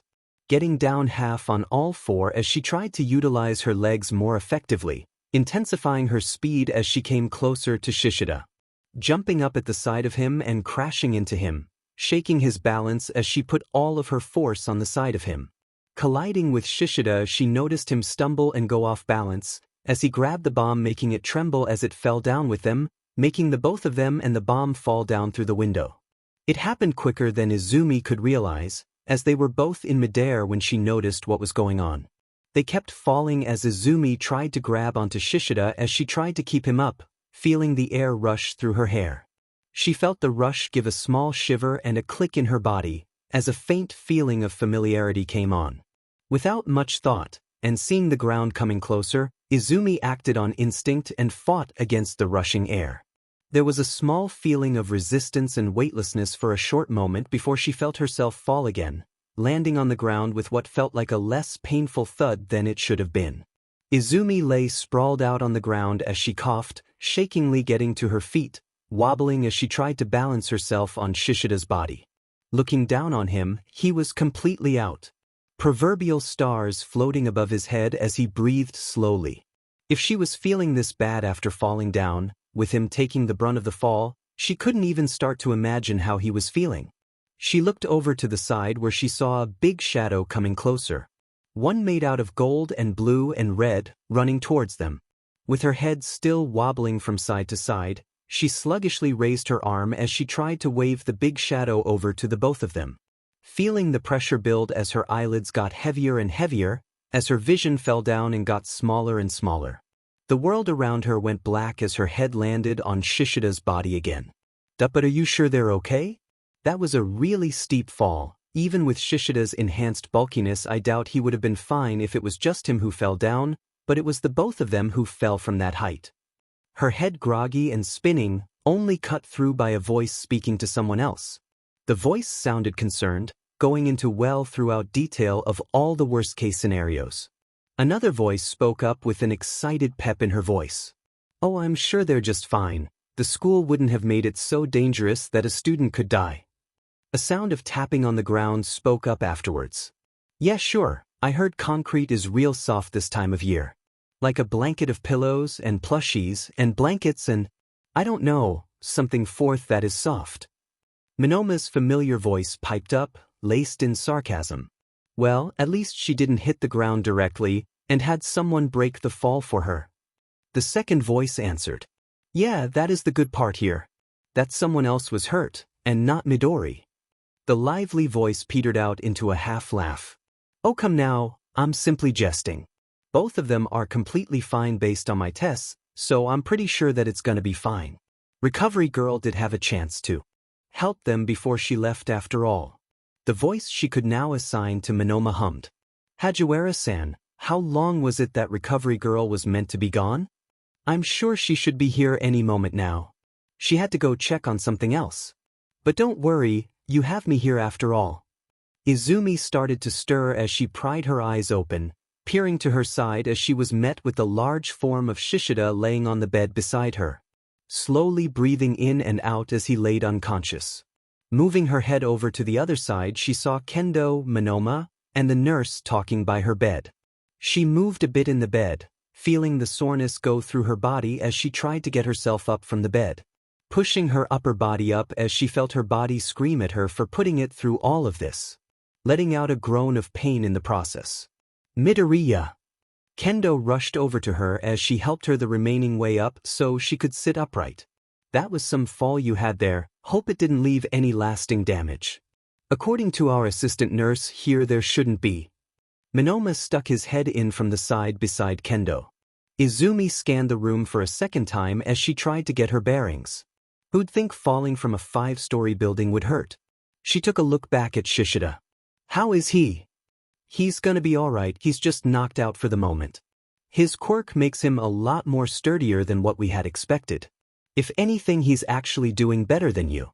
At least that's what Hajiwara-san said." Kendo answered her. "Yeah, unlike you, he doesn't have any broken bones. Well, not completely broken, just half broken." Minoma said, pointing at her right leg with a teasing grin on his face. Kendo slapped his hand away as she sighed.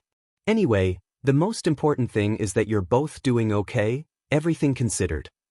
"I don't know how to feel about that. I mean, he fell down a 5-story building and broke my fall. Is he really okay?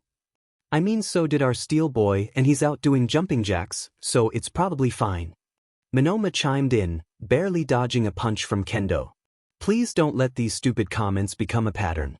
I don't think this is the kind of stuff Midoriya wants to hear first when she wakes up." Kendo said tiredly. "I make no promises." Izumi laughed, a very natural laugh at that. "I hope you won't get on Kendo-san's nerves too much, Minoma. She could probably give you a concussion without even trying." "Oh, trust me, I know she tried." Izumi made a face that was a mixture of concern and perplexion, looking over at Kendo. He was all weird during the test, and I hadn't seen him really talk with you other than when you were paired up. I just wanted to make sure you weren't overwhelmed when you woke up. Well, but as you can see, Midori and I are now the bestest of friends. We really bonded and got to know each other in that short little time. You can hit him, Kendo. Monoma looked at her with a hurt look, one that was exceedingly exaggerated by him clutching his chest as he looked offended at her. How could you, Midori? After all we've been through, you'll betray me like this? With our enemy even? He put the back of his hand to his forehead in a theatrical way. And here I thought we were friends. There was a cough from the overside of the room as the nurse walked into view from behind Kendo and Monoma. Hajiwara stood with shoulder-length red hair framing a pair of yellow eyes, standing a bit shorter than Monoma, shooting her a big smile. I'm very happy that you seem in good spirits, all of you, but I do have to look over Miss Midoriya. Don't be too scared though, it's a very basic procedure just to make sure everything is okay. So if you could, I'd be happy if you could wait outside for a moment. She moved over beside her bed and gave her a warm smile. Just gonna make sure nothing's broken. We'll be right back, Midoriya. Kendo said, walking towards the door. Don't miss me too much while I'm gone. Monoma said, stepping out the door before sticking his head into the room again. And don't break any more bones either while I'm gone. I don't have any broken bones, do I? You had broken bones, but don't worry, they're fixed now. Izumi didn't feel particularly reassured by that, as she grimaced at the comment. Anyway, just let me run a few tests on you. She sat herself up a bit, letting the nurse go over with her checklist. It was only when the nurse brought out a needle that Izumi jumped in her seat, as her ears stood on end. Why do you have a needle? She was leaning to the side on the bed, putting distance between herself and the nurse. Oh, I'm just taking a blood sample. You don't have to worry too much about it, it won't hurt a bit. Just a little prick and done. That's not really why I asked. Why do I need to have my blood taken because of a fall? This is simply a precaution. You were a late bloomer, so this just to make sure that nothing bad is going on in your quirk. Izumi frowned a bit. Hadn't she been through enough with all those tests she had to go through before, and all the follow-ups that came afterwards? It was already painful enough to have that doctor keep misgender and dead name her, now she had to go through the same stuff here? I thought all those tests were already over with. It's only a few blood samples. Still not reassuring. I promise you, Miss Midoriya, that this won't be a common occurrence. We're just making sure that you are having the smoothest transition to your new quirk. She smiled widely as Izumi gave a sigh of defeat as she reached out her arm to the nurse. Izumi let her mind wander as the nurse started to take her blood. She had been in the hospital too many times, and had had her blood drawn too much for her to care anymore. Still didn't mean she was fine with it, and letting her mind wander was at least a minor reprieve. And we're done. You did a good job, Miss Midoriya, I see. Lot of people who are squeamish about needles. This isn't really my first time getting my blood drawn, and when you've spent over a week at a hospital, having had practically hundreds of tests done on you with various hands and pokes all over your body, you start not really feeling much. I hope because it was only a blood test that it wasn't too bad. Izumi hummed in response, not really feeling to give an energetic response. Maybe she could get Monoma and Kendo in here again so she didn't have to spend the time alone. It would be nice to have people here for when Shishido wakes up too. Wait, how long have I been out for? A few hours. It's the end of the school day, so you just have to relax for a bit and then you can get going. Honestly, I think you might be able to go in a short while. You look pretty much all healed up. Just gonna look a few things over first. But I thought you said? Okay. Izumi sighed as she let herself fall down into the bed. Please come back quicker, Kendo and Monoma.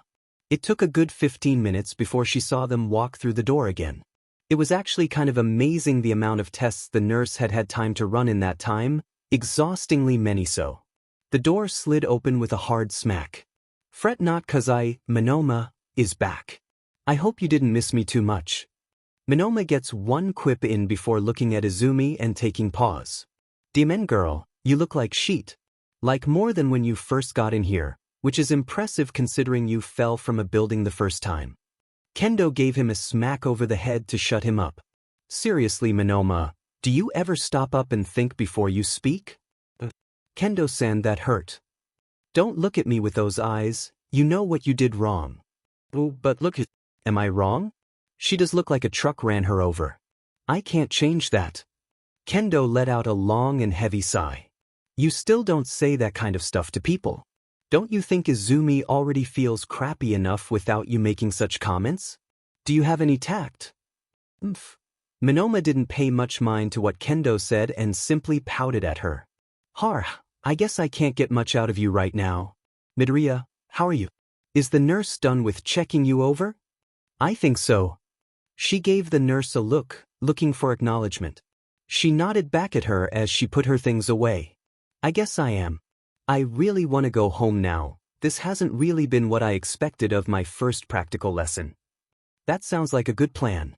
It really wasn't our intention for the match to end like that. I hadn't even imagined that would happen. How couldn't you? Steel Boy fell down the building 3 times. Must have been pretty clear what could have happened.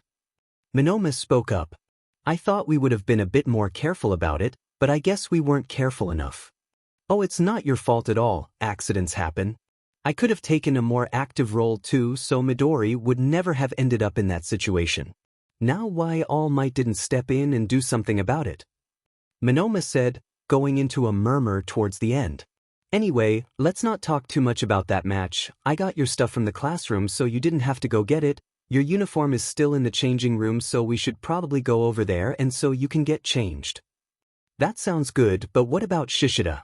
Wasn't he hit worse than I dash? Izumi was interrupted by a loud snore coming from Shishida, as he turned in his bed, soundly asleep. Or I guess he's fine. How is it he's so fine and I'm all messed up? Bone density.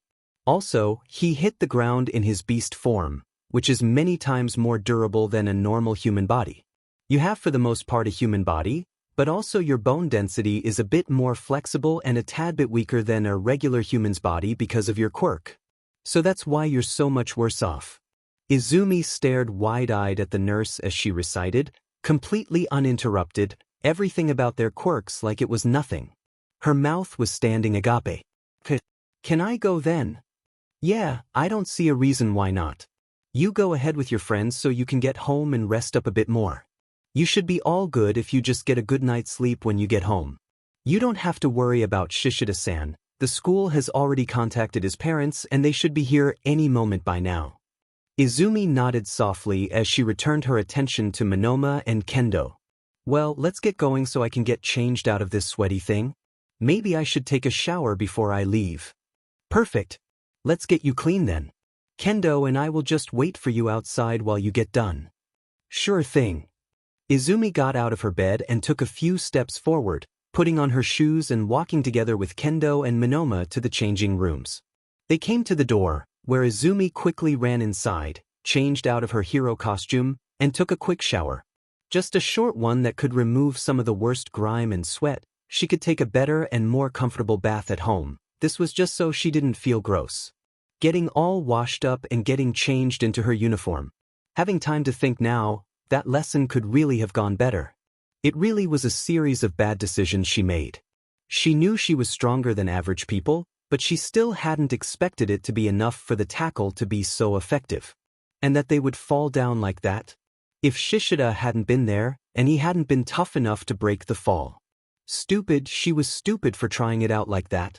If it had been anyone else, would it have gone as well? She might have ended up really harming someone if this had been any other situation.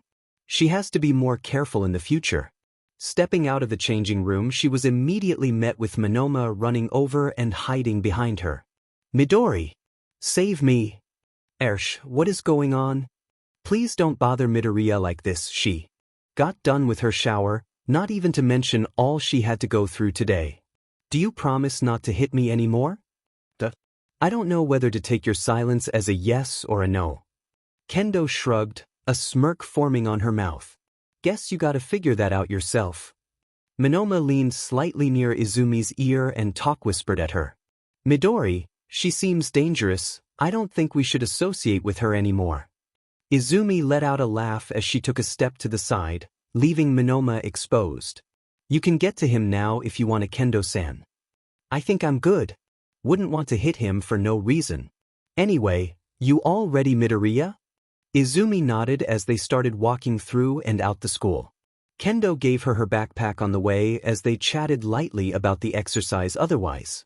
Kendo going into great detail about what her plan had been for beating them and all the different possible outcomes she had thought might happen. It was a bit overwhelming at a point just how in-depth Kendo had gone with this, and here Izumi thought she was the big overthinker and plan-haver. But compared to Kendo, she'd have to up her game if she wanted to follow along.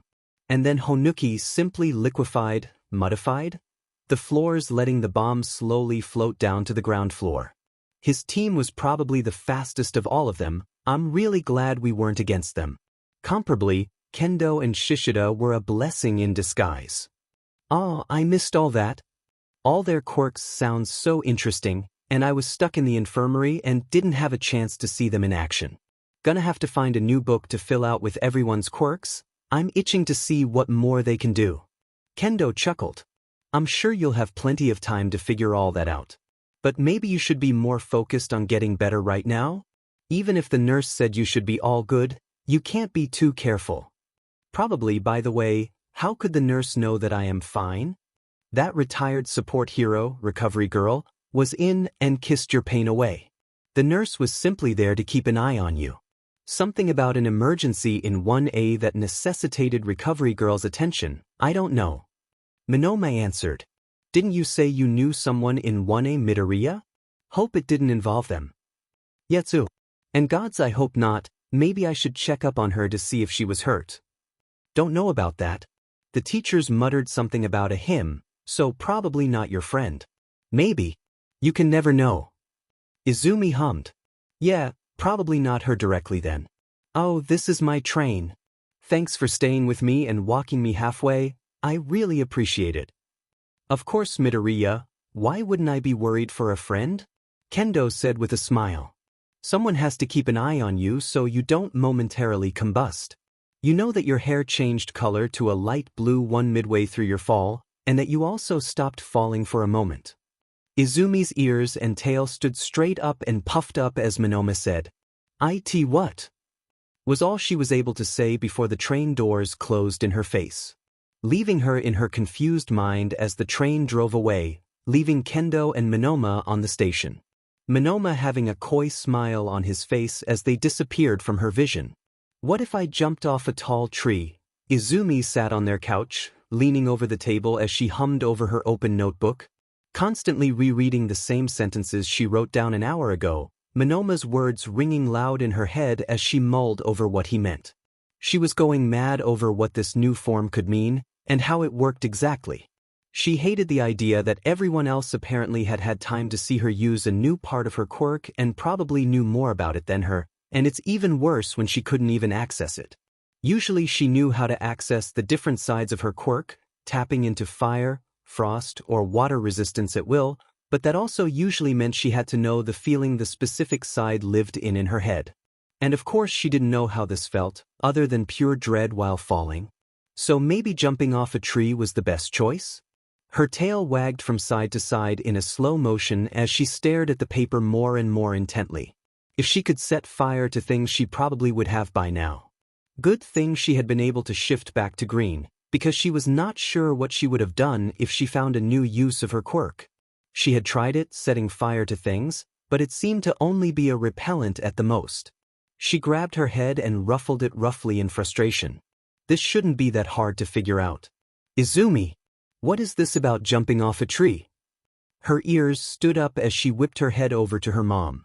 She was standing with a whisk, clearly interrupted from what she had been doing, as she looked at Izumi with a serious expression mixed with concern. Yes? Can you say something that is actually a word? Say something that doesn't sound like my daughter is going to kill herself? My quirk.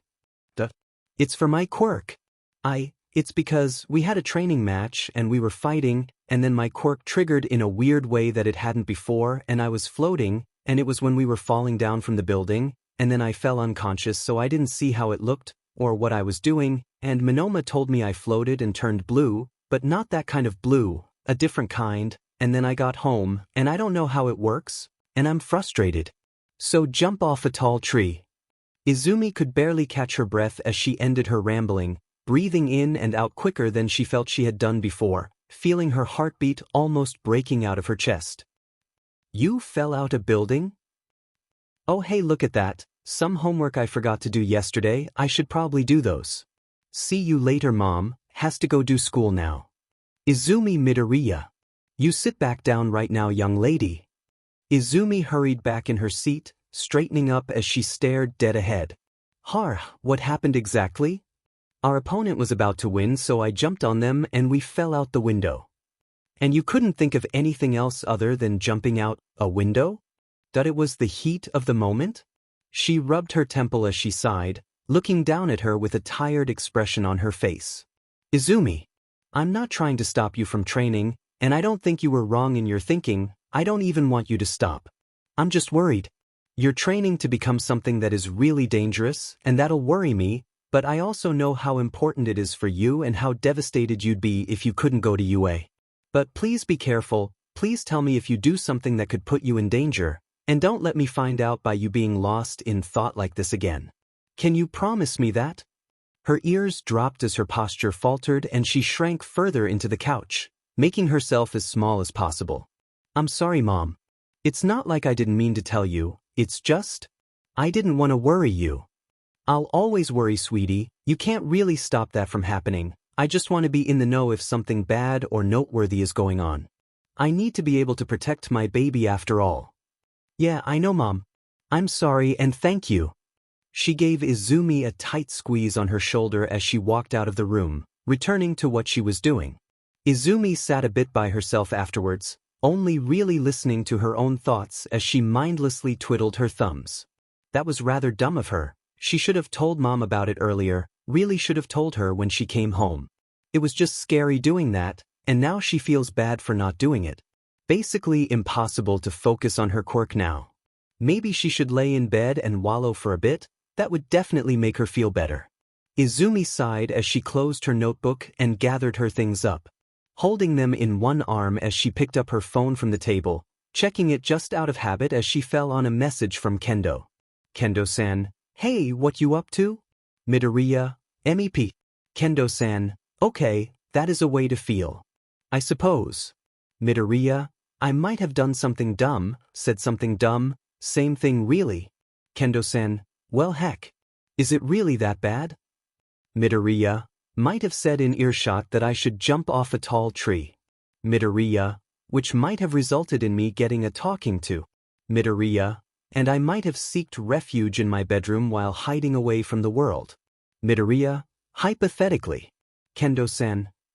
Kendo-san, okay, got it. She saw the dots appear and disappear again and again a few times, as she waited for Kendo-san to respond. It was kind of nerve-wracking watching her write. Was it really that bad of an idea? Kendo-san, what made you want to jump off a building? Midoriya. Midoriya, I thought it'd trigger my quirk. Kendo-san, you can see or hear me right now, Midoriya. But I am basically face-palming and groaning at what you just wrote. Kendo-san, what made you think of such a stupid idea? Midoriya, I mean that's how it worked during class, right? Midoriya, I just thought it made sense to try it out again. Kendo-san. Not dignifying that with a response. Kendo-san, anyway, I was writing cause I wanted to see if you had time tomorrow. I'm heading into town and I thought it'd be fun to check a few things out together. Midoriya, sure. I'd love to. Kendo-san, you change your tune really quick. Kendo-san, either way, let's do it. After school and everything. Kendo-san, will also give me time to scold you for that idea of yours. Midoriya, yup, 3.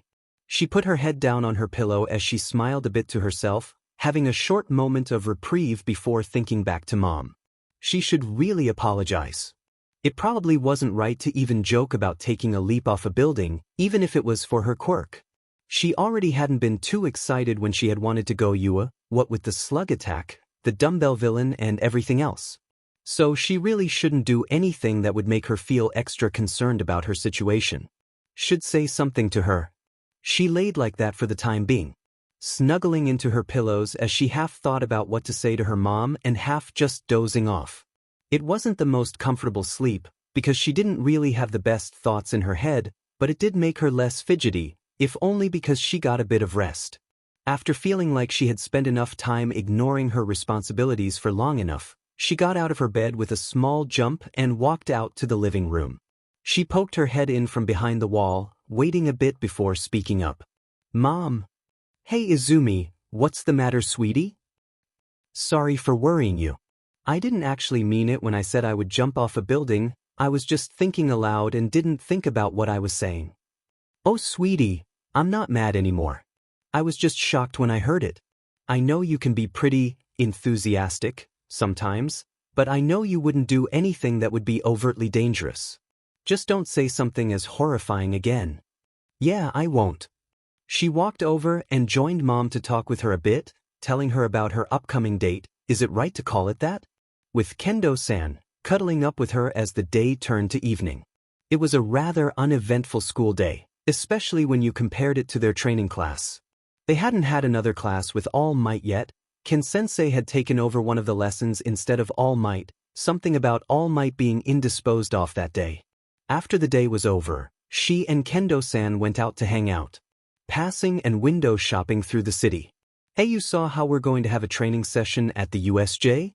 I haven't had time to look into that much, but it's gonna focus on rescue training. I wonder how that'll turn out." She felt conflicted about it in some ways. She was all too happy with doing rescue training, but it probably also meant that she had to endure another lesson with All Might. She knew she had to get over this irrational fear.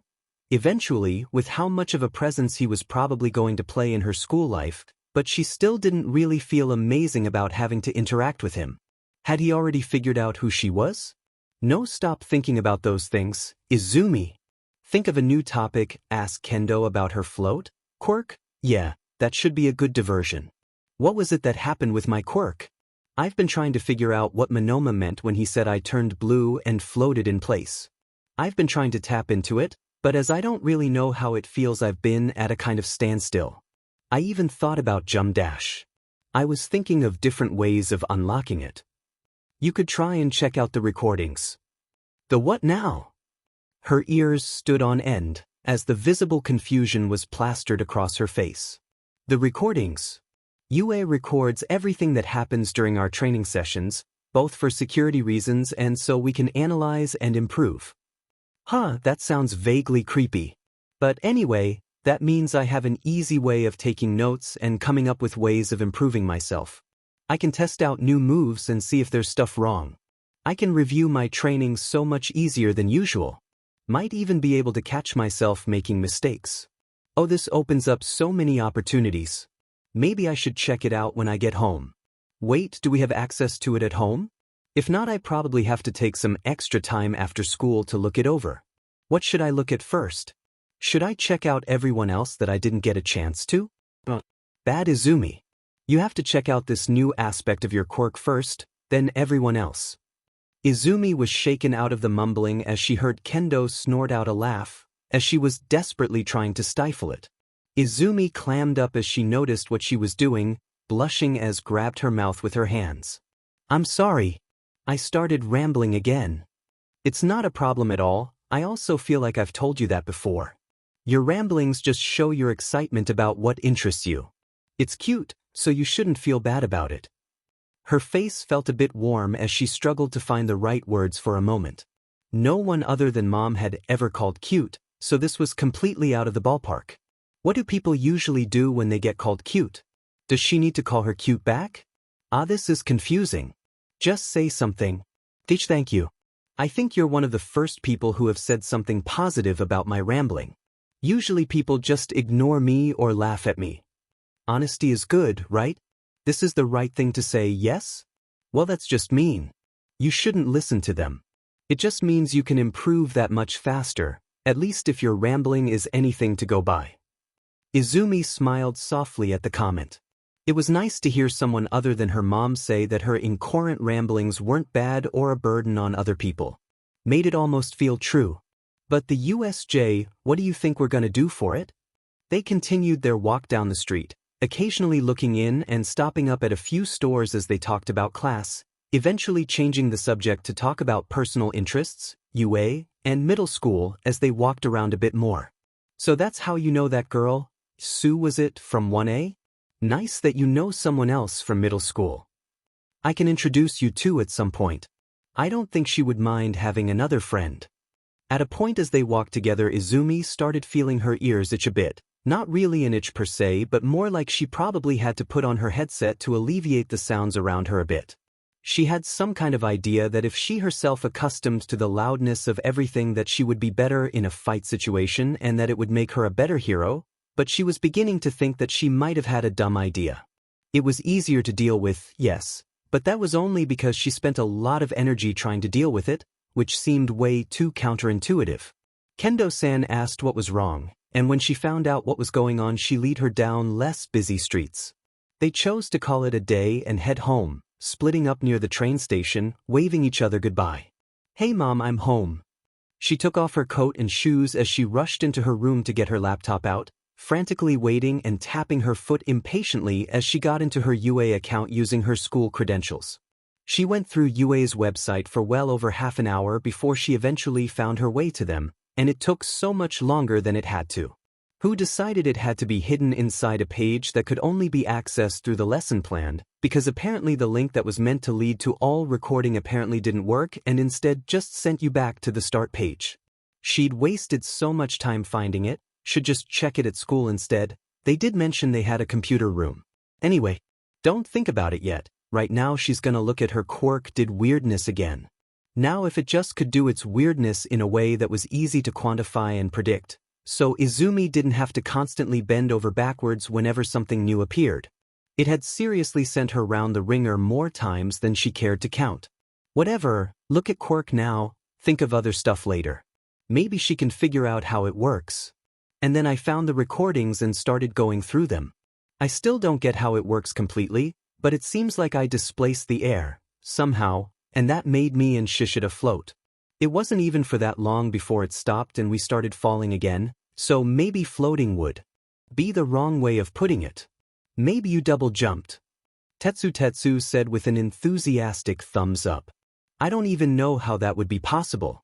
Like, do I solidify the air at my feet and jump on it? With how often it seems like you get new power-ups whenever you are in a bad situation, it doesn't sound too far-fetched. Monoma chimed in. That honestly feels more like a defense mechanism, like my quirk notices I am in a bad way and it does something to stop that. It's what it did most other times when it unlocked something. How many forms do you have? Monoma leaned in, smiling with great interest and expectantly. I have my fire, water, ice, regular, and now air tail. They have a few special circumstances individually, but all of them make it easier to withstand whatever weather or situation I find myself in. How did you get them then? The air one happened when you were falling from a building, so just how does the rest work? Well, the fire one I got when I was in a burning building caused by endeavor, the ice one 'cause I was cold and it made me withstand the cold, the water one 'cause I accidentally had my head below water in our bathtub, and you said the air yourself. Monoma blinked a few times as it seemed like Izumi had completely stunned him with her answer.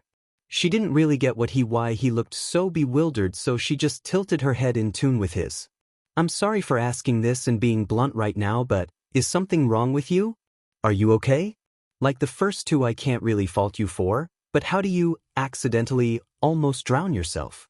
Izumi blushed from the embarrassing question. I was lost in thought, she said with a very small voice as she tried to hide herself in front of Monoma. Monoma groaned as he face-palmed.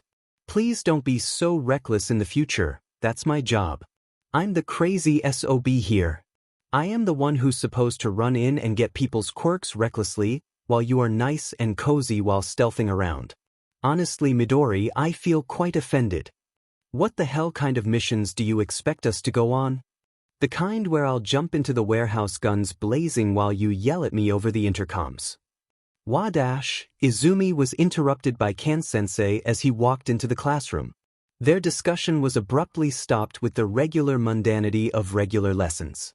It was a good thing 'cause she was pretty sure Monoma was gonna ask her more questions about her unfortunate run-ins with death, and she really didn't think that she could give him a good response to that. She especially shouldn't tell him about the possible scenarios she had thought up that might unlock new aspects of her quirk. Mom yelling at her was enough to stop her from thinking about them. The class went on as normal as Kan-sensei went over the material until he got an alarm on his phone, his face turning white as he looked at it, halting everything he was doing. "Kendo, you're in charge. Something's come up and I have to leave immediately. Someone will come and tell you more about what you have to do." Kendo didn't really have time to react before he was out of the door, his footsteps thundering down the hallway as we were all left alone stunned. Kendo stood up from her chair as she tried to reassure people while simultaneously trying to keep calm herself.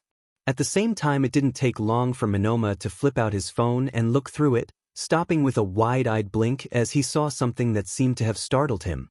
"Should probably check your phone real quick, 'cause this is pretty unimaginable." Monoma rotated his phone to show Izumi what he was looking at.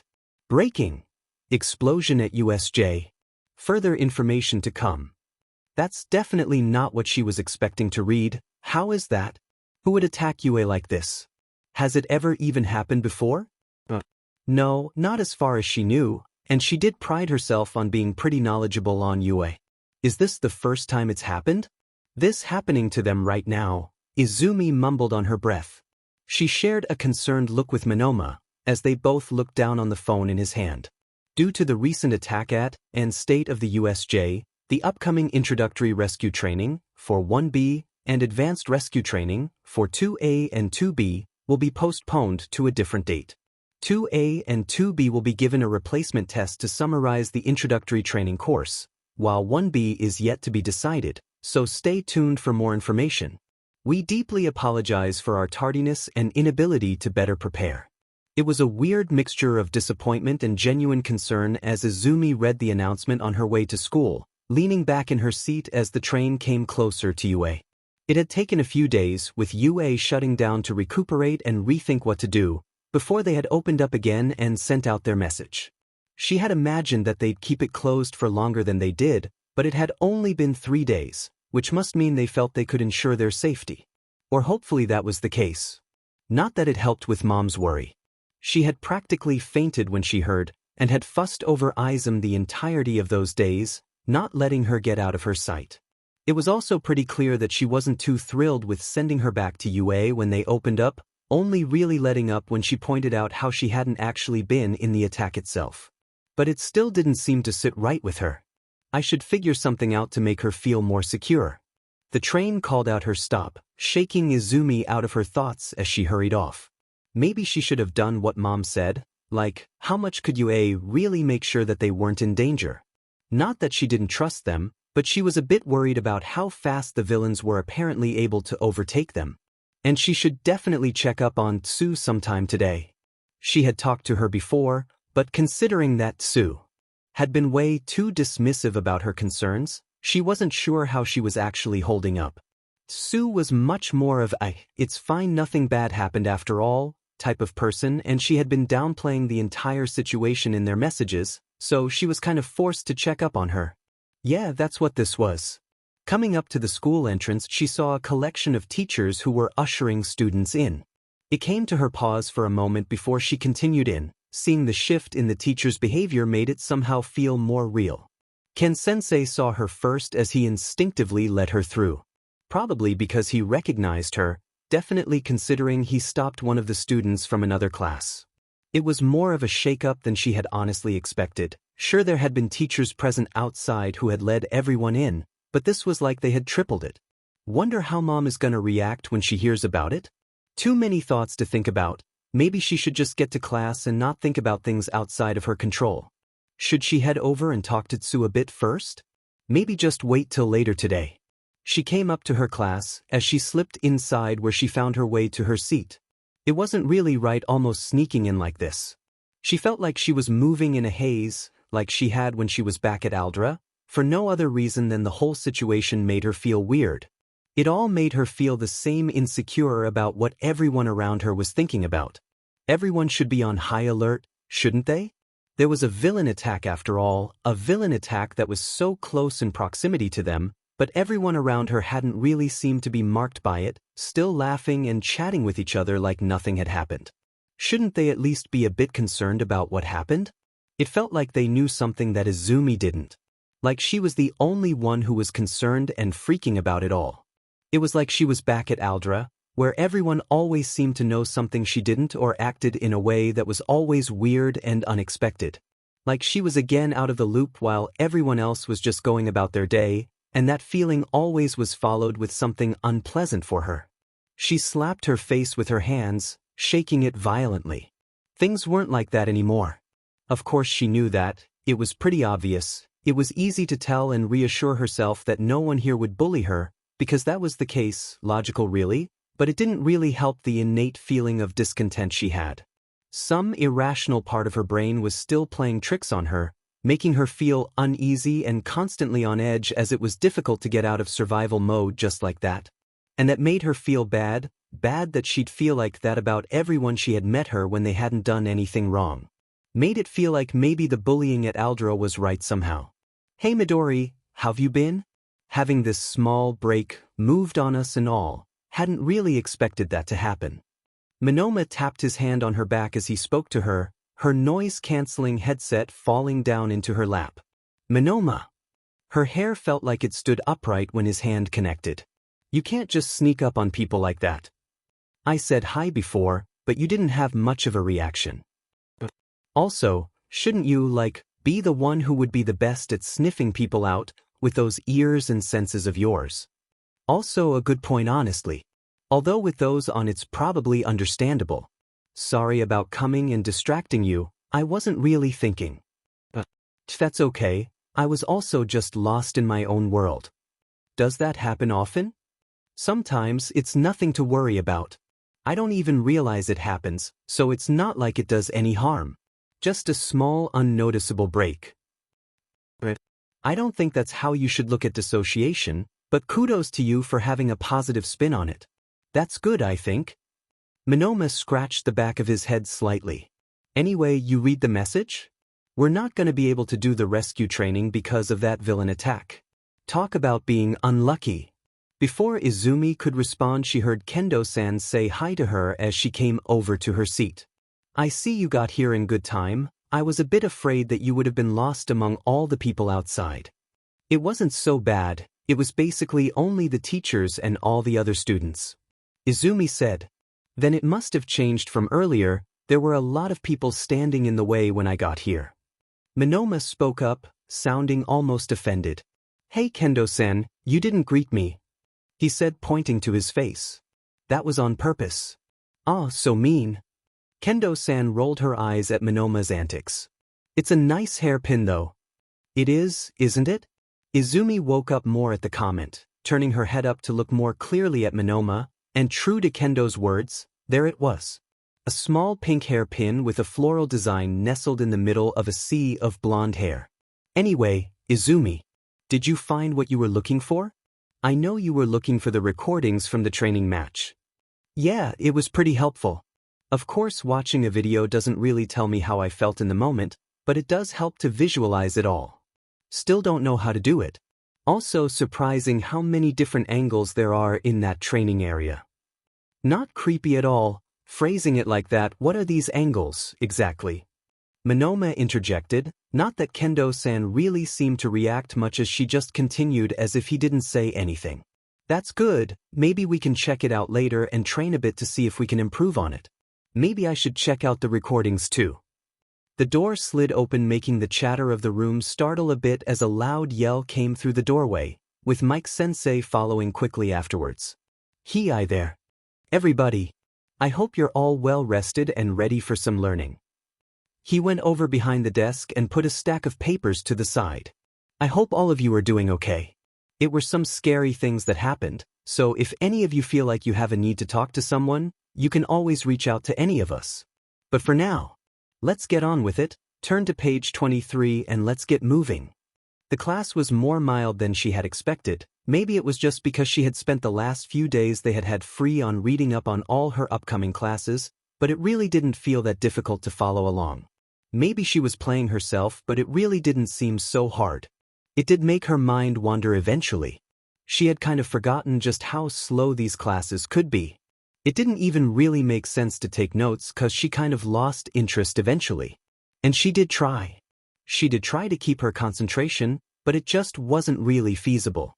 She gave up at some point as she took out one of her notebooks and started to lightly read it, going over her notes that she had taken from the recordings as she half-mindedly listened to what Mike-sensei was saying. It gave her time to think and made her return to her thoughts from earlier that morning. All of it did feel weird, as though things were meant to have changed dramatically, but it all seemed so normal. Maybe this was just how people acted during big life changes, or well, maybe this wasn't life-changing, but it was pretty terrifying, right? Maybe she was just too jumpy about this kind of stuff. It did feel strange to just go on with life as if nothing had happened, but no one seemed to have had the same problem as her. On the contrary, they all seemed pretty happy and talkative when she got to class before. Maybe she really just was weird. She was so absorbed by her thoughts that she didn't realize that Mike-sensei had ended the lesson as was walking out the door. This wasn't what was supposed to happen. She was just supposed to look at her notes for a moment, not the entire lesson. Hopefully she was right in that she already knew what was going on and she didn't miss anything major. She sighed as she slammed her head on her books, as silently as one could slam their head on a table, lamenting her own inability to keep track of lessons. She thought she would be over this after leaving Aldera, and there actually was a reason to zone out, so she should really start getting better at not doing that. She laid like that for a moment until her head was poked in the side, looking up to see Monoma poking her. "Why do you keep bothering me, Monoma? Just let me melt into a puddle by myself, please." "Wah, what happened to you, girl? It's not like you were energetic before, but this is a whole nother level." "Just bemoaning my own stupidity. We didn't learn anything important from Mike-sensei, right? Like I think I know what it was about, and I didn't really feel like it was that difficult, but I lost concentration so I don't know how much I actually missed." There was a silence after she spoke, only broken as Monoma snorted out a laugh. "Huh? That's what you're worried about? I thought it was something important. Don't sweat the details, Mito. Even if there was something you didn't get, it's probably not something you can't read up on later. There was other stuff I was thinking about too." She mumbled, sighing towards the end. It's not like she felt that much better, but talking to Monoma was always good at cheering her up. "Oh right. Hey." She ushered Monoma closer to her as she leaned into his ear. "That hair pin, is it a sign of your pronouns? Like it changes based on your hair ornaments?" Saying it out loud makes it sound weird. "Not necessarily, I just like to put stuff in my hair sometimes. This time it also just so coincides with my pronouns though, so lucky guess. There's she her today. That's nice. I'll remember it." Monoma ruffled her hair a bit before they just started to casually chat before the next lesson. They didn't have a lot of time before Kiyama-sensei walked in, starting her lesson. The rest of the day went through the motions. Monoma made her forget, not really think about anything in particular other than what was in front of her. Eventually ending up having Mike-sensei again in the last class again. That made it certain for Izumi, Mike must have been moved to their first lesson for some reason and replaced their regular lesson. The lesson eventually came to an end, with Mike-sensei waving the class goodbye. Izumi slowly put her things away, stretching a bit to relieve her stiffness. She got up from her seat and began to put her things away, only stopping when she noticed Kendo-san walk up to her. "You heading home? Gonna go over and see Tsu first. She was at the USJ and experienced the villain attack firsthand, so I want to check for myself that she is absolutely doing fine." "That's sweet of you, and probably a pretty good idea. Can I join you?" "Sure, I don't think that's an issue." She finished packing her things and got her backpack on, moving to the door together with Kendo-san as they moved down towards 1's classroom. They went out to the hallway where they ran into Tetsu, greeting them with a big smile and wave. "Hey you two. Heading home. First gonna meet some. The day is finally over and I didn't really have time before, so I'm gonna meet her now." Izumi said. Don't remind me. I didn't get any of Mike-sensei's classes. I think I'm gonna fail at English at this point. I'm so bad at it.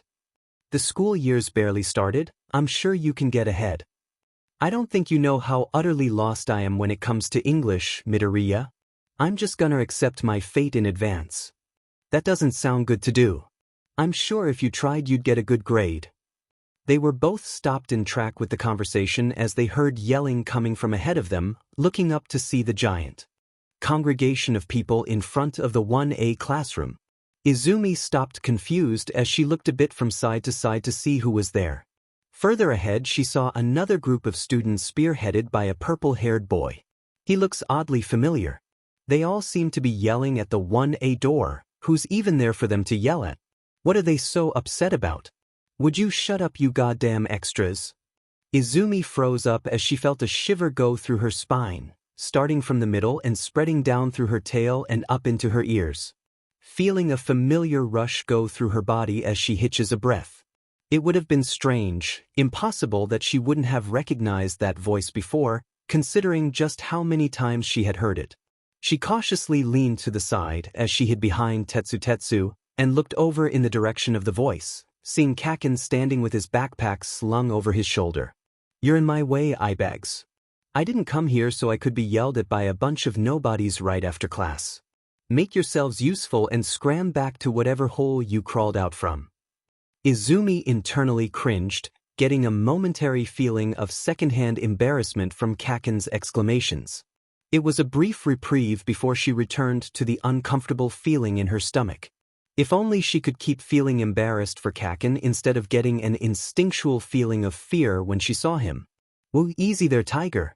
We're just here to size up the opponents," the purple-haired kid said, standing completely unfazed as he looked down at him lazily. "You should be careful though, you're sounding awfully like a villain right now. That whole spoiled kid stick of yours is showing and is a bit too boring to be honest, a bit too confident if you ask me." Kaken clicked his tongue as he walked past the purple-haired boy, hitting him on the shoulder as he walked past him. "I don't need to acknowledge that with a response. If you're oh so good as you say you are, prove it during the festival. Should be really easy for you." He turned around down the hallway as he walked in Izumi's direction. Her head started to spin as she began to frantically think of places to hide, stepping completely behind Tetsu in a desperate attempt to not be seen. "Hey! Oh gods, please don't draw attention to yourself like that, Tetsu, or at least do it when I'm not here. Don't forget about us. We're about as likely to win in that competition as you are. Just because you got a bit of a head start doesn't mean anything. Who are you?" I'm Tetsu from 1B. The other hero course. How the hell don't you know about that? Please Tetsu, don't make it more awkward than it is. Like if I should know that. It just means you're slightly above the rest of these extras, which really isn't much. Now get out of my way, Steely. He continued walking, passing Tetsu as he disappeared behind the wall, even when Tetsu tried to protest. What a prick. How can he just say something like that? He thinks he's better than us dash. Tetsu stopped mid-sentence as he moved his head around to face Izumi. "Oh hey Midoriya. I didn't know you were there. You really like being red, don't you?" "He. Also what?" She grabbed the top of her head as she scratched and rubbed her ears. "Is it red again?" "About as red as it always is. Are you sure your natural hair color isn't red?" She heard Monoma's voice come up behind her. "Not that it looks bad, all the colors you can take on are cute. You know if you could mix it up so you had multiple colors at the same time you'd look like a Christmas tree." "Hi Monoma. I didn't know you were here too. Could you sound a bit more excited to see me? I don't ask for much." Monoma looked over to Tetsu and gave him a small tap on his back. "But what are we doing here? Getting in a fight with 1A? Tetsu sighed as he turned to face Monoma. "Nothing really, just one of them irked me the wrong way. I think I lost my head for a moment though. I just feel like I'm falling behind them." "Well, that just means we have to work harder, doesn't it? We could go over the battle trial recordings together if you want to. I'm sure we can find things and blind spots if we do that." Izumi spoke up. "Maybe, but it doesn't help that 1A got some hands-on experience. I just don't really know how to deal with that. You could always just watch the recordings of 1A if you feel so behind and you want to know more about their abilities," Hananaki-san said from behind Monoma as they came into view.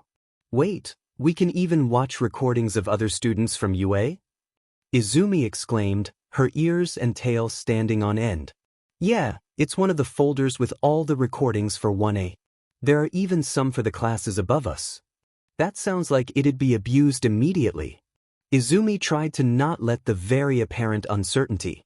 Probably, but not much we can do about it, I suppose. Izumi stood slack-jawed as she tried to process the massive invasion of privacy this was, or the amount of ill intent this could lead to. Hopefully there weren't any cameras in the changing rooms. They wouldn't do that. There's no reason to have them there, although she probably wouldn't be surprised if there were. When has she ever been this paranoid? Karo? Izumi, what are you doing here? She perked her head up as she saw Tsu walking towards her. Her face immediately lit up as she ran lightly and jumped at her, hugging her in a big embrace. Tsu, you're looking good. You wouldn't say anything other than, yeah, that happened, I'm fine, when you wrote to me. You can't just be so nonchalant about something like this. Sorry, but it all resolved itself and I wasn't the one in the most immediate danger, so didn't think it was worth worrying about. No. But what about me? I was really worried about you and gave me nothing. Tsu gave a half and breathy laugh as she tapped Izumi on the back. Okay. I'm sorry, Izu. I'll be sure to tell you everything and reassure you more next time it happens. Next time? Izumi, we are both training to become heroes. This is gonna happen again. And no, we're gonna be amazing and nothing bad'll happen. They won't see us coming and we'll have secured them before they know what hit them. We definitely won't mess up anything like that. Right, Riget? Izumi gave a pout as Tsu comforted and teased her in a light-hearted way. She really never took anything Izumi said seriously. Who is this fellow student you are talking to, Azui-san? Do you need help with being dead-angled? Izumi turned her head, slightly tilting it as she saw the voice coming from a very tall boy with glasses. Come on, Tenya. Tsu already talked about a friend she had in 1B. A familiar bob-cut girl came over beside the tall boy. Hi there.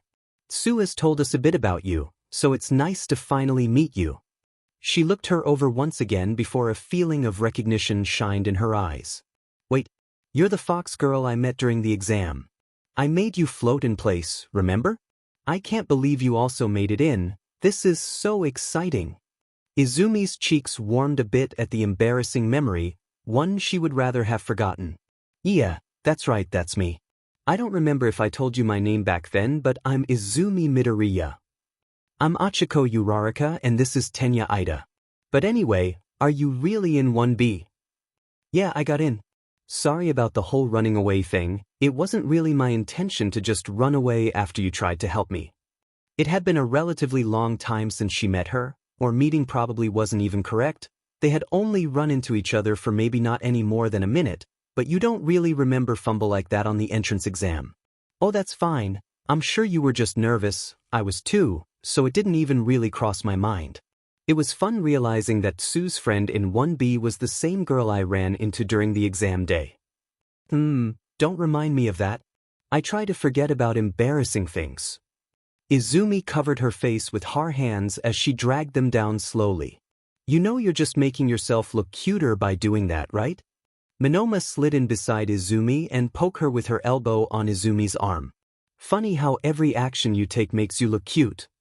Izumi sighed with a half smile, a retort taking shape in her mouth before she was interrupted by the tall boy. How crude. It's extremely unbecoming to demean a young lady like that. You should be ashamed of your behavior. The F kind of hole did you crawl out of? Minoma said, seeming to struggle for words as she just held a stare and wide smile at Tenya with her head crooked to the side. You're weird, I like you. If the rest in 1A is anything like you, this is going to be a great 3 years. Oh, I have never. You're going to become a hero with that kind of mouth. I am truly scared if this is what the hero course has fallen to. Tenya continued, with no trace of sarcasm on his face.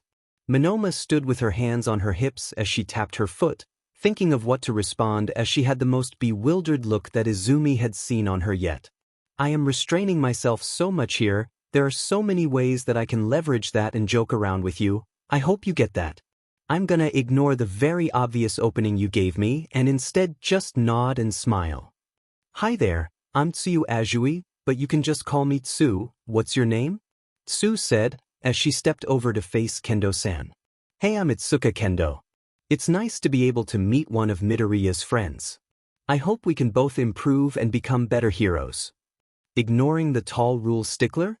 Smart. Monoma said from behind her. So where do you know Midoriya from? I know you met before, but I'd like to hear it from you too. Kendo continued her questions with Tsu as she pushed Monoma to the side, making Monoma yelp dramatically. She transferred into my class and it was pretty easy for me to decide. Yup, I'm gonna steal that girl. So I approached and then it just kind of worked out. It might also just be because Aizu had no sense of danger when talking with me, Karo.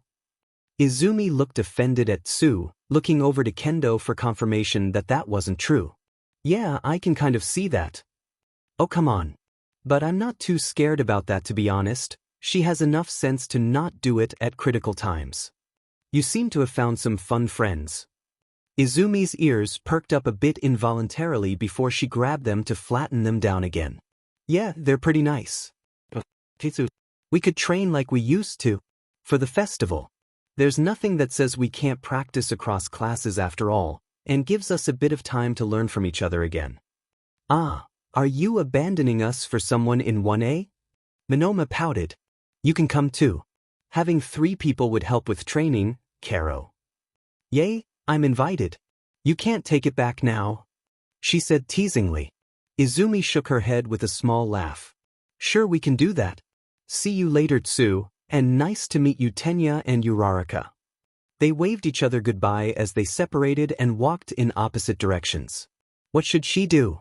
She wasn't as upset as Tetsu about the whole 1A being ahead of them. It was worse thinking about how a group of villains could so easily attack them. She didn't really have enough room in her head to think about how it could have helped them cause, like, wasn't it worse that the attack had happened at all? Maybe she was just overreacting. Nothing bad had happened as such, and everyone seemed to be in a good mood, so maybe she was just too much of a worrywart. At least if she would listen to what Tsu was saying. Although for now, looking over the recordings did sound kind of interesting. Not that she had any nefarious ideas. It just sounded like an efficient way of learning about everyone's quirks and maybe fill out a few new entries in her notebooks. Could maybe even start a new one for 1A alone. Eep! Izumi yelled out as she lost her balance, falling down towards the ground as she spun around and rotated in midair, landing on her feet on the ground. You okay down there, Midori Izumi? Monoma and Tsu yelled simultaneously as they spoke over one another. Yeah, landed on my feet so it's all good. I thought you were a fox, not a cat. Monoma spoke up as she slowly walked down from the elevated podium, taking the ladder down. You know, when you said train, I thought might practice a bit of hand-to-hand combat, maybe some theory crafting of how to use our quirks the best. What I wasn't expecting was you finding new and creative ways of jumping off high places. You're making me doubt whether I should be concerned or not. It's fine, isn't it? I mean, I'm fine, right? And I landed on my feet and everything, and we have even scaled back a lot after Kendo-san banned the highest points in here. Monoma shook her head as Tsu yelled down to her. That doesn't really mean you're fine. You could as easily have broken them, Karo. Monoma took a quick look up to the highest point, which had undoubtedly been built for people with flying-type quirks, as she looked back at Izumi with a puzzled look. Yeah. Good thing she had enough sense to tell you not to jump down from that. Midori, you don't make it easy to trust that you won't harm yourself without supervision. You'd probably break your bones if you thought that would make you a better hero. Please don't do that. Tsu said as she had also stepped down from the ladder. I'm already worried enough. Please don't start breaking bones. I also don't think Recovery Girl would like that. Well, I'm not doing that. I don't have a reason to do so. No, don't like that. Please phrase that in a way that does not make it sound so reckless, and as if the only thing stopping you from it is us being here.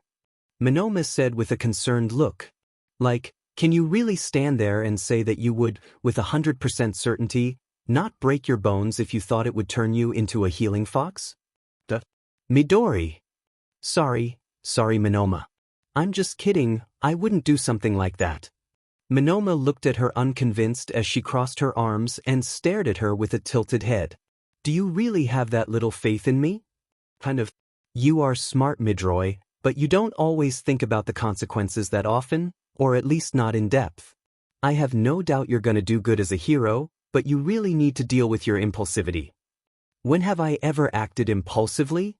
Jumping out of a window even though you knew both you and the other person couldn't fly. Okay, tell me 2 other times I was impulsive. Monoma groaned a sigh as she covered her face with her hands.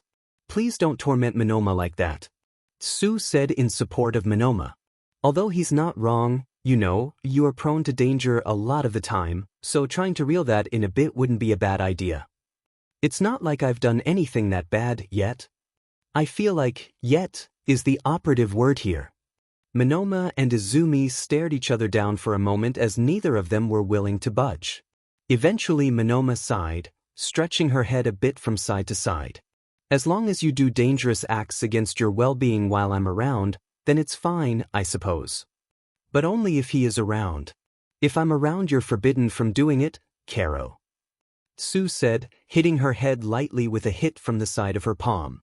Izumi whined at Sue as she just shrugged, walking over and retrieving her water bottle. Anyway, I think I'm gonna call it here. I promised Achiko-chan that we would go out and prepare for the festival. You can come with if you want to. She waved her hands in front of herself as she shook her head in a no motion. No. You two enjoy the day by yourselves. I want to check a few things out with Monoma. Sue nodded as she walked over to the changing rooms, leaving Monoma and Izumi behind. How should she prepare more than just doing practice fights? They were fine, but there was definitely other stuff she could do as well. Hey Monoma? You're not upset with Sue because she didn't use your pronouns today, right? Why should it? I just know how much it pains me whenever it happens to me, and you're not really out so you might feel worse. You just answered your own question, Midori. I'm not upset with Sue-chan because she calls me something wrong, 'cause I haven't told her anything. Is it annoying? Do I die a bit inside whenever I hear it? Yes. Do I get angry at them? Kind of, yes, but I can't really fault them for something they don't know. Oh, I guess that makes sense. Just thought you might have disliked it. Oh, I do. I just don't get mad at people who are uninformed. Also, I usually get my own kind of vengeance by annoying people to death. Izumi sighed with a crooked smile as she saw Monoma's self-satisfied expression. I'm gonna allow it this one time. Mostly because I know how much it essex. She stretched as she walked over to the staircase again, turning her head to face Monoma. Putting that aside, you want to join up tomorrow after class again? I feel like you could learn more stuff about my quirk if you tried to copy it again. And you can mooch off me and write down how they work, I assume? Izumi gave her an innocent smile. We can do that. Your quirk is so weird that I always feel weird and off when I copy it, like it's a mismatch of different ideas.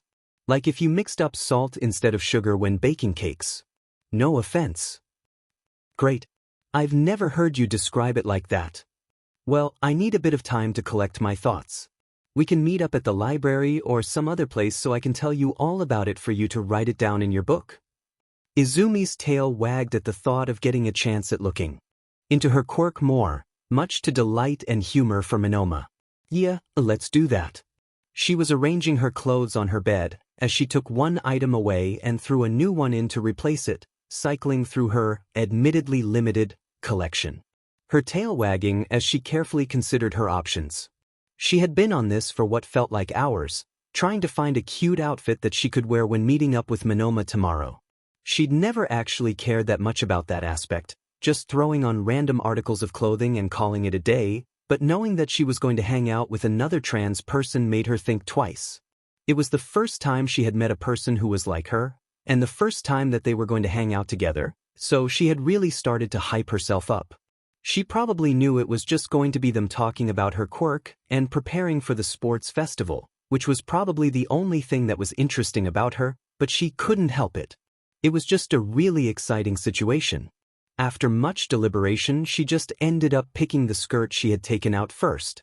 She had been taking and putting them in and out of the closet so much that it was almost weird not to do it, making her just kind of stand as she moved her head back and forth between her closet and bed. Even if she had gotten accustomed to wearing a girl's uniform to school, It was something very different to do it when she picked it herself for casual clothes. Then people actually had a good reason to judge her, and that was a pretty scary thought and tiring. She chose the top she and mom had picked out and accompanied it with a red and navy checkered poncho. It wasn't anything special, but it would probably make her run under the radar more. It was a safe choice, and she probably had prettier outfits to pick from, but she didn't want to overdo it, so this would do, right? Maybe she was stressing out over nothing, maybe it wasn't even going to be that much of a big deal when they finally met up. Maybe she has her overthinking cap on again, but that didn't really help her. Would probably be a good idea to just throw it to the side and not think about it anymore. She put the clothes to the side, jumping into her bed as she fished out her phone. She put the clothing problem to the side as she opened up the news feed, reading through a variety of different articles about the attack. Some inflammatory, trying to discredit UA's reputation, and some trying to talk about the technicalities of how it happened. It wasn't like there had been any other official statements than UA was committed to protecting their students, but there was still some that had information about it. Or they just made it up. Either way, it was still worrying to read about it. She stood in front of the library as she waited for Monoma to show up, swaying slightly from side to side as she counted the minutes down. Monoma wasn't actually late. Izumi was just being overly nervous about it all, so counting seemed like as good an idea as any, which it really wasn't. Counting was making it 10 times worse. Why was she even doing this? Monoma isn't late. She's just being an a-hole. Calm down, Izumi. You're just making it worse for yourself for no reason. You're just meeting up with a friend and you're making it to be like you're going to an exam, and it's Monoma we're talking about. They wouldn't care about how you look. They'd probably just make fun of you because of how worried she was about their meeting. But what if she does make fun of me? Hey Midori. I see you beat me to it. Monoma walked over to her from her left, walking towards her in a lace dress, with an accompanying and matching jacket, with a summer hat and a small handbag. It was the first time she had seen Monoma in such an outfit, and it was probably showing on her face as she felt completely lost for words of what to say. And here I thought I'd be here before you, but you turn out to prove me wrong. Heh, I didn't think it was a competition, but I'm glad I could win over you if that was the case. She glanced over to the library door before turning it back to Monoma again, getting a chance to look at their outfit over one more time, amazed with how well it fit her. You look really good. Your outfit is really nice, and fits really well. I didn't expect to see you in that. Monoma shot her a wide smile as she poked Izumi's cheek. Aw shucks, Midori. You really know how to dish out compliments. A teasing smile from Monoma directed at Izumi. Felt like wearing this today, just woke up and thought, that's a good idea, and went with it. It really was. You look great. Are you trying to butter me up, Midori?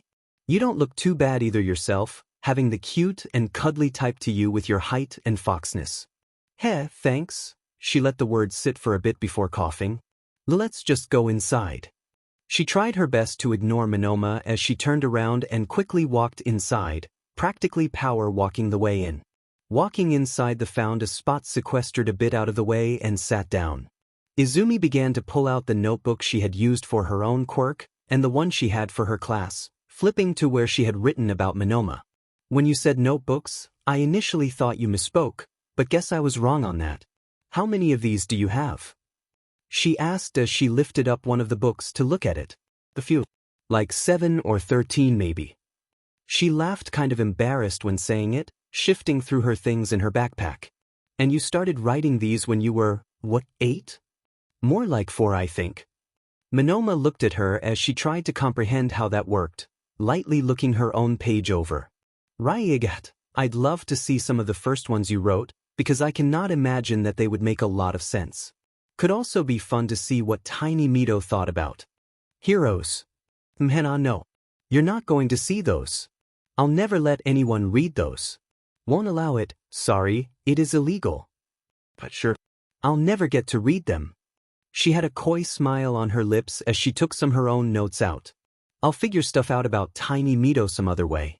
Anyway, let's check out the stuff you wanted to look at. You wanted to get to know your quirk, so to speak, better.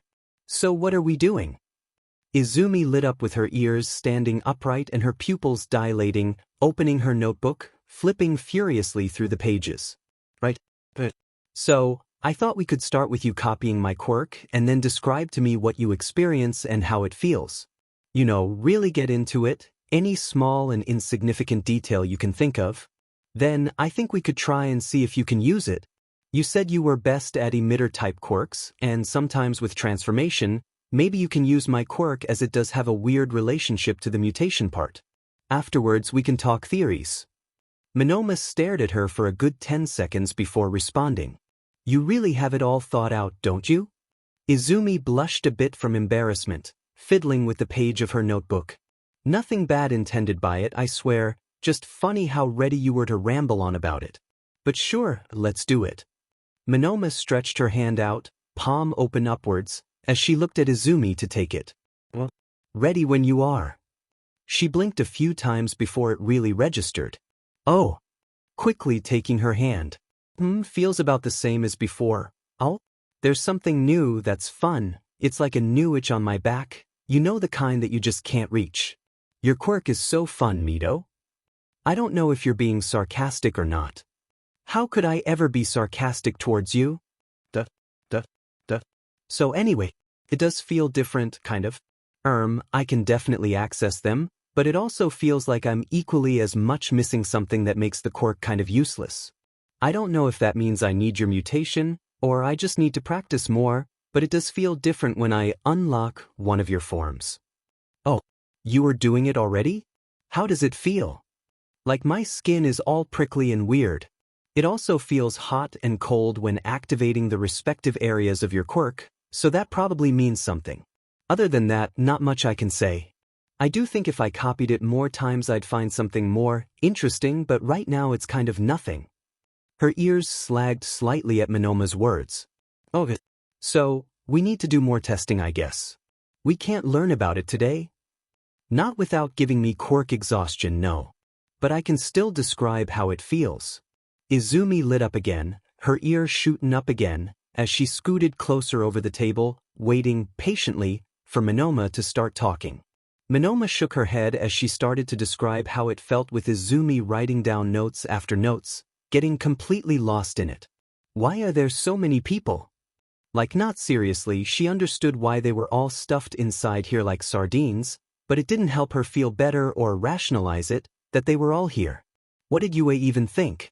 Taking all the first years and putting them all inside this narrow corridor?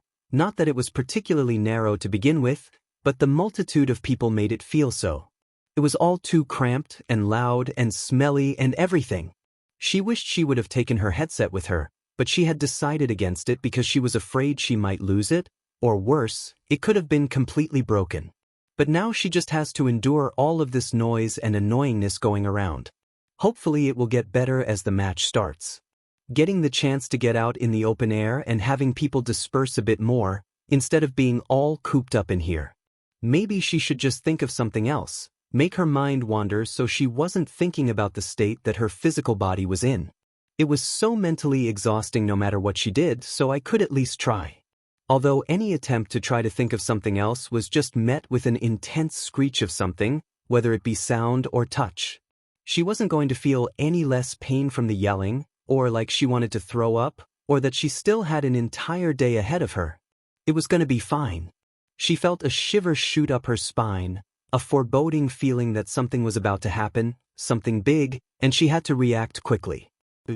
React before it hit her, before it got her. Without even realizing, Izumi was in the air, jumping high as ice spread throughout the floor and walls, sticking everyone who wasn't prepared to the ground. She almost floated a bit in the floor as she saw the perpetrator, a boy with dual-colored hair, shooting out of the start line as he left everyone behind. What in the world is wrong with those 1A students? He just completely froze the entry. Did the doors even get a chance to open completely, so that no one could get started? If she hadn't felt the tingling need to jump, she would probably have been stuck to the ground as well, and if the added feeling of fluff was anything to go by, she had also shifted into her cold form. To be fair, the red and white boy was the least of her concerns. She had pretty readily dodged the problem. It was more Kakin that was the problem. Did he really have to yell that loudly? Wasn't his quirk loud enough for him? He just had to find a way of being louder than it whenever he wasn't using it. If she hadn't already gotten hearing loss during middle school, she was definitely gonna get it this time around. Really didn't help with the enhanced hearing. She repositioned herself as stretched out her fingers and toes as much as she could, scratching and grabbing onto the ice so she didn't slip, digging them down into it as she sprinted forward with all her speed. The ice cracked a bit where she stepped as she ran. Over ice-covered ground, jumping and weaving between the students who were stuck, getting out of the opening to the obstacle course. Immediately after coming outside, she was met with the sight of a dozen or so mini-mechas, difficult in and of itself, if they hadn't been completely dwarfed by the apartment-sized mech towering over them further ahead. Izumi stopped up for a short moment, staring stunned at the giant machine. This is ridiculous. How do they expect them to beat that? She would have been stuck staring at it if it hadn't been because of a loud sound of explosions from behind, shaking her out of her stupor, as her ears started ringing as a familiar screech sounded behind her. "Out of my way, Whitey! Unless you want to be blown up, move." She heard him before she saw him, as Kaken flew past her as his explosions sounded louder and louder before moving past her. She shook her head as she lowered her ears slightly to shelter the loudness that was Kaken, shaking her head violently as she willed herself forward. She was not about to let something like this at the very start line mess her up. She was gonna do well in the sports festival no matter what, and she definitely wouldn't let Kaken be the reason for her to stay behind. She sprinted forward, running past the robots as she jumped off their arms onto their faces all the way the giant robot, which was easier to get past with just how much space it gave, getting over on the overside as she tried and make as much space between herself and the kaiju-sized bot. Although technically it probably wasn't Kaken's fault, but the large fuck-off robot that made her stop, but blaming Kaken felt more satisfying. Maybe a tad bit unfair, but it's not like he can say anything against her if she does it in her head. She let the frost guy lead the way, seeing him completely decimate the largest robot with ease, as if it was nothing. It was enough to give Izumi pause for a moment, a breath hitching in her throat before she composed herself again.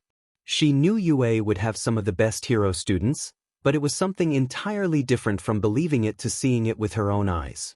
It was exciting to see something like this, terrifying in a way because it felt like there was a large chasm between their skills, but not so much that it paralyzed her. It was exciting in a way to see someone so competent with their quirk.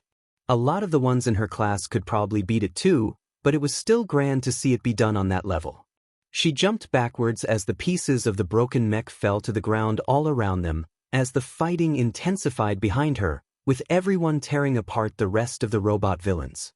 With pieces falling all around them with loud crashes and thuds, as they all sank into the soft muddy ground below them, leaving behind a jagged mess of scrapped metal that could cut deep if not careful and mud that seemed more like sinkholes than actual mud.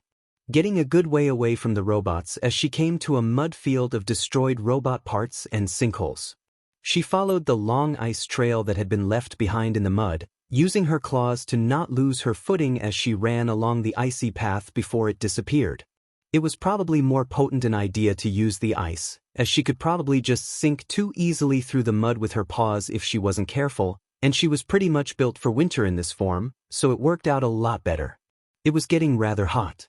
Being in such thick fur that was meant for winter, while in the middle of such a warm day, this couldn't go on forever. But if she could hold for a little longer until her cold form wasn't useful anymore, or she fell over because of heatstroke. Hopefully that the second one wouldn't happen first.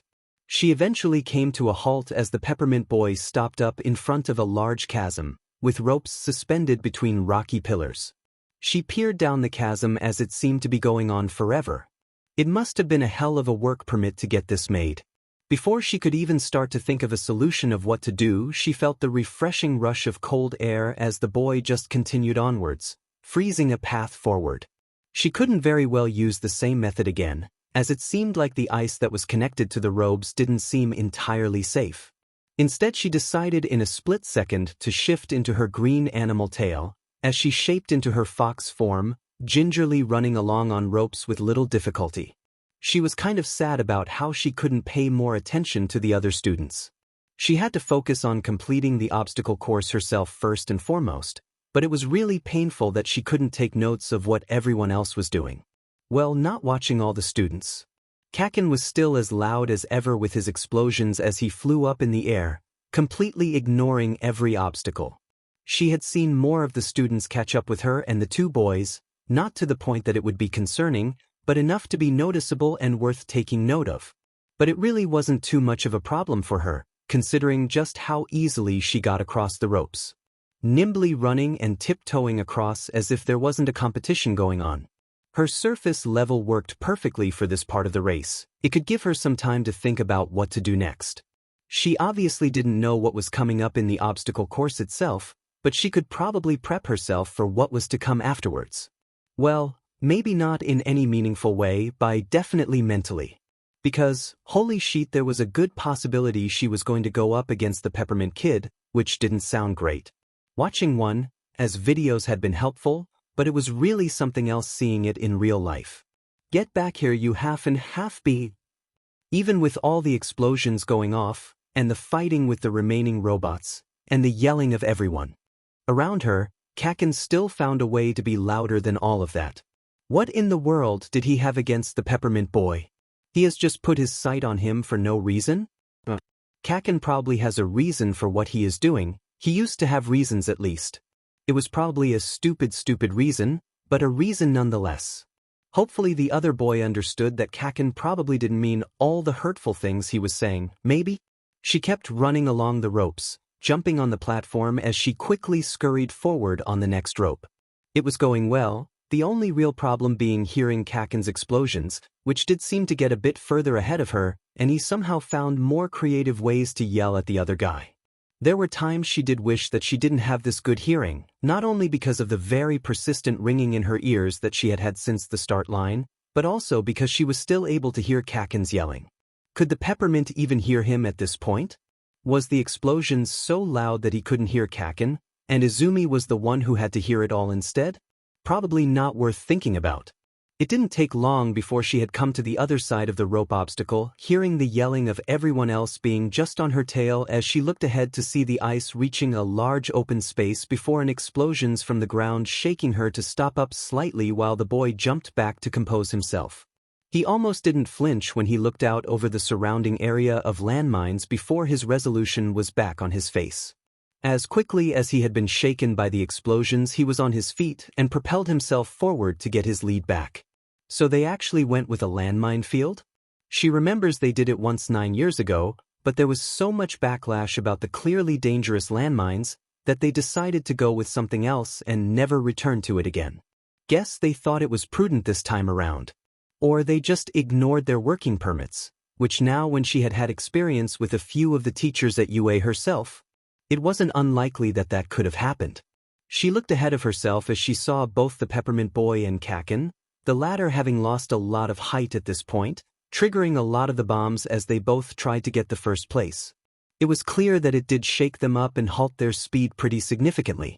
It did seem like she was going to be careful going forward, although, was she even heavy enough to trigger any of the landmines? Izumi looked down at her paw, tilting her head as she looked up again, running ahead, completely ignoring any kind of strategy going forward. It was just like running in the forest, running across the ground and avoiding the more muddy-looking areas, as she quickly gained on the two boys. She was right about it. Her weight and the pressure she put on the ground was nowhere near enough to even tickle the triggers, and her speed, coupled with the two boys' slower approach, meant that she could quickly gain on them.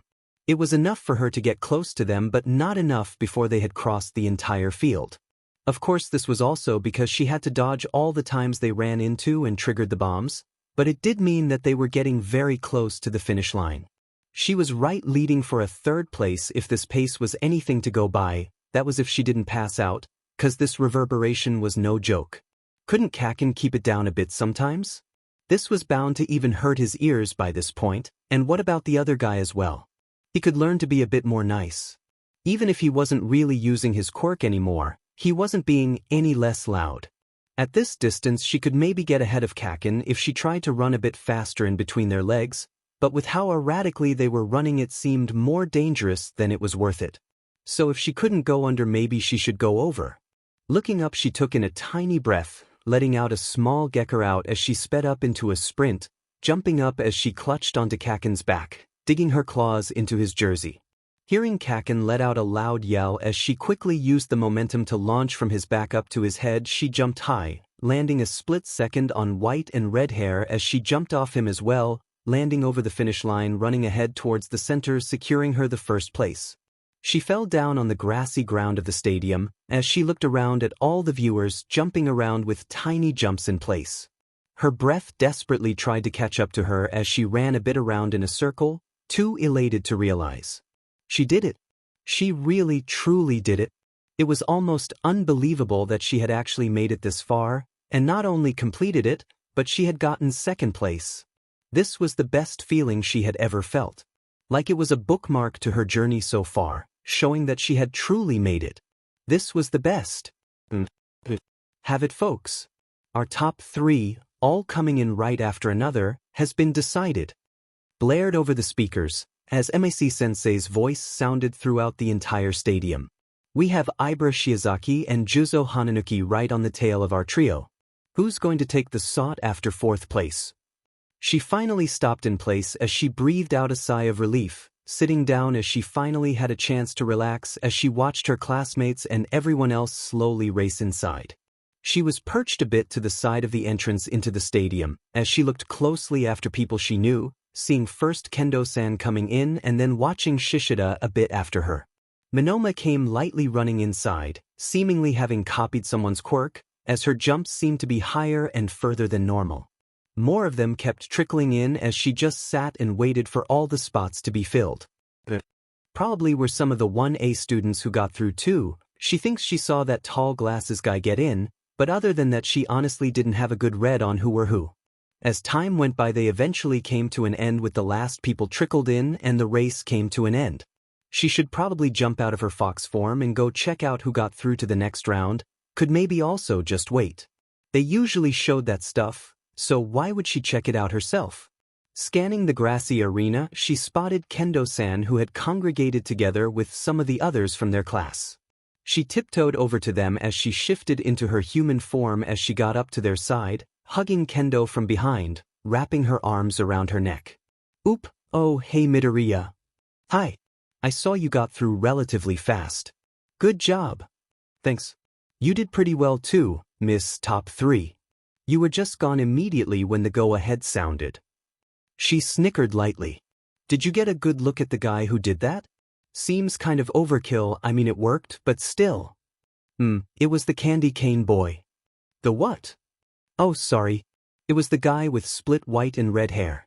I kept calling him that in my head, so I just blurted it out. Didn't you talk about how much you watched the recordings to prepare for the competition? How come you don't know his name yet? I even know who he is. Well, I didn't really pay attention to it that much. I was kind of excited about all the cool quirks. Kendo sighed as she put her hand on Izumi's shoulder. Midoriya. What? There was a loud yell as Midnight Sensei waved everyone over to her, telling them to stand in front of her as she started to talk and explain what was going to happen. She went over how they were going to do a capture the flag type game, as she presented them their headbands that were all based on who won the race, and hers was worth 1 million. What? She felt her hair and back tingle as she felt the familiar feeling of her quirk shifting, as she stood completely lost at the surprise. She was going to have to deal with everyone probably running after her, trying to catch her headband. That just sounds so unfair. Why did she try so hard to win again? This is going to be so difficult, and if she knows the other students here well enough. She looked around as she caught Kaken in her sight. He seemed to be steaming as some of his classmates were trying to cheer him up. Yeah, he isn't going to be taking this lightly. She'd really have to bring her A-game to this, however that would mean. She'd also have to figure out a good team, wouldn't she? Also, she needed to make sure that no one could get her headband, which means she could do something dumb. She rushed over to grab Monoma at the arm as she pulled her to the side. Oh dear. Goodbye everyone, I'm being kidnapped. She got him over to the side as she jumped in front of him with an excited expression. Monoma, do you want to do something dumb that'll probably work, but also might not, but will definitely catch everyone off guard? I mean, when you put it like that. Her tail was wagging from side to side as she waited for her to give her answer. I mean, you haven't done me wrong yet, so why not? Great. Go get Pony-san, I'll get our fourth friend. Monoma just shrugged her shoulders as Izumi ran off, looking around as she looked at all the people as she spotted the congregation of 1A students. She rushed over to their side as she looked around at the different people, finally spotting the one she was looking for, running over to grab her. Hey, Uraraka. Wanna be on my team? Oh, Fox girl. Midoriya, right? She nodded. You want me on your team? Why?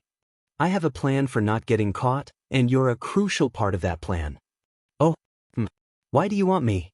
I mean, I already asked, but it's just very out of the blue and I just didn't expect it. It's surprising is all. Oh, I watched how good you were during the battle trials, and I can see how your quirk would work well with what I have thought. You were really good. She blushed for a moment before her face contorted into a question mark. How did you see my battle trial? Oh, the recordings. The what? Recordings. UA records all the training situations we're in, and we're able to look them over at our own leisure. Uraraka stood still as she just seemed to take that bomb of information in. She shook her head as she seemed to compose herself. Putting that aside, I am definitely going to ask Aizawa-sensei about it later. I think I'd like to try it out. I was already looking for someone to group up with, so why not with you? Amazing! Let's go over to our teammates. She grabbed Uraraka and ran over to where 1B had somewhat congregated. A few of them had already moved together in groups, and some had even teamed up with some of the Gen students. Out to the side she saw Pony and Monoma standing, changing directions to go over there. Hi, you're both here. Energetic Midori is something new. Monoma chuckled. I don't really know why. I have the most points, and am super scared and anxious and nervous about that. So I'm trying to think about anything other than that. So hyper, I guess. Oh, hi, Pony-san. Hey, Midoriya-san. Pardon me for asking, but why did you want me on your team? Monoma-san didn't really explain what my role would be. Hey, don't look at me. I'm simply Midori's lackey, and do whatever she says to do. Izumi jumped up a bit as she calmed herself down for a moment. So my thought was, probably need to not be caught when I have the highest point total out of everyone. So I thought of a way by flying and not get caught that way. So Uraraka and Pony could make us float and fly around, and Monoma could assist where necessary. I mean, yeah, I can make us float, but doesn't really help with flying. Uraraka spoke up. That's where Pony gets in, her horns can detach and fly around, and Monoma can copy both your quicks and help when needed. I guess that would help with the weight, but still. Even better, I would transform into my fox form, and we'd be a lot lighter, and also more difficult for the headband to get caught. All three of them looked at her as her little insane rant concluded, as they took in everything that she had said. Pony was the one to break the silence. So your plan is to run away? Well, when you put it that way, yes. Izumi stammered out. Nothing much. Simply pointed it out. But anyway, I like the plan. If I can get help with keeping us afloat, then it would probably help a lot more. Uraraka continued. This was great. Seems like they were all going along with Izumi's insanity. Maybe the competition wouldn't be so bad. Oh, so you're not gonna use your own floaty quirk? Gonna turn into a fox instead? I see how it is. Wanna put all of the work on us. Monoma said with a smug half-smile. Ugh, you know I don't know how to do that, Monoma. She lightly hit Monoma as she laughed at her, as they all felt levity for a moment before the catch began. This was a mistake. She had made a huge mistake by ever thinking that winning this would be easy. Everyone had this weird murderous glare trained straight at her, as if they were sizing her up ready to pounce the second they were allowed to. It made somewhat sense, I guess, that they would act like that, wanting to catch the most points and all that. She had even expected as much, but looking at just how many people were fixated on her and actually experiencing it was something else from thinking it. The hushed tones and looks as they spoke among themselves. It was more than she could have imagined in her wildest dreams. Or well, as hushed as their voices could go. She was still able to pick up on what they were saying, somewhat. She was getting slightly nervous about it all. It was getting scary thinking about if she had bitten off too much. Maybe she could just ask Midnight Sensei if she could exchange her points with someone else. Like, it could work, right? Who wouldn't want to exchange their 12 points for 1 million? Sounds like a deal to her. Who wouldn't want to have a giant target on their back for everyone to see? Asking doesn't hurt anyone. The worst that could happen is that she'd tell her no and that she just has to SCK it up. Yeah, why not ask her? She should just try it. Maybe she'd say yes. Yes, just take a few steps and then some more as she finds herself beside Midnight Sensei. Sounds like a perfect plan that isn't coping at all. But go over there then. Come on, Izumi. Move your legs. You know, the thing that a lot of people know how to do. Just take those steps after another over to her. This isn't the time to freeze up. Or maybe it is. She was spiraling. She was spiraling and she knew it, and she couldn't do anything about it. Really the worst time to be doing this. She was just psyching herself out, without the help of anyone. Heh, who needed a rival? She was good enough herself. Hey, pelt coat. She stopped in her metaphorical tracks as her hair stood on end as the familiar voice shook her out of her spiraling. She slowly turned around as Kaken stood glaring down at her. She really wanted to run away in the opposite direction, her entire body yelled at her to do it, but it just wouldn't listen as she had no choice but to wait for what Kaken wanted. What the hell was that? You scratched up my back and head, and completely stole my first place. Or not, why was he talking to her like he didn't know who she was? Why aren't you saying anything? Speak up, Diamant. Do you think you being a girl or keeping quiet is going to make me go easier on you? Like I'd feel sympathy? No shot. You were the one who declared war the moment you scratched up my back and took my first place, and I'm definitely going to win. As soon as he felt like he had said his piece, Izumi didn't react how he wanted her to. She didn't really react at all, making him visibly seethe with anger as he turned around, flew his hands in the air and stumped away. He really didn't recognize her? Was she that unrecognizable that a guy who had practically known her entire life couldn't recognize her anymore? How did that make sense? It's not like she had changed that much, she still looked somewhat like she used to. This was slightly annoying how he didn't seem to know anything. A different hair color shouldn't make such a large difference, even if it had gotten longer. She looked down at her arm to see the red spread across it. She seems to have shifted at some point between winning the race and getting together with her team.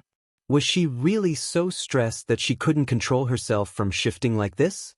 It still didn't seem enough to completely forget about her, or is it so weird to think that the Izuku Midoriya could get into UA? Mom didn't have a problem with recognizing her, so why couldn't he as well? Forgetting about the fact that she was unconscious in a hospital and Mom was the first to see her before she saw herself, or that it's not that normal for someone to get a quirk past the age of 4. But foregoing all of that, he really should have recognized her. Why was she even so up in arms about this? Really, she should be happy that he couldn't recognize her. It would mean less bullying and less of him constantly yelling at her for every little conceived slight. It should be a good thing. It would have been nice if he could acknowledge how far she had come, but if he couldn't even recognize her, then what was she meant to do? She was getting worked up over every little thing that he did. Wait, wasn't she about to talk to Midnight Sensei? Alright, students. Hope you've all had a good rest and readied your strategies, because we are ready to rumble. Oh shoot. She didn't make it. Wait, where's the rest of them? She has to get back to them quickly. Hey there, Midori. You almost disappeared on us. Monoma grabbed her shoulder from the back. Come on, let's get over to the other two. She nodded as she walked beside her back, a bit of a conflicted expression on her face. The weight of the situation hadn't gotten better after the impromptu conversation with Kaken. If anything, it had made everything worse, as now she also had to think about Kaken figuring out who she was, and her having to deal with her technically lying to him by not saying who she was immediately. It was all a lot. Anything on your mind? She opened her mouth for a moment before closing it again. It wouldn't be bad to tell Monoma about what was weighing on her mind. She knew that she probably wouldn't make fun of her. But no, she didn't want to bother her with stupid thoughts like that. It's nothing, just nervous. She gave her the most confident smile she could, which didn't seem to work on her.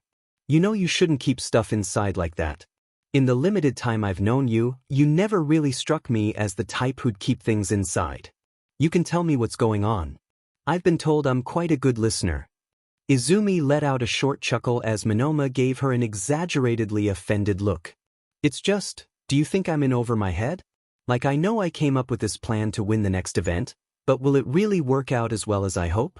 I don't know, it just feels like it won't go so well. What do you even mean, Midroy? Of course we're going to do well, we have me on our team, that's like an instant win right there. Izumi let out a long groan at Monoma's statement as she just grinned at her. And we also happen to have the winner of the obstacle race, and one of the best students in our class. And I suppose the brown-haired one is gonna do well too. Yeah, it'll probably work out fine. She tried to conceal her true feelings behind a light smile, trying more to convince herself than Monoma. Better than fine. We're gonna win this. Monoma put her arm around Izumi as gestured victoriously. Just you wait, you won, as we're gonna show you just what we're made of. And then she started rambling about beating one. Monoma was good at giving support when needed, but she was definitely also her own person. Is that something I should be worried about? Uraraka interrupted Monoma's manic house streak as they had gotten back to where their team was. No, don't worry about that. Monoma laughed her off as she walked over to join Uraraka and Pony. I was simply jesting a bit with Midori. You're on our team, obviously I don't mean you. Izumi walked up to her side and gave her a light punch, making Monoma yelp. Sorry about Monoma. Let's get ready. Monoma in front, and Pony-san and Uraraka-san to the sides. If we just try to evade them, I'm sure it'll be fine. They all began to group up, with Izumi as the bearer, standing ready for Mike-sensei to start the match.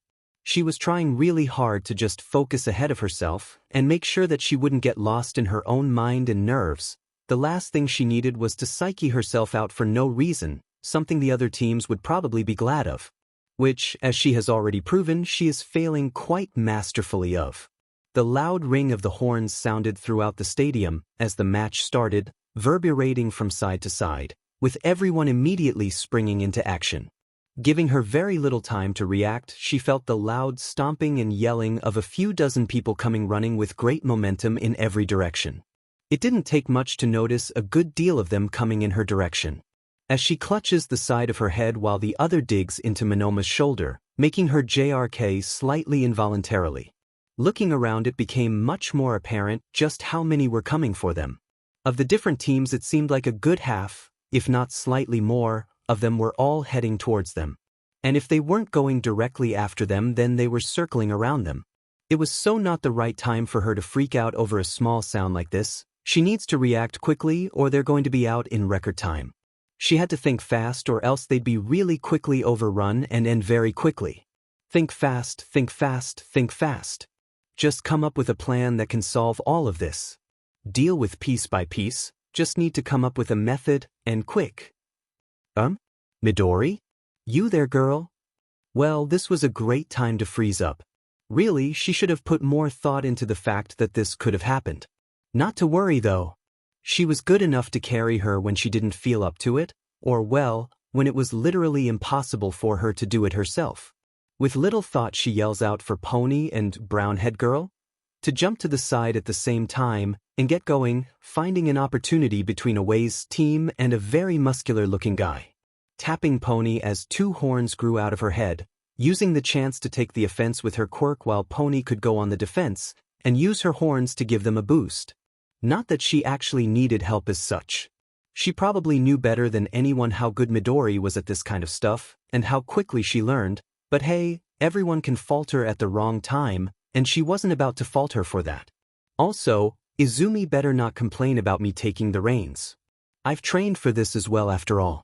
It didn't take too much effort to dodge the few groups who had gotten close to them. Nito could even feel Izumi wake up from her stupor, at least somewhat. She had dug her claws well into her shoulders at least, so that was something, but she still wasn't really talking or giving orders, so suppose she had to keep the reins for now. She let them narrowly in and around two groups who were coming from opposite directions, and used the momentum they were having by propelling them up and over a third one using Pony's quirk. Snatching their headband while she was there, because who's gonna miss it? I appreciate your enthusiasm, Midori, but could you maybe not dig your claws into me?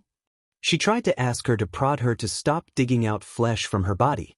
It didn't do that much telling her, but at least her hands seemed to shake a bit in recognition at her talking to her, so something was happening. Although that was very short-lived, with her claws immediately digging themselves into her again. She'd have asked her to please don't, but was rudely interrupted by the sound of yelling and explosions coming from behind them. It was the blonde-haired Pomeranian that Izumi overtook easily, and it didn't seem too happy about that. She would listen to his yelling if it was any other time, but she honestly didn't want to, and he had also very rudely interrupted her train of thoughts. Although it doesn't seem like Izumi is sharing her annoyance in quite the same way. If anything, she seemed like she was way more fixated on their unwelcome guest, to the extent that what little focus she had was now gone. This was gonna be fun. So much fun. He seemed like probably the worst person they could come up against. A powerful quirk they didn't really have a game plan against, and one that would do a really painful to Izumi's ears. Hell, it was so loud that it was even beginning to annoy Nito a bit, so that wasn't great. Maybe the best thing she could do was to use the opportunity of surprise, and the fact that he doesn't know her quirk is, and copy his quirk. People with such powerful quirks tend to overestimate themselves, so if she could get close enough to mess around with him, might buy them a moment or two. Hey, let's let him get a bit closer. The other two looked at her a bit strange but chose to follow what she did, giving her time to adjust her stance, readying to grab out for him. Midori, you just need to make sure not to get caught. You can do that, right? She said a bit less cheeky than she had wanted to, maybe she's more stressed than she thought. When the other team got close enough it became pretty obvious that he wasn't paying attention to Nito, which was perfect for her. 'Cause it meant she could do this. She reached out and tapped the spiky Pomeranian, and immediately got the mental image of how to use his quirk. And it wasn't a second too late, 'cause it seemed like Izumi wasn't as prepared as she had hoped. With little time to think of another plan she reached up her hand, stretching backwards to get between him and Izu. You should pay a bit more attention to your surroundings, 1A. Not letting any of them think before she released an explosion almost directly in front of his face. He wasn't entirely useless as he managed to shield himself with his left arm, but it was enough to make their whole team staggering backwards. It was just what she wanted as she switched over to tap Uraraka. Okay, let's get out of here everyone. Pony, Uraraka, you guys know what we planned. They nodded in unison as Uraraka tapped herself and Izumi and Nito took care of herself and Pony, using the weightlessness to hover upwards as they used Pony's horns, with Nito assisting where needed. Flying up high above all the commotion. It really dawned on her the effects of Uraraka's quirk.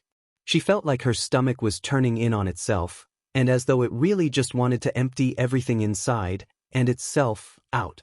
This was only with her making herself and Pony weightless, so she didn't even want to imagine what would happen if she had to do it with all four of them.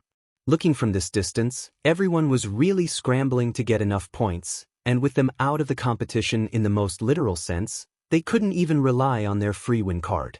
Things were going surprisingly well, if she'd say so herself. She might have played it up a bit to Izumi, but that girl is a well of self-critical and doubts that she needs someone to be overly confident sometimes. She scanned and kept her eyes on the ground below as she heard Izumi sigh and start to speak. I'm sorry I couldn't do more. I froze up. I couldn't do anything and it all just went really fast and What you apologizing for? We haven't lost our headband, have we? And we even blew up that Pomeranian's face, well, part of his face. Izumi waffled. Also, I find it very offensive that you couldn't see my strengths and abilities on display. I'm also here as a hero student, Midori, you're not the only one trying to achieve that. What I mean by that is, don't put the world on your shoulders you pea-brain. Uraraka flicked Minoma on her nose. A bit of a harsh way of saying it, but you're not wrong. You also need to think that you were the one who brought us all together, so you must have already made a plan that fit our quirks. So you must have known that we'd be able to deal with problems that arose. From Pony. She smiled softly as she looked ahead. Maybe she should just agree to placate them. It seemed like the best idea to give them a bit of acknowledgement that she heard and understood and accepted what they were saying. But she wouldn't really be speaking the truth then. It would just be to make them feel good that it had helped her. The sound of the match ending sounded as they all stared at each other with shocked expressions, and let out a laugh of relief as a surge of nausea came over her. Or maybe come over her was wrong, she just ignored it till now, but now when she wasn't focused anymore she couldn't really ignore it anymore. With little they start to lose height as the only thing keeping them in place are Pony's and her horns. Or maybe it's only Pony's horns, because she doesn't really remember how long it's been since she tapped her. They fall down with what she could only describe as controlled descent. Controlled being a very generous way of describing it, as they fall and land with a pretty hard hit, laying on the grass in a cluster of people. She laid kind of limp on the ground as she felt the remains of the copied quirks disappear, with only a small part of the drawbacks remaining. Maybe I overdid it a bit too much. She closed her eyes knowing she didn't have to worry anymore. They got fixed up a bit at the infirmary, as falling 4 meters might not be deadly, but it certainly hurts and bruises a bit. It was weird that her quirk didn't react and turned all floaty, but her quirk had been everything but consistent ever since it came in, so what is she actually expecting from it? Just her little incomplete quirk, just like her. The nurse seemed very excited about Izumi, as she fuzzed around her, constantly running back and forth as she grabbed new things and tossed them aside, seemingly looking at nothing at all and everything at the same time, eventually coming over with something that she didn't know what was called and had a difficult time believing actually was a medical tool. Walking her way through the hallway to clear her mind a bit. After such a hectic and loud match, she'd like nothing more than a bit of quiet for herself, or as much quiet as she could get. There was still the residual ringing from the stadium's echo effect, and it wasn't like walking around inside the hallways of a stadium would actually help massively. She walked out on the stadium grounds and saw the opponent she was going to face in her first match. A purple-headed boy that she could swear looked really familiar from somewhere. Reaching the top of the arena as they stared each other down. She narrowed her eyes as she almost lost in thought stared at the boy in front of her. She could have sworn she'd seen him before somewhere, but the blocks weren't falling into place the way she wanted them to.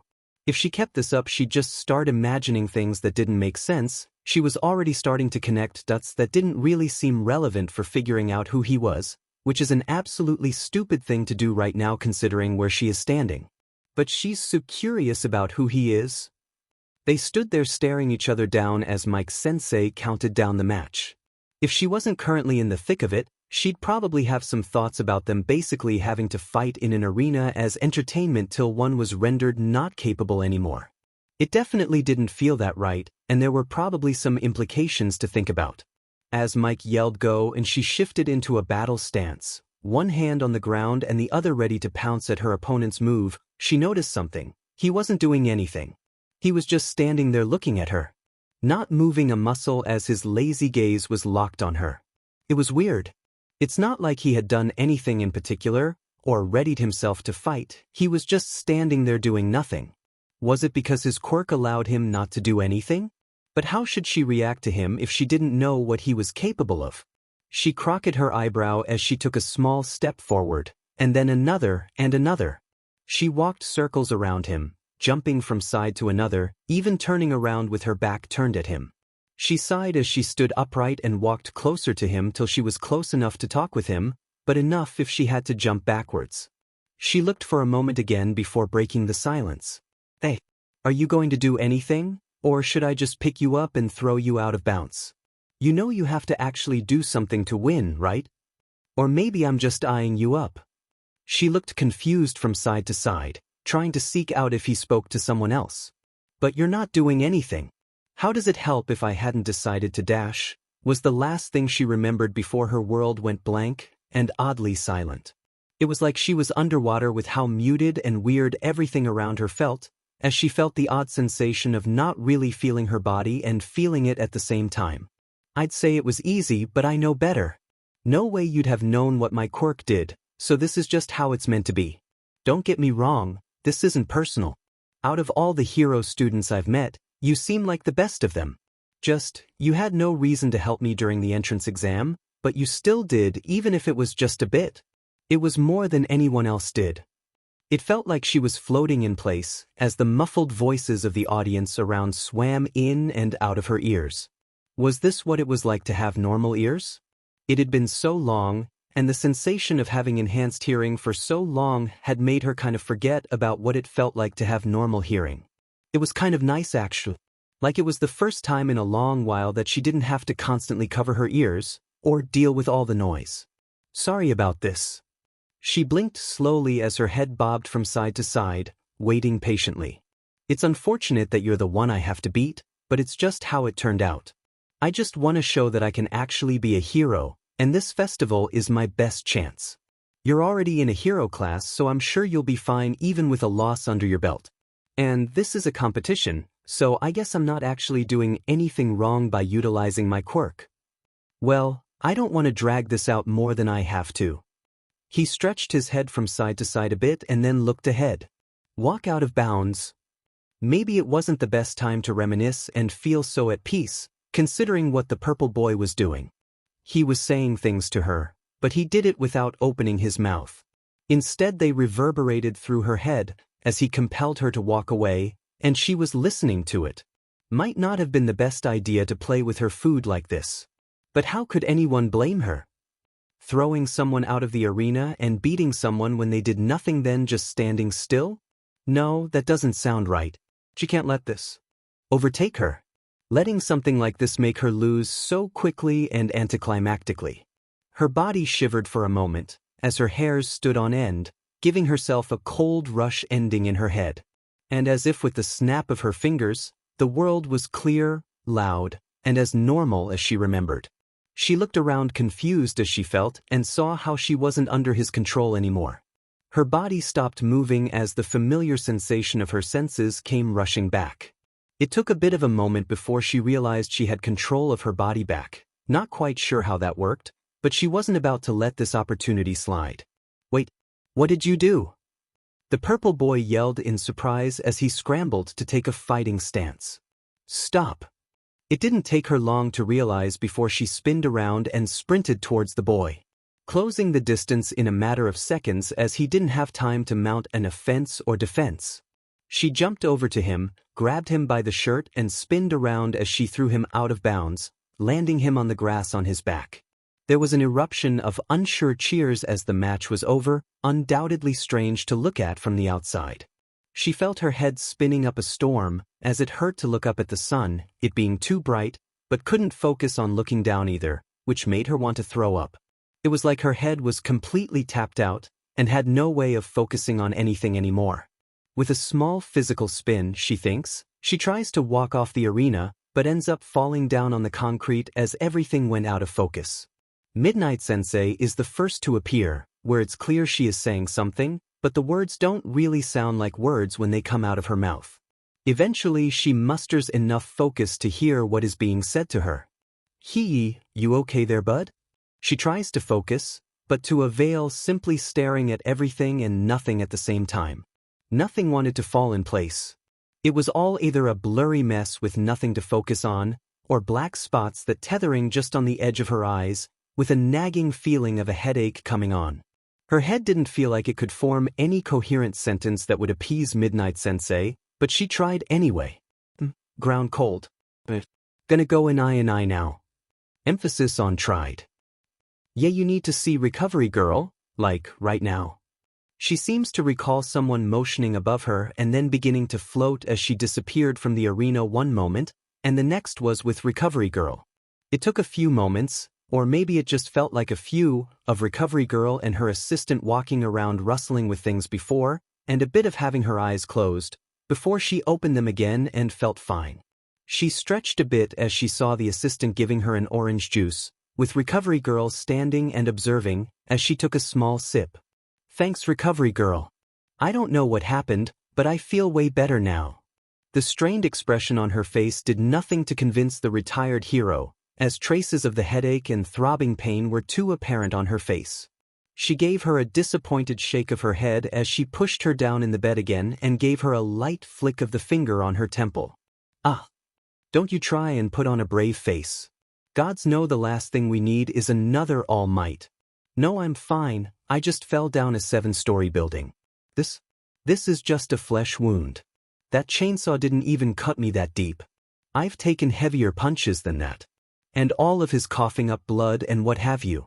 She went over to the side of her head as she puffed up her pillow. If you're going to heed just one of my advice, let it be this. The best heroes aren't the ones who keep in and power through their pain, but the ones who are willing to admit when they're hurt. Her ears fell a bit as she felt embarrassed about trying to keep her face held high. I might have a bit of a headache. She hummed wordlessly as she shuffled through her drawers as she found a few pills, walking back as she handed them to her. Now I don't know where that headache came from, could be something to do with your hair changing color again, but I'm sure your teacher has few words about that. It didn't say anything in your journal about that, so probably something to look out for.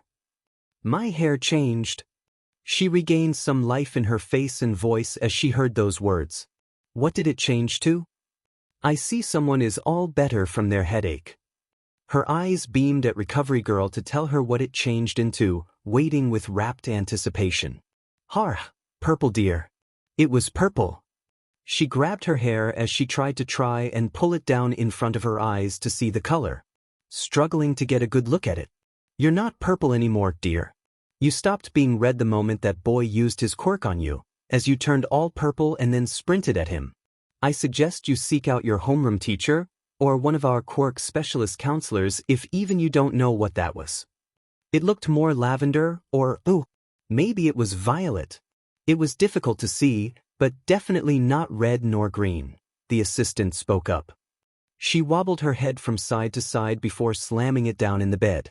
As if there weren't enough things on her plate, now there's a new side to her quirk, again.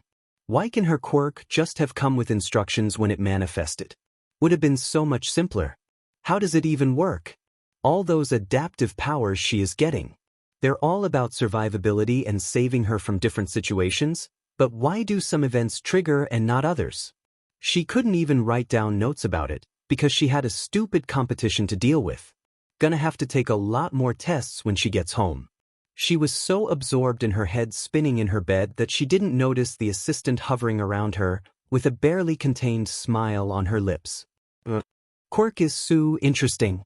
Can I please take some tests? I'll make sure not to harm you, I swear. It'll just be a few pricks here and there, and some samples, and what do you know? I think I'll pass for now. Unless, of course, it's something you need to do? Hajiwara-san gave her an overly serious nod. One that really just showed her how vitally important it was to get them. Izumi sighed as she allowed her to take her quest, getting a small squeal from her. Izumi walks out of the infirmary area more exhausted than when she came in. Not even because of the apparent headache or the quirk exhaustion from having shifted so many times, but rather because of a certain nurse. Seriously, did that nurse actually want to help, or was she out to make her life more miserable? She found her way back to her class stand, where she walked over to the railing as she flopped down on it, dangling her hands and arms down the wall. She probably wouldn't fall down by doing this, but she also didn't care much if she did. So much had happened in such a short amount of time, and she was really starting to get tired with it all. It was definitely living up to its reputation. Everyone was really putting all in to try and win this. Made sense, but it was still really tiring. There is the clap of a hand on her back, as it takes hold of her jersey janks back from the edge. She yelps as she is placed standing beside Monoma. Don't go jumping off buildings now, or balconies? Just don't start dangling dangerously over an edge. She laughed nervously, scratching the back of her head. You okay? When we were out at the tag game you might have said you were fine, but I know by now that when you're good and not, it was kinda obvious you weren't doing all right. She sighed. I just lost my head, I think. Knowing that everyone was after us, and that I was the one who had put our team together, and was also the one who won all those points.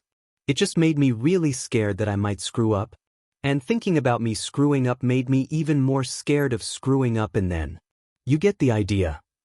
She motioned with her hand in a circular movement for emphasis. Well, that's stupid. She looked at Monoma, about to say something before she was interrupted. You had me.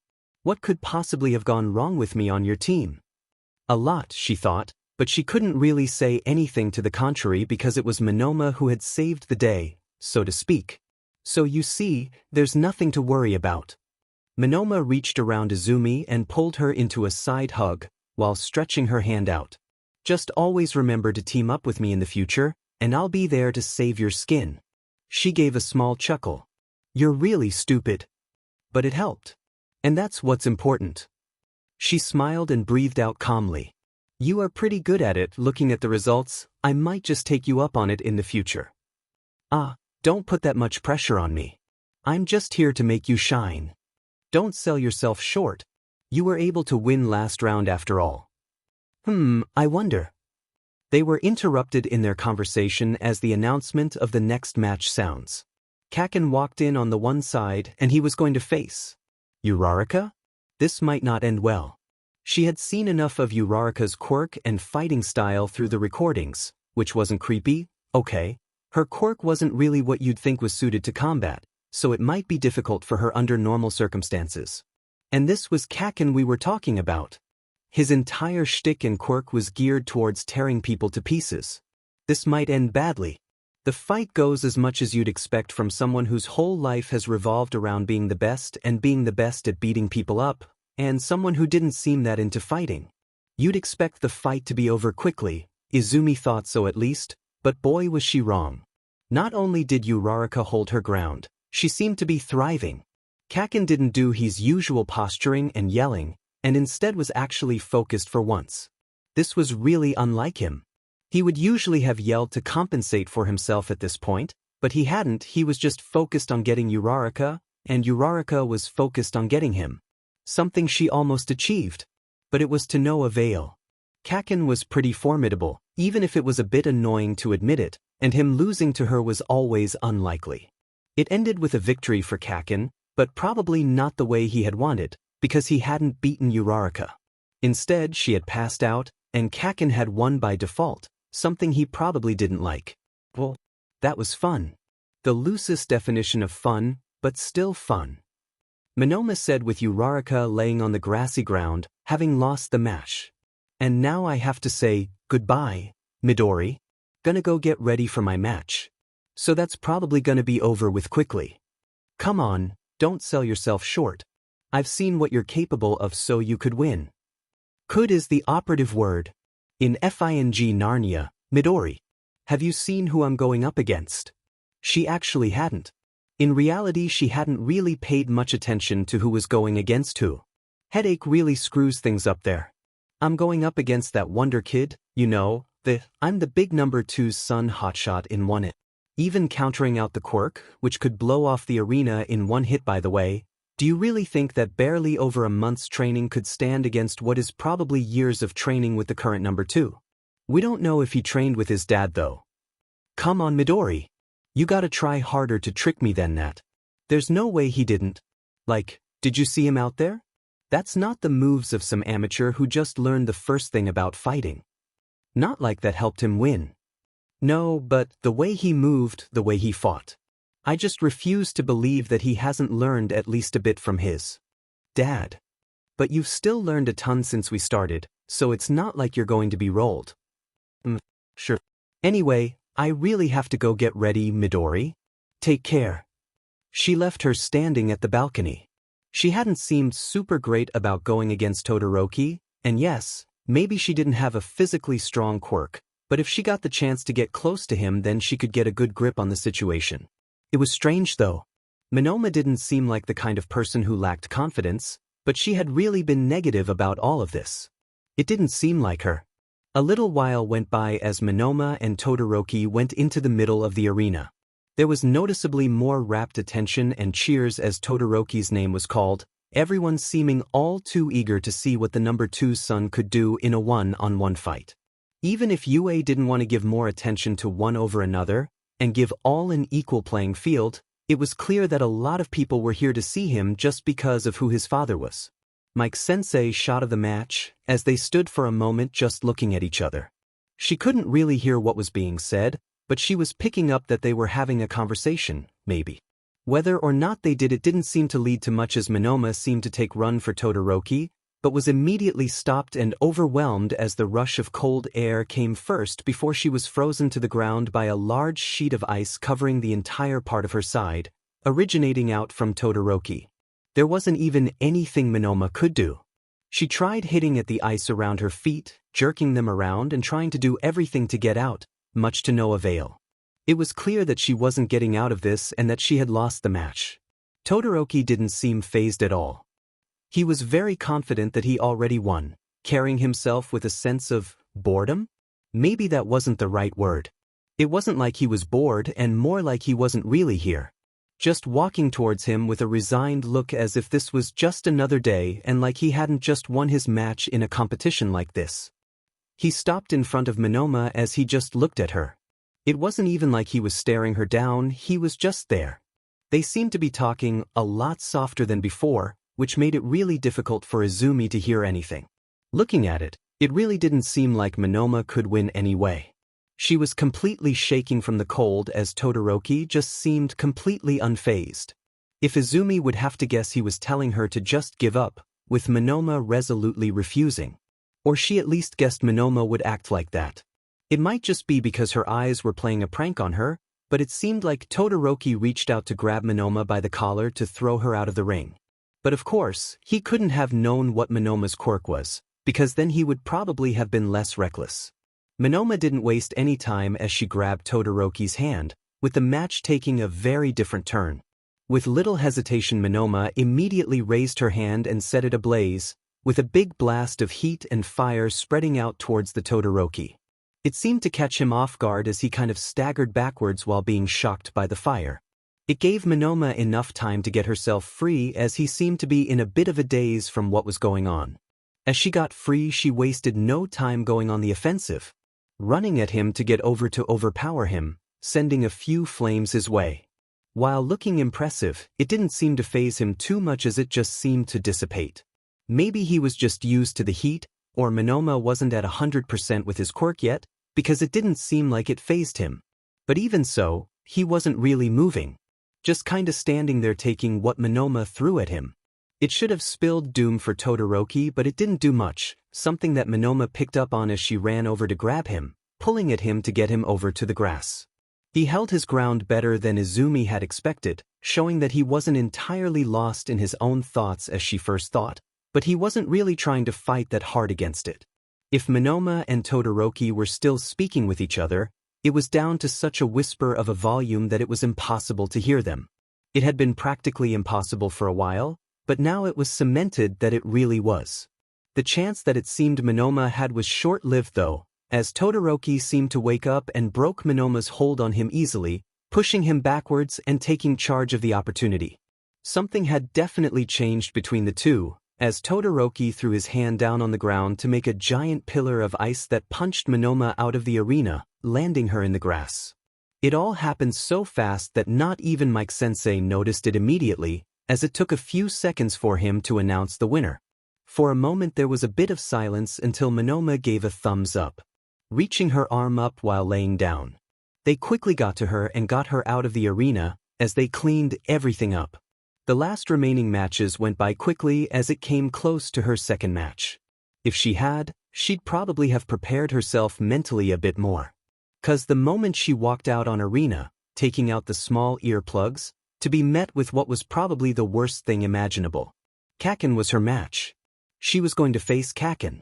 Of all the people who knew her on a personal level, and who had the perfect counter to her ears, it had to be him. What in the world is she supposed to do now? She really gave him more of a handful than he had expected. Where the F did she get the gumption? She was not this determined during the training matches. Always kind of holding back or seeming concerned with other stuff, and then she just pulls this stunt out of nowhere and starts dropping rocks everywhere? He won the match, but still, if he hadn't focused she could have taken him by surprise. Now there's nothing to think about than the next one. There was a nagging feeling in the back of his head though. His next opponent, which was a conundrum in and of itself, was coming up pretty soon. Who in the world is Izumi Midoriya? Like the most obvious answer wasn't confusing, but the most obvious answer didn't make any sense either, right? And it wasn't like he would entertain such an idea either. Because last he checked, Deku was a quirkless, frail little boy that couldn't even lift an arm to protect himself without fracturing something, not some Red Fox quirk girl. While every part of him was screaming at him that that was Deku, the logical side of him knew that couldn't be true. told him that it couldn't be true. Everything he knew of quirks told him it couldn't be true, but what else was there to believe? Did Deku have any family members with fox quirks? But then again, where the F had they been? Not like him or his mom had a lot of family visiting, or had really ever talked about them. And what about that quirk of hers? Auntie doesn't seem like she should have any mutant quirks in the family. Why didn't he ever pay attention when that nerd jabbered on and on about his useless stuff? Did he ever talk about his family to begin with, other than Auntie, that is? He was psyching himself out over nothing. He was supposed to beat her, even if she is or isn't Deku. He clenched his fist as he shook his head violently. Get a grip already. It doesn't help anything to think about something he can't readily figure out. He'd have to get over to that Midoriya girl and get the information out of her himself, or maybe he'd just end up yelling at someone who has nothing to do with him or Deku. This is driving me nuts, and I even told myself to stop thinking about it. What even was that match she had with that pompous purple head? They didn't even fight, and she was just about to walk out of bounds, and then she turns purple and sprints over and throws him out like a sack of potatoes. No, that doesn't feel right. She seemed to have a much easier time doing it. Katsuki was sure he wasn't the only one confused and underwhelmed with the whole ordeal. Just shows how much he has to do to make her fight her heart out. She won't just be able to get a cheap win from him. But what the hell is this nagging feeling? Something's not right about that girl. He tapped his foot as he stood with his hands to his hips, his tapping only intensifying as he kept thinking about it. Hey there, Baku bro. He got kicked out of his thoughts as he looked back to see Kirishima. What do you want? He was quick and curt in his reaction to Kirishima greeting him. Wah, not a great way to greet someone. Wouldn't be too bad if you were a bit friendlier. Anyway, not important right now, just wanted to see how you're doing. Uraraka-san really gave you a run for your money, so wanted to make sure you're doing good. You're going for your next match soon after all, aren't you? Wanted to give you some good luck on the way. Katsuki scoffed, a half-laugh hiding in his breath. As if I need that. Haven't you seen me in action enough already to know that I'll win everything thrown my way? None of these extras compare to me in the slightest. Kirishima laughed a sigh out with that same stupid smile on his face. Really gonna have to teach you not to call other people extras. He smiled as he shook his head, only stopping as he clapped his hands together. But even if that is the case, and I believe you, I've seen you in action, and you're really strong, bro. It still doesn't change that you can still wish someone good luck when they do stuff like this. He reached over and gave Katsuki a light slap on his shoulder. I just want to see my friend succeed. Katsuki felt lost for words for a second as he blinked a few times before clearing his throat, shaking Kirishima's hand off him. Well, it's not necessary. You should show that energy to Pinky or Spiky. Stupid. Oh, I have, and I did do that. Just didn't have the chance before now to tell you how awesome you are. Why I hunted you down like this. There was sound on the speakers to alert them of the imminent match. Ah, it seems like you're up soon. Good luck, bro. He gave him a smile and thumbs up as he ran back to the chairs. Katsuki huffed out a breath, shaking his head as he went in the direction of the door to the stage. A small smile creeped up on his face as he turned his back to Kirishima. God, he's so stupid. He whispers to himself, the smile not fading before reaching the exit to the tournament grounds. As he walked up to the arena with loud cheers filling his ears, he couldn't stop thinking about what that girl's deal was. It annoyed him that he could figure anything out about her before them matching up against one another, but that's how it was, he supposed. And now he could see her for himself up close, and when their eyes met, she froze. She definitely froze in place. Her hair, fur, stood on end, and it seemed like the fur was shifting between colors, at least for a second. Or maybe he was seeing things, but it definitely felt like it quickly went from one color to another, and then went back to red. This is definitely Deku. Why is Kaken here? Wait, why is she asking that? Of course he would be here. Because 1, he's Kaken, so why wouldn't he be here, and 2, he's in 1A, so why wouldn't he have qualified? It is obvious why he's here. He was the one who held the opening speech, so why wouldn't he be here? She also literally saw him during the obstacle course, and even jumped on him. But no,